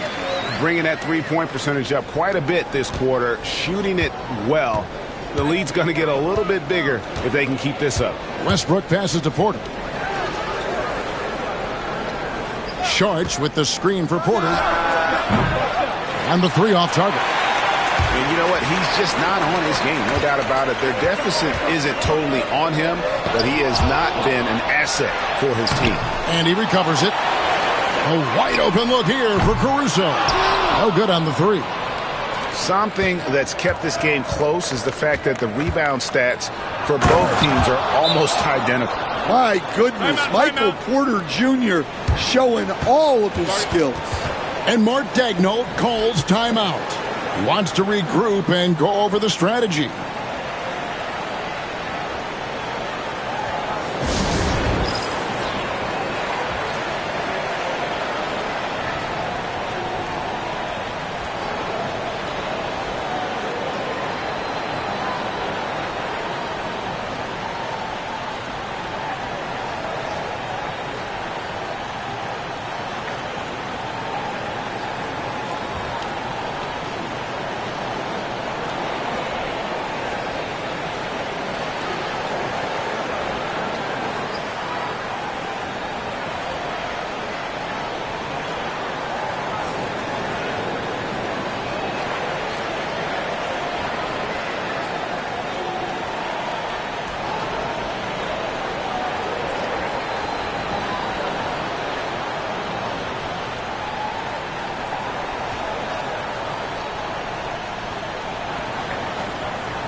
And a new group in here for the Thunder. Hartenstein's checked in for Williams. Holmgren comes in for Wiggins. Williams, he's checked in for Shea Gilgeous-Alexander.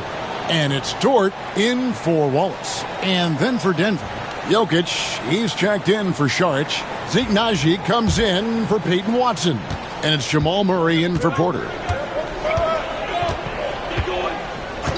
Caruso against Murray.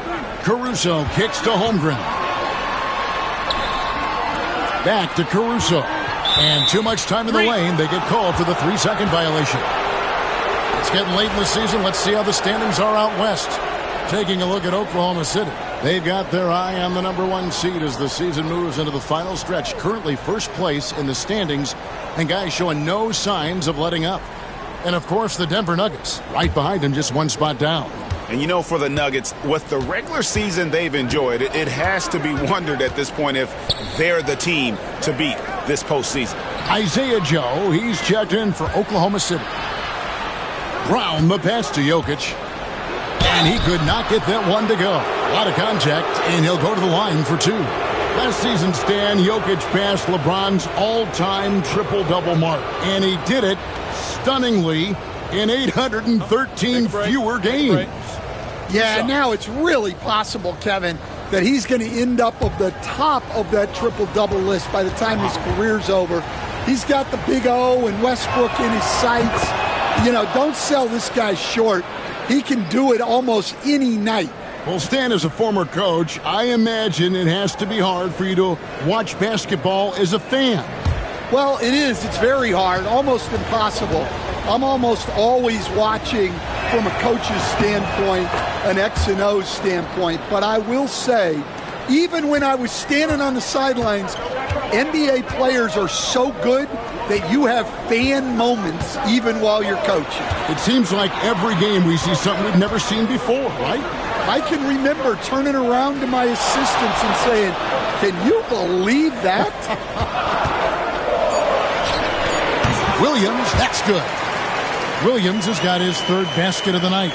Well, he can beat you in a lot of ways. Very challenging to defend. Here's Brown. He's coming off a 19-point game against the Thunder in Oklahoma City. 58 seconds left in the first half. Williams with the ball. Westbrook picks him up. Hartenstein with the screen on Jokic. Back to Joe. Dort kicks to Williams. Takes a three. They get the rebound. Outside, Dort to the paint. Here's Holmgren, and it's sent back by Jokic. Well, not with the Joker there. That was a tremendous block. Murray outside. The 3 ball. Dort grabs the miss. Outside Williams. To the middle. Here's Holmgren. Oh, and the buzzer beater's good. And give him credit. Good awareness of the time remaining. Yeah, really a perfect way to finish that quarter on a strong, positive note. Shai Gilgeous-Alexander, guys, has been on display for the Thunder. He got into double digits for the quarter with 10 points total.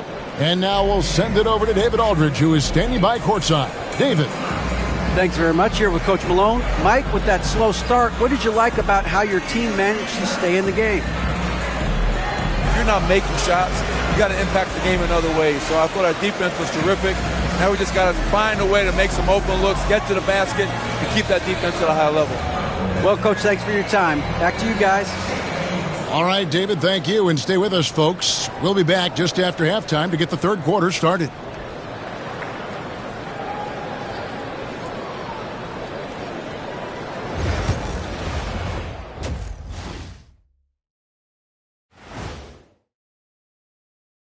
Thanks for stopping by, y'all. First up on the show tonight, a quick look ahead of some upcoming games on the docket. And for that game against the Celtics, on paper, these teams are pretty even. So what will be the determining factor there, Ernie? I'm not sure, but they got to avoid mental errors. Shaq, you agree with Kenny? Not on most things, but this case, yeah, maybe. Yes. It took you too long. Shifting back to that first half of play, let's focus on SGA. Man, is he off to a strong start. He came in on a mission. He's destroying people, even when they run 2 at him. They could have run 5 at him, Shaq, and he'd still be knocking it down. Thank you for being with us. Now let's send it to Kevin Harlan for the second half tip.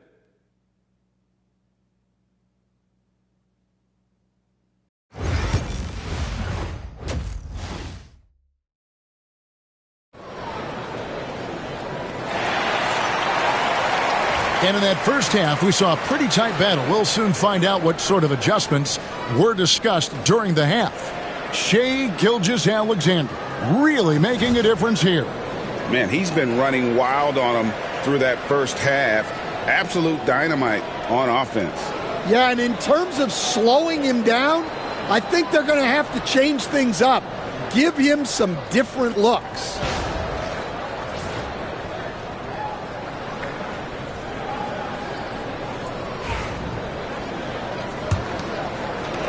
The Thunder leading by 4. The 4 and the 5, the lengthy pair of Holmgren and Hartenstein. Gilgeous-Alexander runs things with Dort to his side.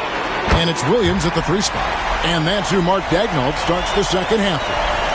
And with that threat of the outside jumper, Holmgren generates space for this offense. Murray, the pass to Gordon. It's Porter outside. The Thunder pull it in. Hartenstein's got 4 rebounds now tonight. And they're controlling the boards, Kevin. That's +5 in that category. Dort with a screen for Williams. Pass to Hartenstein. 5 to shoot. Williams kicks to Holmgren. Off target there. That would have pushed the lead to double digits.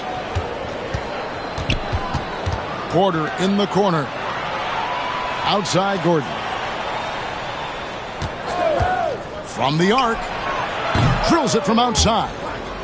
Gordon's got 8. Well, he's not an elite three-point shooter, but Gordon makes just enough threes to be a threat from out there. And really, Coach Van Gundy, the acquisition of Aaron Gordon for the Nuggets was one of the things that elevated them to the championship caliber team that we saw. Yeah, Kevin, he was sort of the missing piece. He's a great fit in the front court alongside of Jokic. His athleticism, his defense, his ability to score inside have really made them a great tandem. And what about his ability, Stan, to fit in right off the bat and make a difference?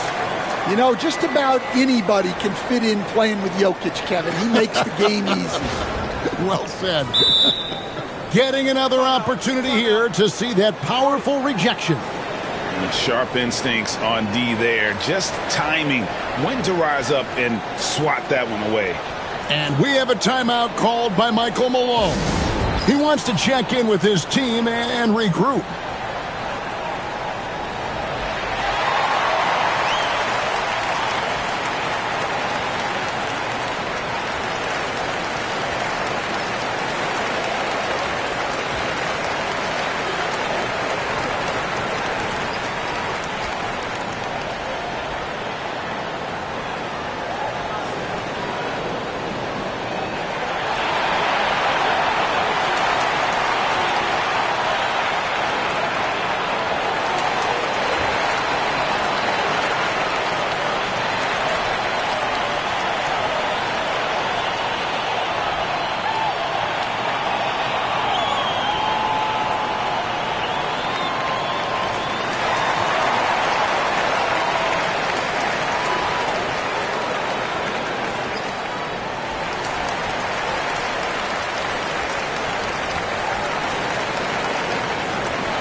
And a chance to check out the stats for Williams.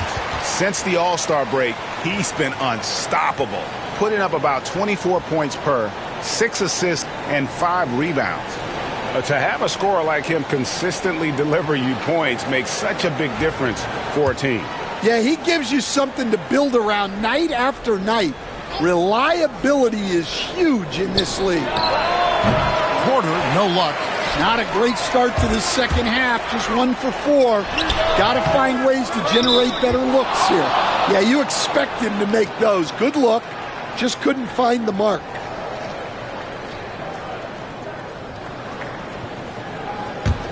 The Nuggets trail by 4. Murray, the pass to Gordon. 2 minutes into the second half of play now. Here's Porter, and it's good off the back rim and in. Porter's got 9 points. Stepping in, Porter Jr. Mid-range jumpers are like layups for an elite shooter like MPJ. Here's Gilgeous-Alexander. Denver grabs the miss. This is not how they wanted to start the second half. Just 1 of 5 so far. To the inside. And it's Gordon finishing it off. Well, when Gordon's team makes it this easy for him, of course he's going to throw it down hard. Outside Williams. Back to Gilgeous-Alexander. Hartenstein with the screen on Murray.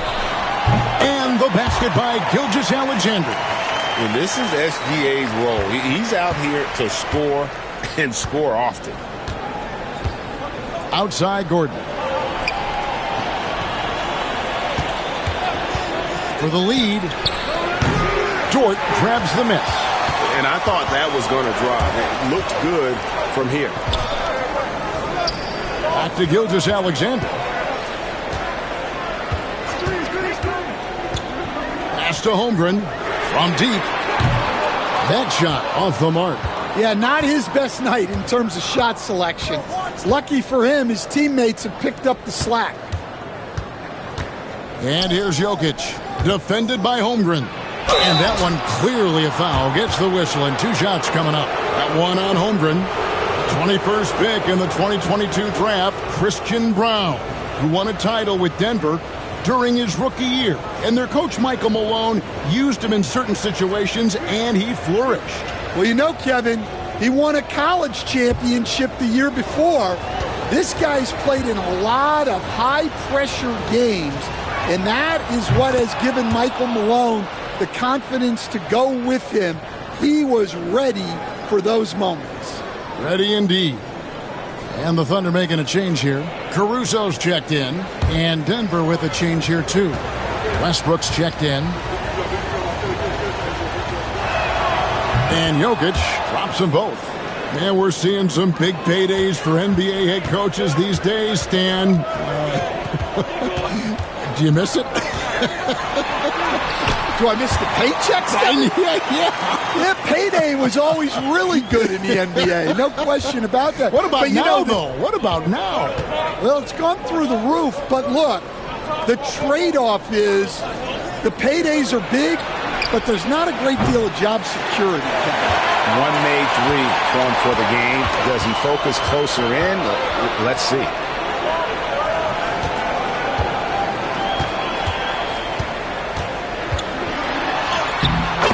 .141 left to play in the third. Laid in with a nice touch off the glass. And when they've gone to him, he has come through big time. You got to keep getting him touches. On the wing, Porter. Outside Gordon. Three-pointer. Good, and a nice assist from Porter. Gordon's got 13 points. And here's Gilgeous-Alexander. He'll bring it up for the Oklahoma City Thunder. They lead by one. And Mark Daigneault calls timeout. He wants to make some adjustments to the game plan, clearly.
A different look for Oklahoma City. Williams, he's checked in for Hartenstein. Aaron Wiggins comes in for Shai Gilgeous-Alexander. And Wallace subbed in for George. The Nuggets also changing it up. Sharch has checked in for Gordon. And it's Peyton Watson in for Jamal Murray.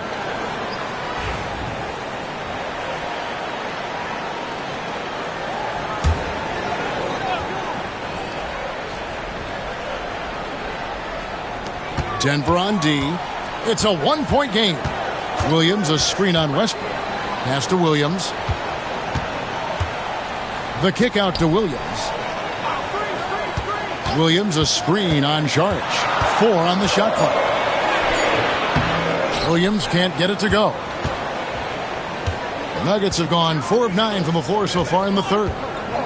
Outside Westbrook. 43 seconds left in the third quarter. Pass to Jokic. For the lead.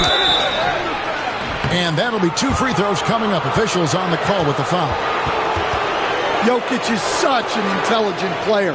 He'll bait guys into a foul, whether it's with the pump fake or something else. And this is his third trip to the line tonight.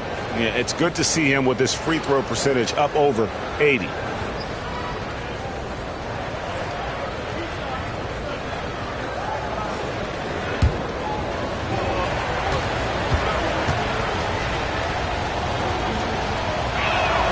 Ties it up, and this next one could give them the lead. Well, we've seen very few superstars as unselfish as Jokic. He'll play whatever role is necessary for his team to win. Jang, he's checked in for Williams.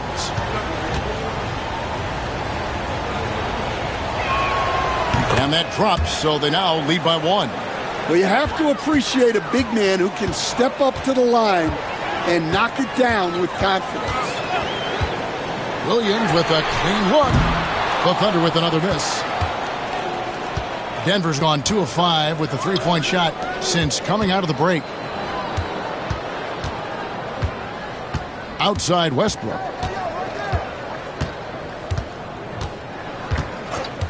Porter, a screen on Caruso. Back to Jokic. And the last shot before the buzzer is off. And so it's Aaron Gordon making things happen for the Nuggets. He ends up dropping in 2 from distance, making a difference from long range in this one. We'll get you back to the action after this break.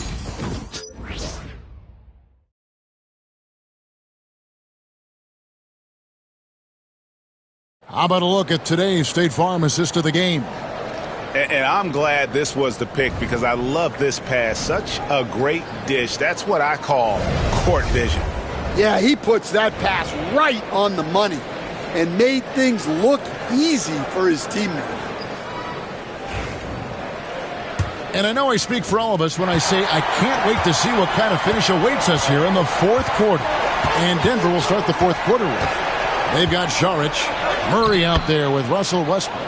Then there's Peyton Watson. And it's Brown in at the small forward position. On the wing, Gilgeous-Alexander. He's covered by Murray. There's the 3. Shai Gilgeous-Alexander, and that's good. Gilgeous-Alexander's got it all tied up now for the Thunder. Murray, the pass to Watson. Trying to answer back, but that 3 is off the mark. Now, Gilgeous-Alexander. Pass to Wallace. Now, Caruso.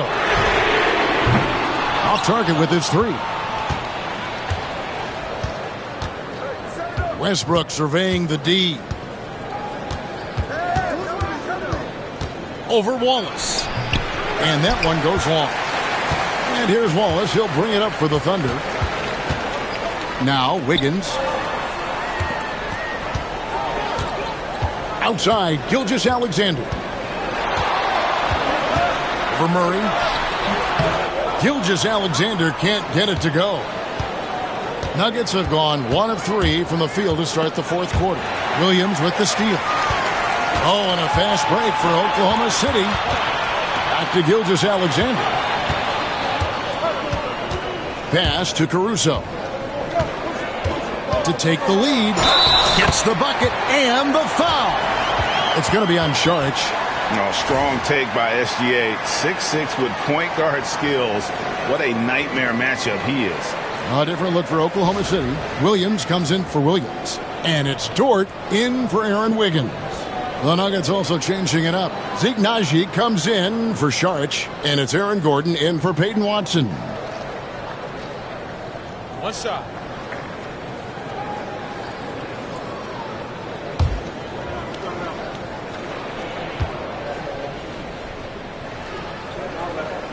That's good from Gilgeous-Alexander. And this guy just does everything. Scores, passes, good rebounder. Just an all-around terrific basketball player. The 8-footer. And it's in after a nice bounce off the right side. Terrific ball movement leading to the basket. You love to see it. For Oklahoma City, they've gone 2 of 4 from the field since we started the final quarter of play. Now, here's Gilgeous-Alexander. Not a lot of room. Off target at the rim. Lob pass to Gordon. And then Gordon with the dunk. Well, good to see Gordon having games like these, proving how effective a scorer he can be for this team. Murray against Gilgeous-Alexander. For Murray. Gilgeous-Alexander can't get it to go. There's the triple. Murray, no good. Oklahoma City has gone 1 of 2 from three-point range here in the fourth. Pass to Wallace. Williams, a screen on Westbrook. Wallace hands it from downtown. Wallace has got his first 3 points of the game. And guys, here in the fourth quarter, still a close game. Instant classic, fellas. This one could come right down to the last shot. And we have a timeout called by Michael Malone. He has decided it's the right time to talk.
look for Oklahoma City.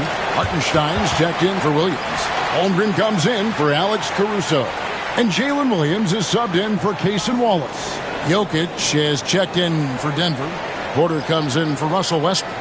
A moment now to hear from our sideline reporter, Hall of Famer David Aldridge. David. Thanks very much. During that last break, I got a chance to hear what Michael Malone said to his team. He told the players, you guys are too talented to be playing this lackadaisical. Push the ball up the floor, get out on the break, and get to the fast break. Guys, we'll see if they can get it done. All right, David, thanks. Not quite enough defense. That time around, just lucky he was off. Dort passes to Gilgeous-Alexander. Holmgren sends the screen for Gilgeous-Alexander. And even without that three-ball dropping for him, the defense should have done more on that last play. Here's Jokic. And Jokic will just torch you inside. Well, we've seen Jokic do this before, coming through in the biggest moments. Here's Gilgeous-Alexander, and the shot goes down. Gilgeous-Alexander's got 14 points here in the second half. And where some feel stressed, Gilgeous-Alexander feels strength. Love the confidence from the young fella. Good ball movement here by the Nuggets. Down low. A putback. Tries yet again. Here's Jokic. Missed it, even after all those chances. Pass to Williams. Up top, Gilgeous-Alexander. Defended by Gordon. The putback. Porter pulls it in. And it's Porter with the ball for Denver. Trailing by 2. Here's Brown. Over to the wing. A floater. Another shot. Jokic makes it look easy inside. Absolutely the guy you go to in this situation. Jokic has no trouble scoring in the clutch. Crucial possession with time ticking down. Yeah, an opportunity to take the lead on this possession. Inside. Pulls it up. Money! Big time basket at a big time moment. Yeah, don't you just love to see a player embrace that kind of pressure? And Mark Daigneault calls timeout. This is a huge moment, folks, in this game. And he wants to be prepared.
Outside Williams. Over Porter. The Thunder with another miss. Well, he wants to shoot his way out of this cold spell, but the struggles continue. Yeah, I get it, but you don't want him forcing things. It's better to get your shots within the flow of the offense. Huge Jokic comes through just fearless. What an option. And Mark Daigneault calls timeout here. Coach clearly feeling the necessity to regroup with so much at stake here.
Here is Williams.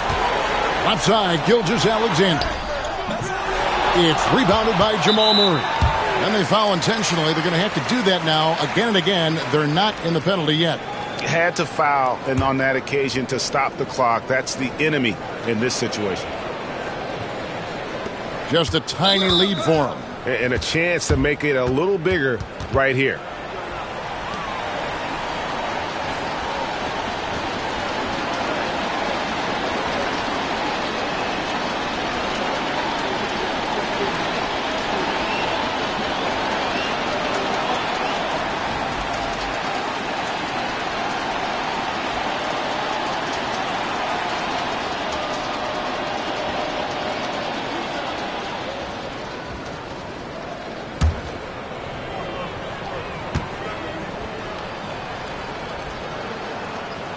And he cannot get the first one to drop. Tough one to miss.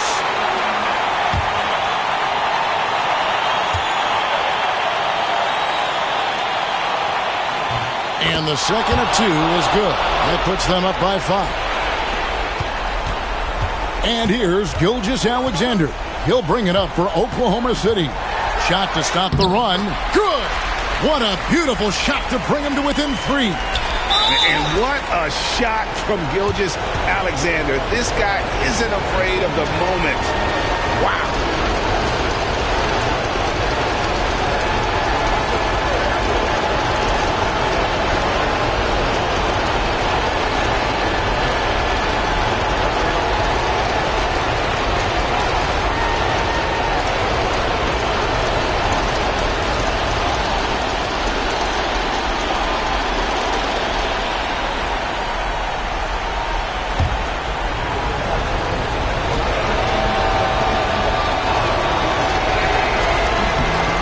Free throw is good, and that gives them a 4-point cushion.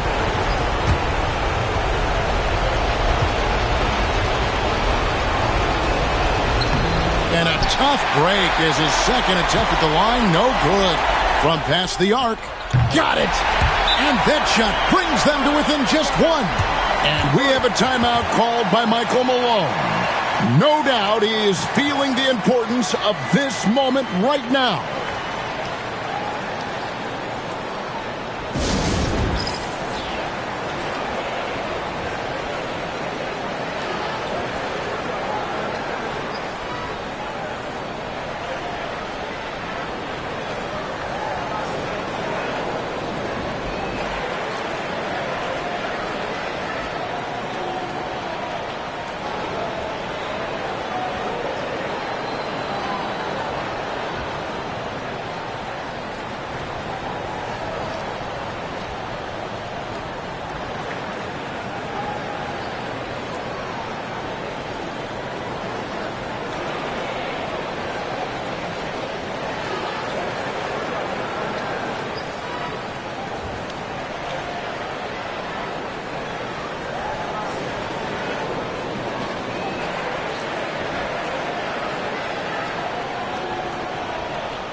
5 seconds left to play here in the fourth. And they stop the clock as soon as they can with the intentional foul. No choice but to foul there, but he's probably the last guy you want to see on the line.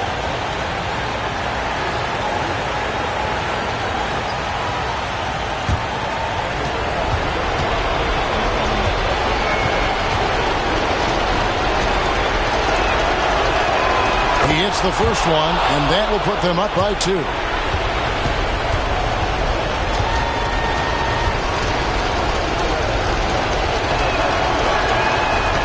He's off on the free throw and able to get that second one to drop in. So it's the Nuggets taking the W in a close one. They break the hearts of every fan in the building with a dramatic late victory. And Kevin, this is the kind of win you have to take a ton of pride in. I mean, they battled with everything they had and came through when the pressure was at its highest. It's time now to go courtside as we send you over to David Aldridge from the sideline. David, take it away. Thanks, guys. Russell, congrats. How satisfying is this win? It's great. I think what we're supposed to do, we came in and competed at a high level defensively for the most part and got the win. And you continue to keep it rolling, Russ. Thanks very much. Back to you guys. Much appreciated, David. And that'll wrap it up, folks. So now for Greg Anthony, Stan Van Gundy, and David Aldridge, this is Kevin Harlan saying thanks for watching. And now our player of the game, Nikola Jokic.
everybody, time to get into it. NBA action on 2K Sports. Moments away, it'll be the Phoenix Suns up against the Memphis Grizzlies right here at FedEx Forum. With two Hall of Famers, Doris Burke and Grant Hill, I'm Brian Anderson. Allie LaForce, our reporter. Here in March, things are heating up. Let's check out the teams in the West. You look at Memphis, they're currently in 4th place, a solid spot to be in late in the year. And checking out Phoenix, they are struggling down in the bottom of their conference. Well, I think for Phoenix, sometimes it looks like they just want the season to end. I mean, it's been one struggle after another all year, and they're really not appearing to have any fun out there, too. And when that happens, the talk is already about what's going to change in the offseason. And the way things have gone, there's going to be plenty of that. Here are the 5 for the Suns. Booker and Beal are the talented backcourt. Bol out there with Kevin Durant. And it's Richards in at the center position. And for Memphis, manning the backcourt, we'll see Morant and Bane. Edey out there with Santi Aldama. And it's Wells in at the small forward position. Oh, we've got quite the matchup in store tonight, Doris. Two conference rivals set to clash once again. And BA, there's typically a little bit of chippiness because it is clear these two teams don't like each other, and you and I are here for all of it. Now here's Bane. Really played well against New Orleans in his last game. Edey on the money from 12 feet away.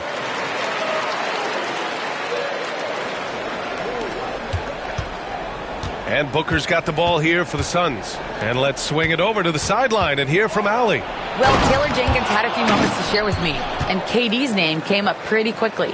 I asked Coach about strategy for Durant, and he said, I want to get physical with him, make sure he's not getting easy looks at the hoop, and ruffle his feathers. So the orders for the defense are to stay tough with Durant. Back to you. All right, Allie, thanks once again.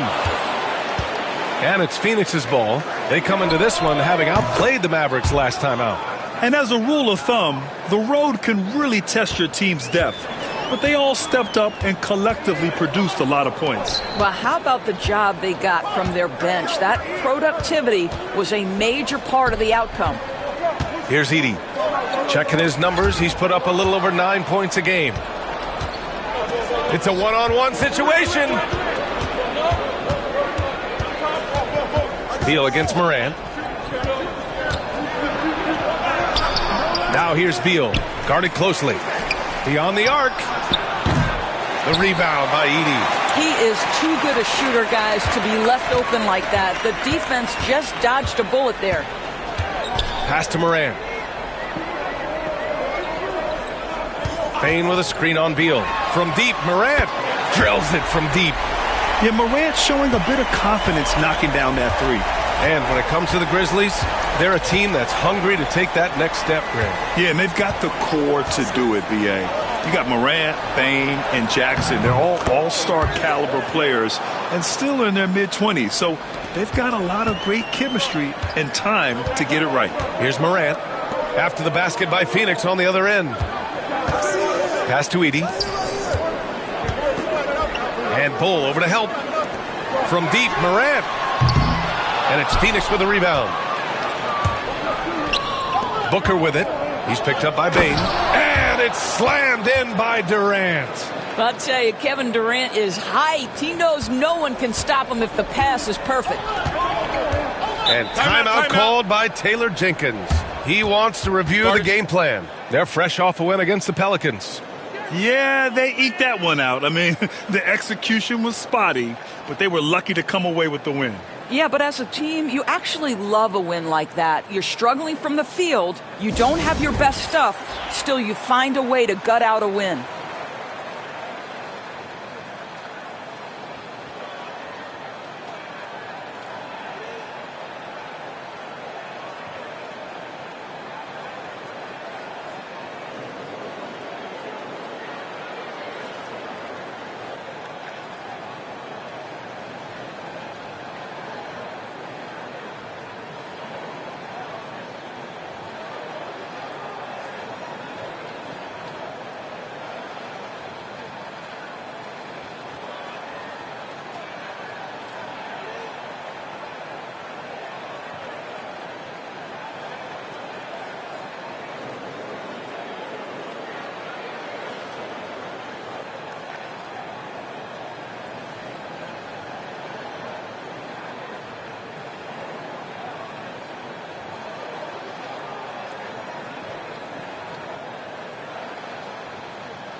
The Suns making a switch here. O'Neal's checked in. Let's look at the best shooting teams in the association. Fifth best, the Grizzlies. The basketball IQ this team possesses is special. They don't rush anything on the offensive end. They take their time and stay patient trying to find the best shot possible.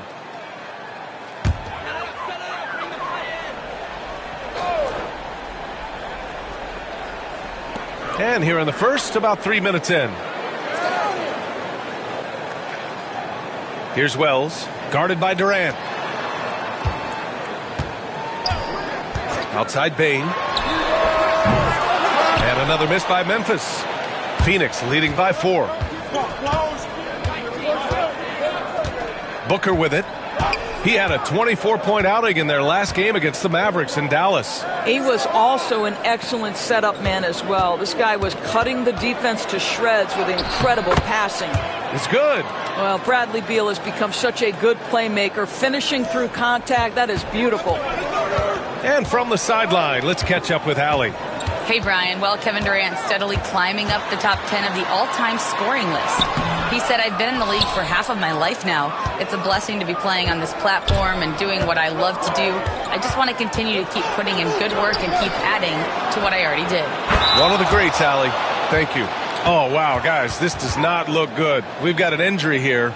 And by the look of it, guys, this could be serious. Well, these are the moments that can be gut-wrenching for him and his team, right? Anytime you see an injury like this, certainly your heart goes out to him and to his family. Jones, he's checked in for the Suns.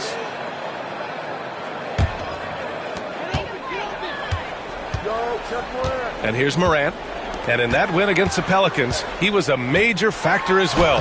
Edey, that's good. Dynamic. I mean, every night Morant makes incredible plays, and that extends as well to his passing. And one thing that Morant has always been a lead at, finding a seam in a defense and getting to the rim, Grant. Yeah, any crack allows him to get inside. And as good as anyone at splitting a double, which he sees a lot of. So once inside, he can finish with authority or kick it out to a shooter. And so it's Memphis with it after the basket by Phoenix on the other end. Bain, the pass to Aldama from downtown. Always a nice way to start. Makes his first one. Yeah, impressive vision from Bain. Always looking to move it. And so it's Beal who brings up the ball for Phoenix. 6-point lead. Over Bain. The rebound by Edey. Well, if the defense gives him that shot next time, they could get burned. I think he's just a little bit out of rhythm. Count that one. Yeah, right there with Bain, you see the advantage of size and toughness in the backcourt. Pass to Richards. And so he draws the foul, headed to the line to shoot a pair. First trip to the free throw line for him in this one.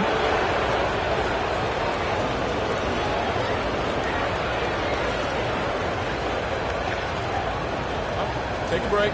Take a break. 2 shots.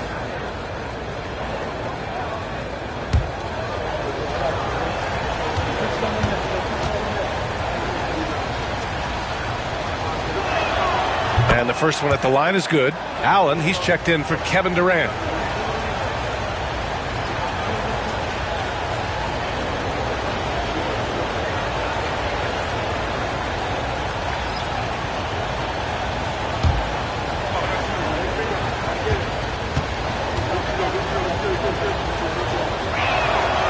He's off on the second, and Devin Booker is already one of the greatest players in Suns history, Grant. Well, you could argue that Steve Nash still ranks ahead of him. He did win 2 MVPs with the Suns.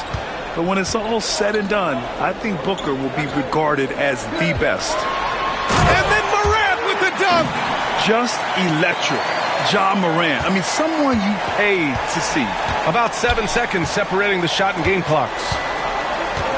Jones, the pass to Beal.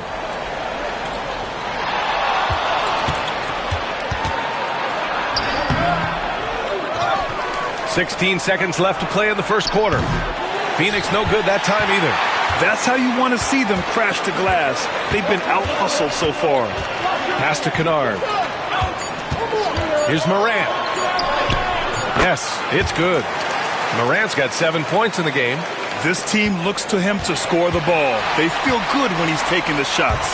Bradley Beal has been leading the charge for Phoenix, hunting for opportunities, leading to 9 points in the quarter. We'll be right back with you shortly.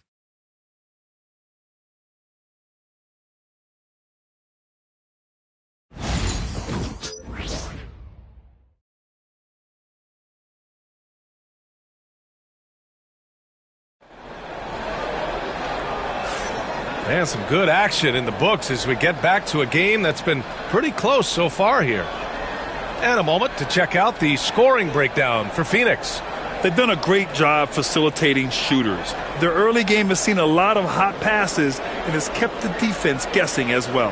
And they've also shown dominance in the paint so far tonight, really putting the work in down low. Memphis trailing here. On the court right now, second quarter for the Suns. Beal and Allen are out on the wing. Royce O'Neal is out there with Mason Plumlee. And it's Jones in at the 1.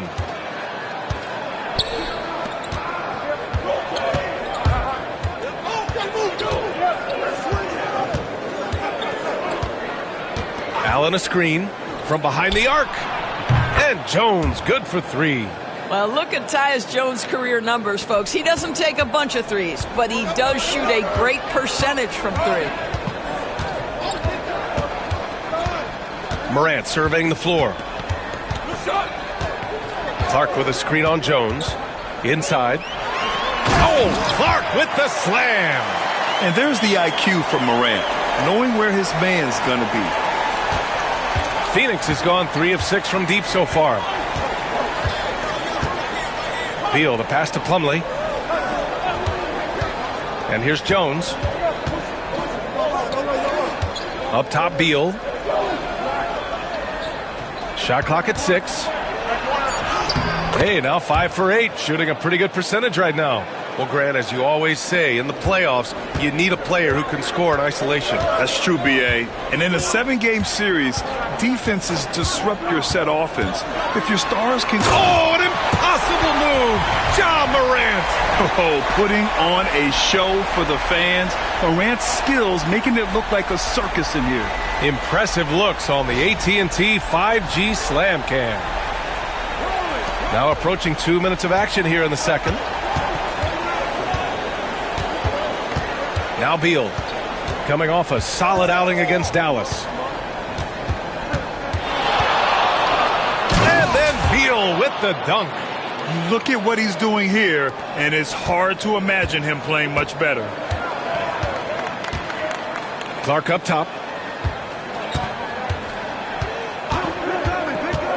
Pass to Morant. Here's Williams. The 3. And a great assist by Morant as that one goes. Morant's got 3 assists now in this one. Not just an aggressive scorer, Morant is also a fantastic distributor. Now here's Beal. All right, for those just joining us, we're almost 2.5 minutes into the second. Here's Jones. Uses the glass on the layup. Jones has got 5 points now in the quarter. Tyus Jones showing an ability to finish in close. How about the use of the angle right there? Doris, in terms of assist-to-turnover ratio, Tyus Jones normally leads the league. B.A., this guy is such a steady hand at the lead guard position. Tyus always makes excellent decisions, plays within himself, and plays mistake-free basketball. And it's out of bounds. They say it was last touched by Jackson.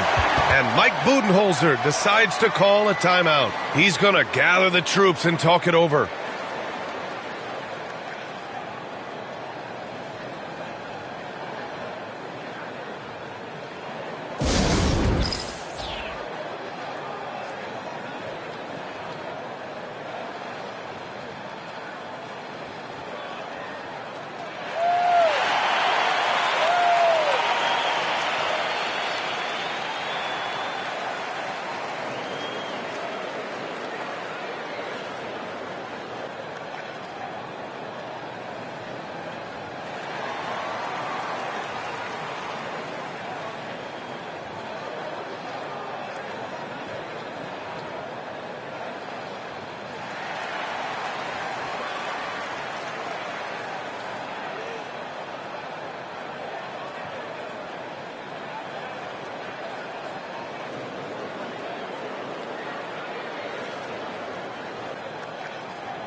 Both teams will make substitutions.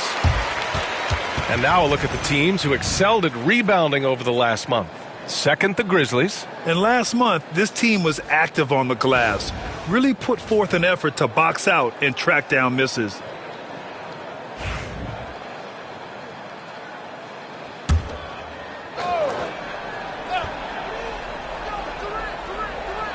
And now about 3 minutes gone in the second quarter here. Beal finds Jones. And here's Beal, guarded by Bain. Jones against Morant. The three. Jones misses.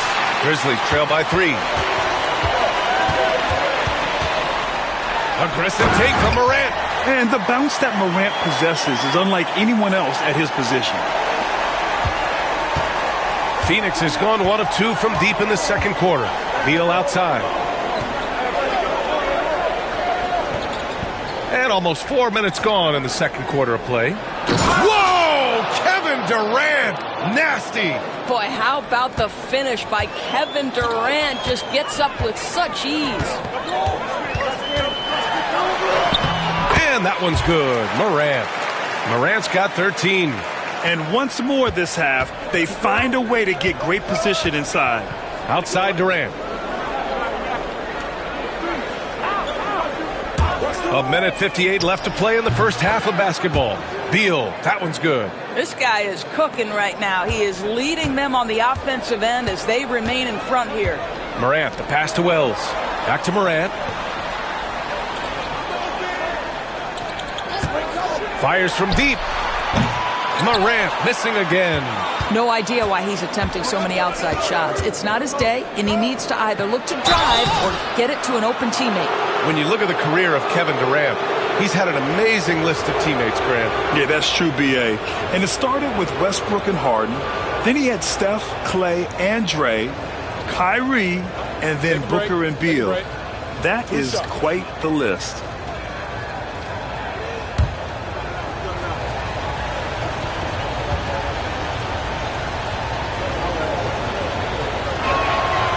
Knocks down the first one, and Kevin Durant is arguably the greatest scoring forward ever. What makes KD so incredible, Doris? BA, this game better go into triple overtime if I've got to list everything that makes this guy special. Size, elite shooting, ability to handle the ball at 7 feet, put it on the deck, get past, finish in traffic, rebound. You need me to guard every single position on the defensive end? I can do that. I could go on all night. How much time we got, B.A.? One of the all-time greats, Kevin Durant, the Slim Reaper. Pass to Wells. And we've got 1:18 left in the second quarter.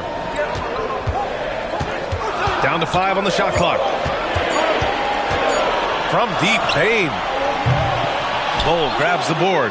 This has been a close game in a lot of ways, but they do have an edge on the boards. Here's Jones. No luck on that one. That's their plan, to get him an opportunity to finish in tight. That's a miss they can live with. Pass to Pippen. Picked by Aldama. Here's Pippen. He's covered by O'Neal. Oh, it's blocked by Bull.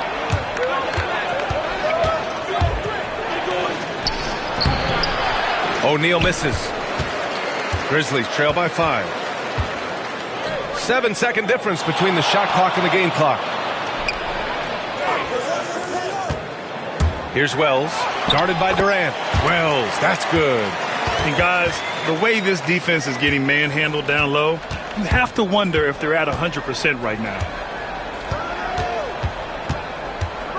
Outside Jones. Pass to Durant.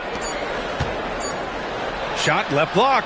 Oh, Durant playing big in the paint. And the first half comes to a conclusion in a game that's been very close so far. The Suns on top, up 5. And don't go away. After the break, we'll see you right back here for the start of quarter number 3.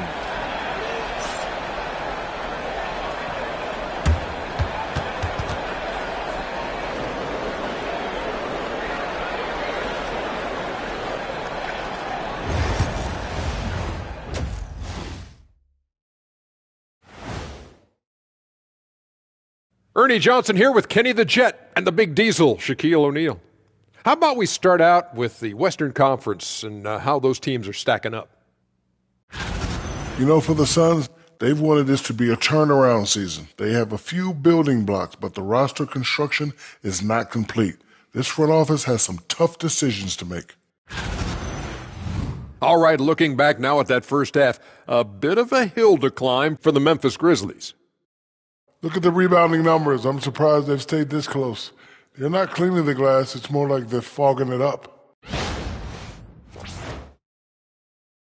And that is going to do it for us. Let's get back to some second half action with Brian Anderson and company.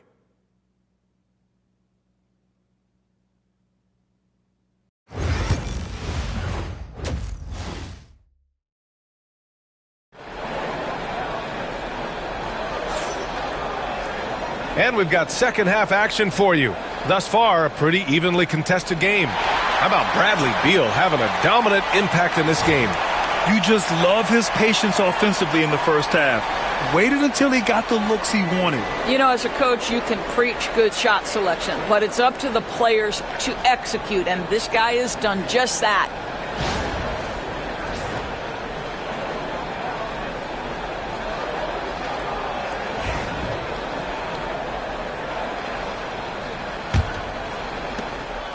Grizzlies trail by 5.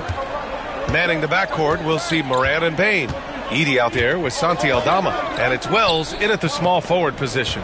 That's the lineup in the game for Memphis. Aldama, the pass to Morant. Ooh, Morant battling inside. I mean, just an agile move by Morant down low, working around the contact and getting it to go. Pass to Beal. Richards with a screen. Beal, the pass to Richards.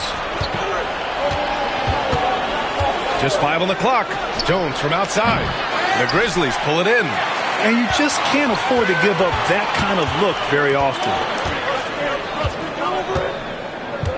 Up top, Aldama. Here's Edey. Here's Wells, guarded by Durant.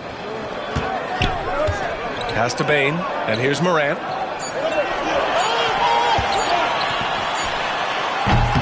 Jones grabs the board. Boy, he really wanted that shot, trying to make the defense pay for leaving him that wide open. Here's Durant. And no good. Grizzlies trail by 3. Stolen by Jones. Outside Durant. Oh, KD against contact inside. Well, this is exactly how you want to attack the defense. Kevin Durant accepting the punishment, but refuses to be denied. Pass to Edey. Here's Wells. Shoots over Durant. And he jams it home with authority. And this is something he does all too well. Great position for the putback there. And I like how he doesn't think twice about passing it out. Just going right for the slam. No reason to do so there. He was going to leave, no doubt. There's the triple. And it's Bane with the rebound. Boy, as slow a start as you could have. Just 1 for 4 from the field. They're struggling. And here's Morant outside. Pure from three-point range. Morant's got 18. You can really see their confidence growing as this game has gone on. They have reason to believe that. What I love is the heart, the fire, the tenacity. This is absolutely fantastic. Beal from outside. The rebound by Edey. Edey's got his 5th rebound in this one. And now we're 3 minutes into this third quarter of play. Jones against Morant. Oh, sweet move. And then Morant with the dunk. And tearing them to shreds tonight. You know, when a player as versatile as Morant starts going off, look out. And the timeout called by Mike Budenholzer. He's going to talk it over with his guys. Lots to talk about here, guys. I mean, losing momentum and looking for answers. I think here you have just got to get back to what you do best and then live with the results.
And the Grizzlies making a change here. Clark's checked in.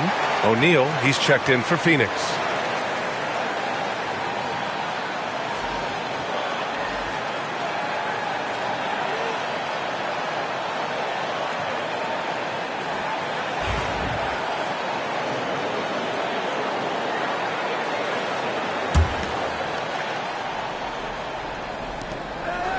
Pass to Richards. Outside Jones. Outside O'Neal. Beal right side. Stolen by Bain.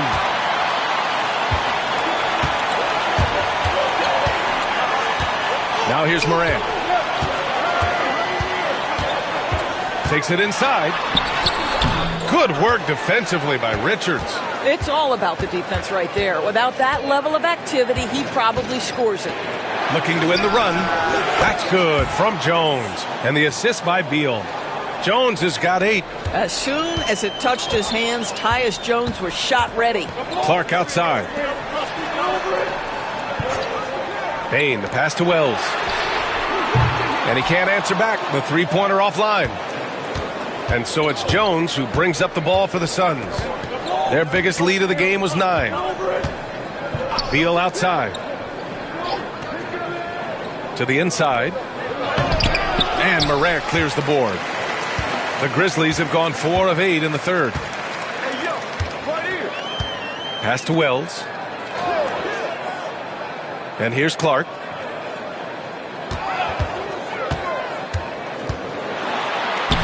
The shot from the low post is good. Well, use the pick and going right to the cup. I love the aggressiveness. Beal outside. There's the block. They recover it. Here's Richards. Ooh, tough possession there. They stayed with it. Just couldn't make the shot. Here's Morant. In the paint. Morant puts it in. And a look at how the hustle game has been going for the Grizzlies.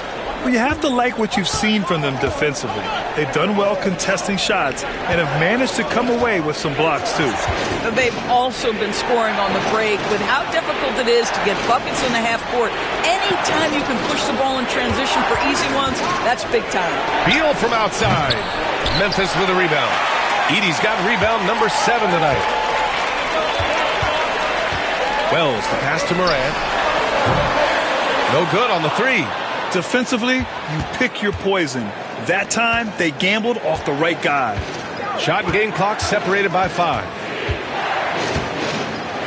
Jones finds Beal. That one is off. Great D that time from Bain. Pass to Wells. To the left wing. And here's Morant outside. Connects from downtown. Morant's got 12 points in just the second half. No luck on that one. And so it's Memphis with a 6-point lead at the close of the quarter. Just pounding the painted area. That's helped them build an advantage. More 2K action in just a moment.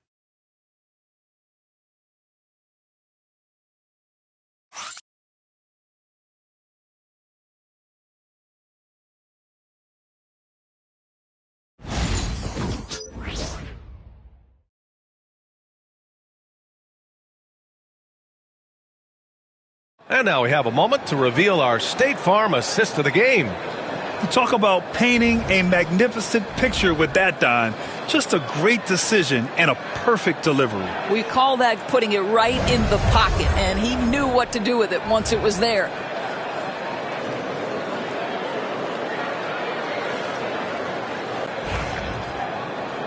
And with these teams locked in a very close contest, this fourth quarter promises to be a good one. On the court for the Suns, getting the fourth quarter going. Beal and Allen are out on the wing. Royce O'Neal is out there with Bol. And it's Jones in at the 1 spot. Well, Bradley Beal works so hard to find the opportunities on the offensive end. He knows he's responsible to carry the load. Morant against Jones. Morant, no good. Suns trail by 4. Jones feels it out. Pass to Beal.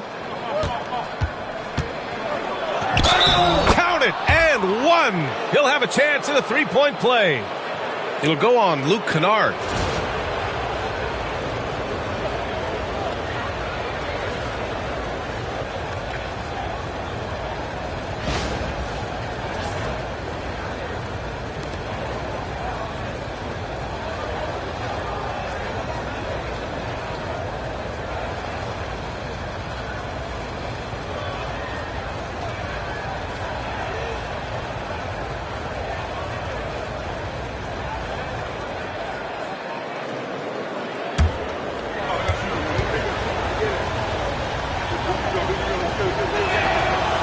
Free throw drops for Beal. Well, Bradley Beal is the epitome of being a triple threat. He can drive it, pass it, shoot it. The complete package on the offensive end, that defines Bradley Beal. Clark with a screen on Jones. From deep, Morant. Bull grabs the board. Bull's got 5 rebounds tonight. Allen outside. Morant against Jones. Outside Bull. Pass to Beal. Outside Jones. Just 4 to shoot. And he misses the go-ahead basket. Memphis leading. Outside Morant. We've gone about a minute and a half into this fourth quarter. Jackson finds Kennard. From the top of the key. And another miss by Memphis. The Suns have gone 2 of 3 to open the fourth quarter. Pass to Allen. Beal outside.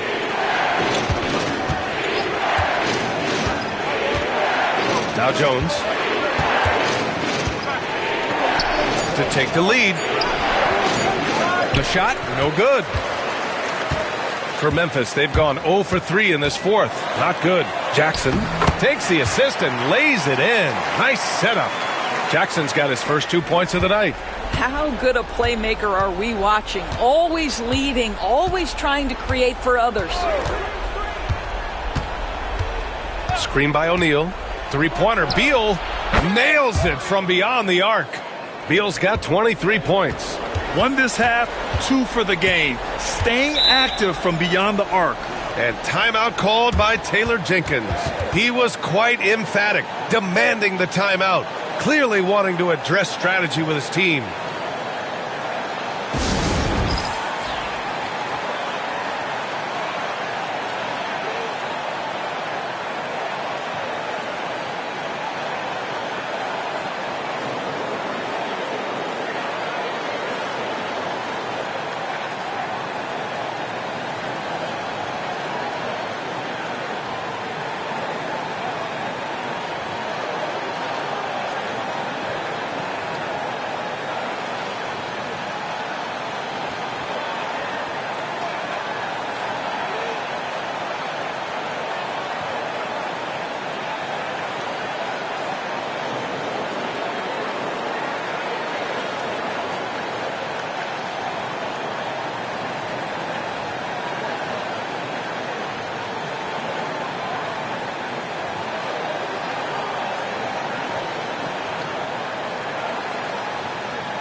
Richards is checked in for Phoenix.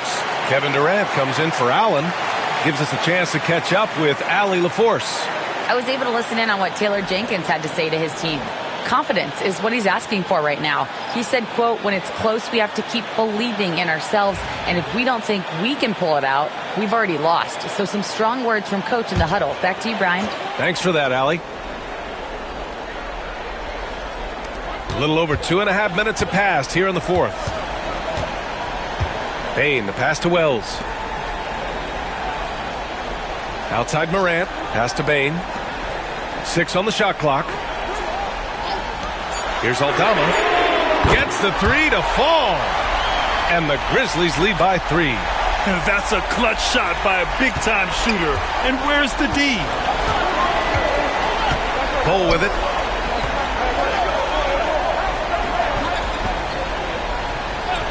Beal outside. Cole, a screen on Bain. Three-pointer, Beal, and the Suns get another three. Challenging this D with the three ball. That's his second from distance this half, and he also hit one in the first half, too. Pass to Wells. A bit under 3.5 minutes have passed here in the fourth. Moran against Jones.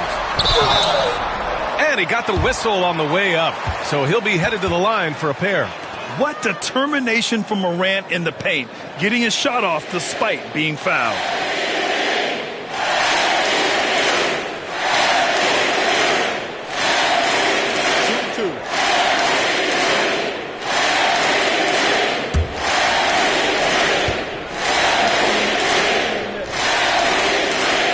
And he drops the first. The boundless athleticism Morant has is really special. He's someone that is always in attack mode.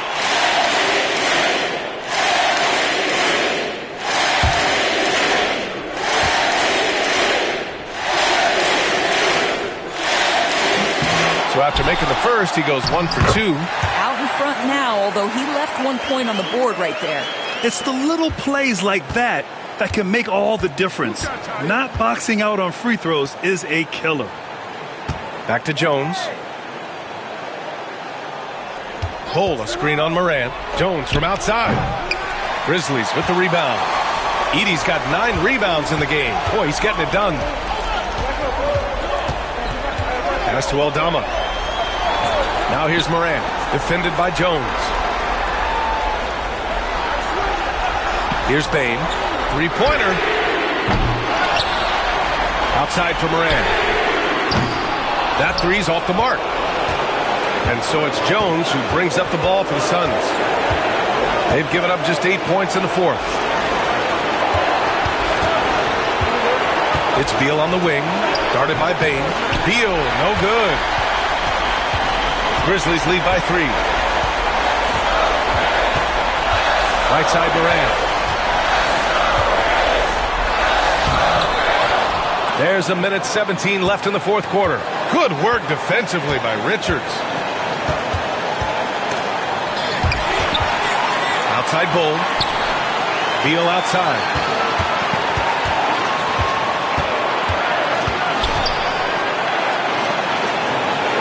Pass to Bull. And it's good. Oh, what a sensational bucket. That brings him within 1.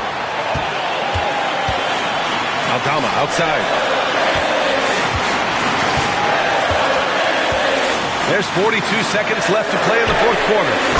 Great to see guys who don't back down under pressure. To me, more often than not, when you attack, good things happen. And Mike Budenholzer decides to call a timeout. And coach didn't want to take any chances in this situation, which is why he called the TO.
Here's Beal.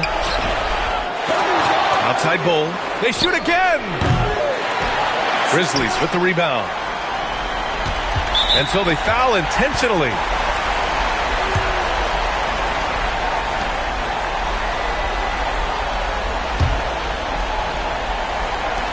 27 seconds left in the fourth. And so they choose to intentionally foul.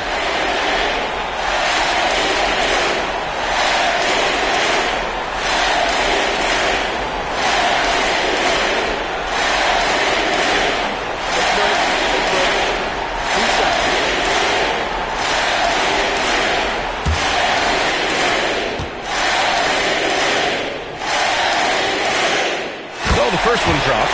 And that puts him up 5.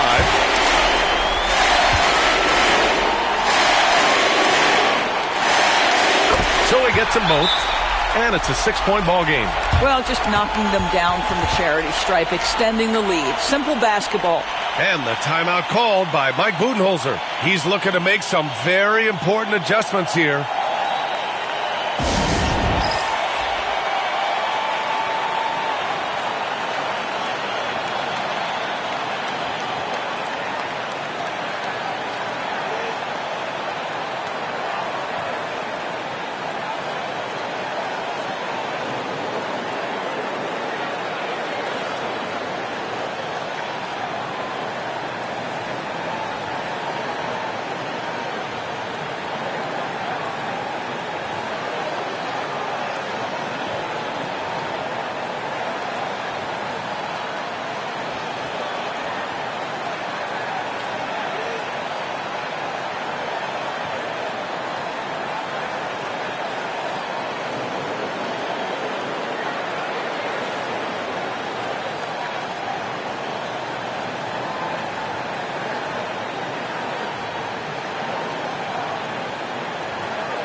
.27 seconds left in the fourth.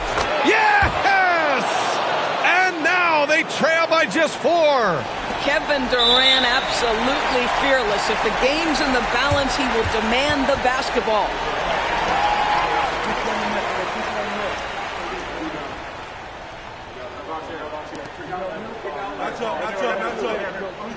Take a break. Take a break. 2 shots.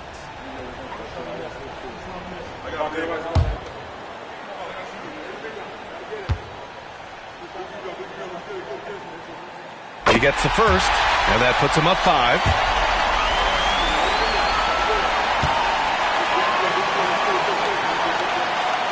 And so both free throws good, and it's a 6-point ball game. And it's Beal with the ball for the Phoenix Suns. Over Bane, and he buries it. And now they trail by just 4. And he's coming off a huge performance, and his confidence couldn't be any higher. And his coach knows that, too. Well, the best players, to me, deliver night after night after night. So as long as he's hot, keep riding it. Take a break. Take a break. 2 shots.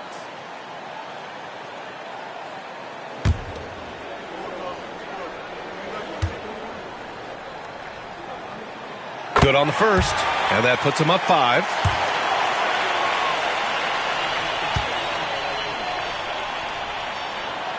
So he gets them both, and it's a 6-point ball game. Jones, the pass to Richards. Outside Jones, from deep. The shot off that time, and an intentional foul right there.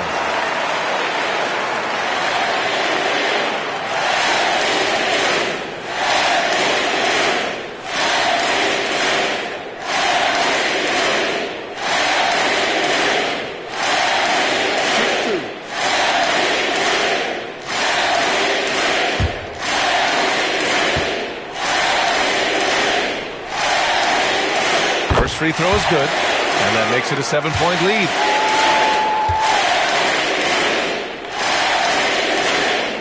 So he goes 2 for 2 at the line, and it's an 8-point ball game.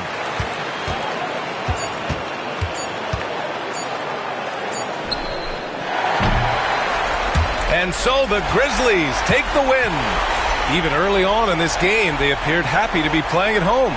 And it makes a huge difference.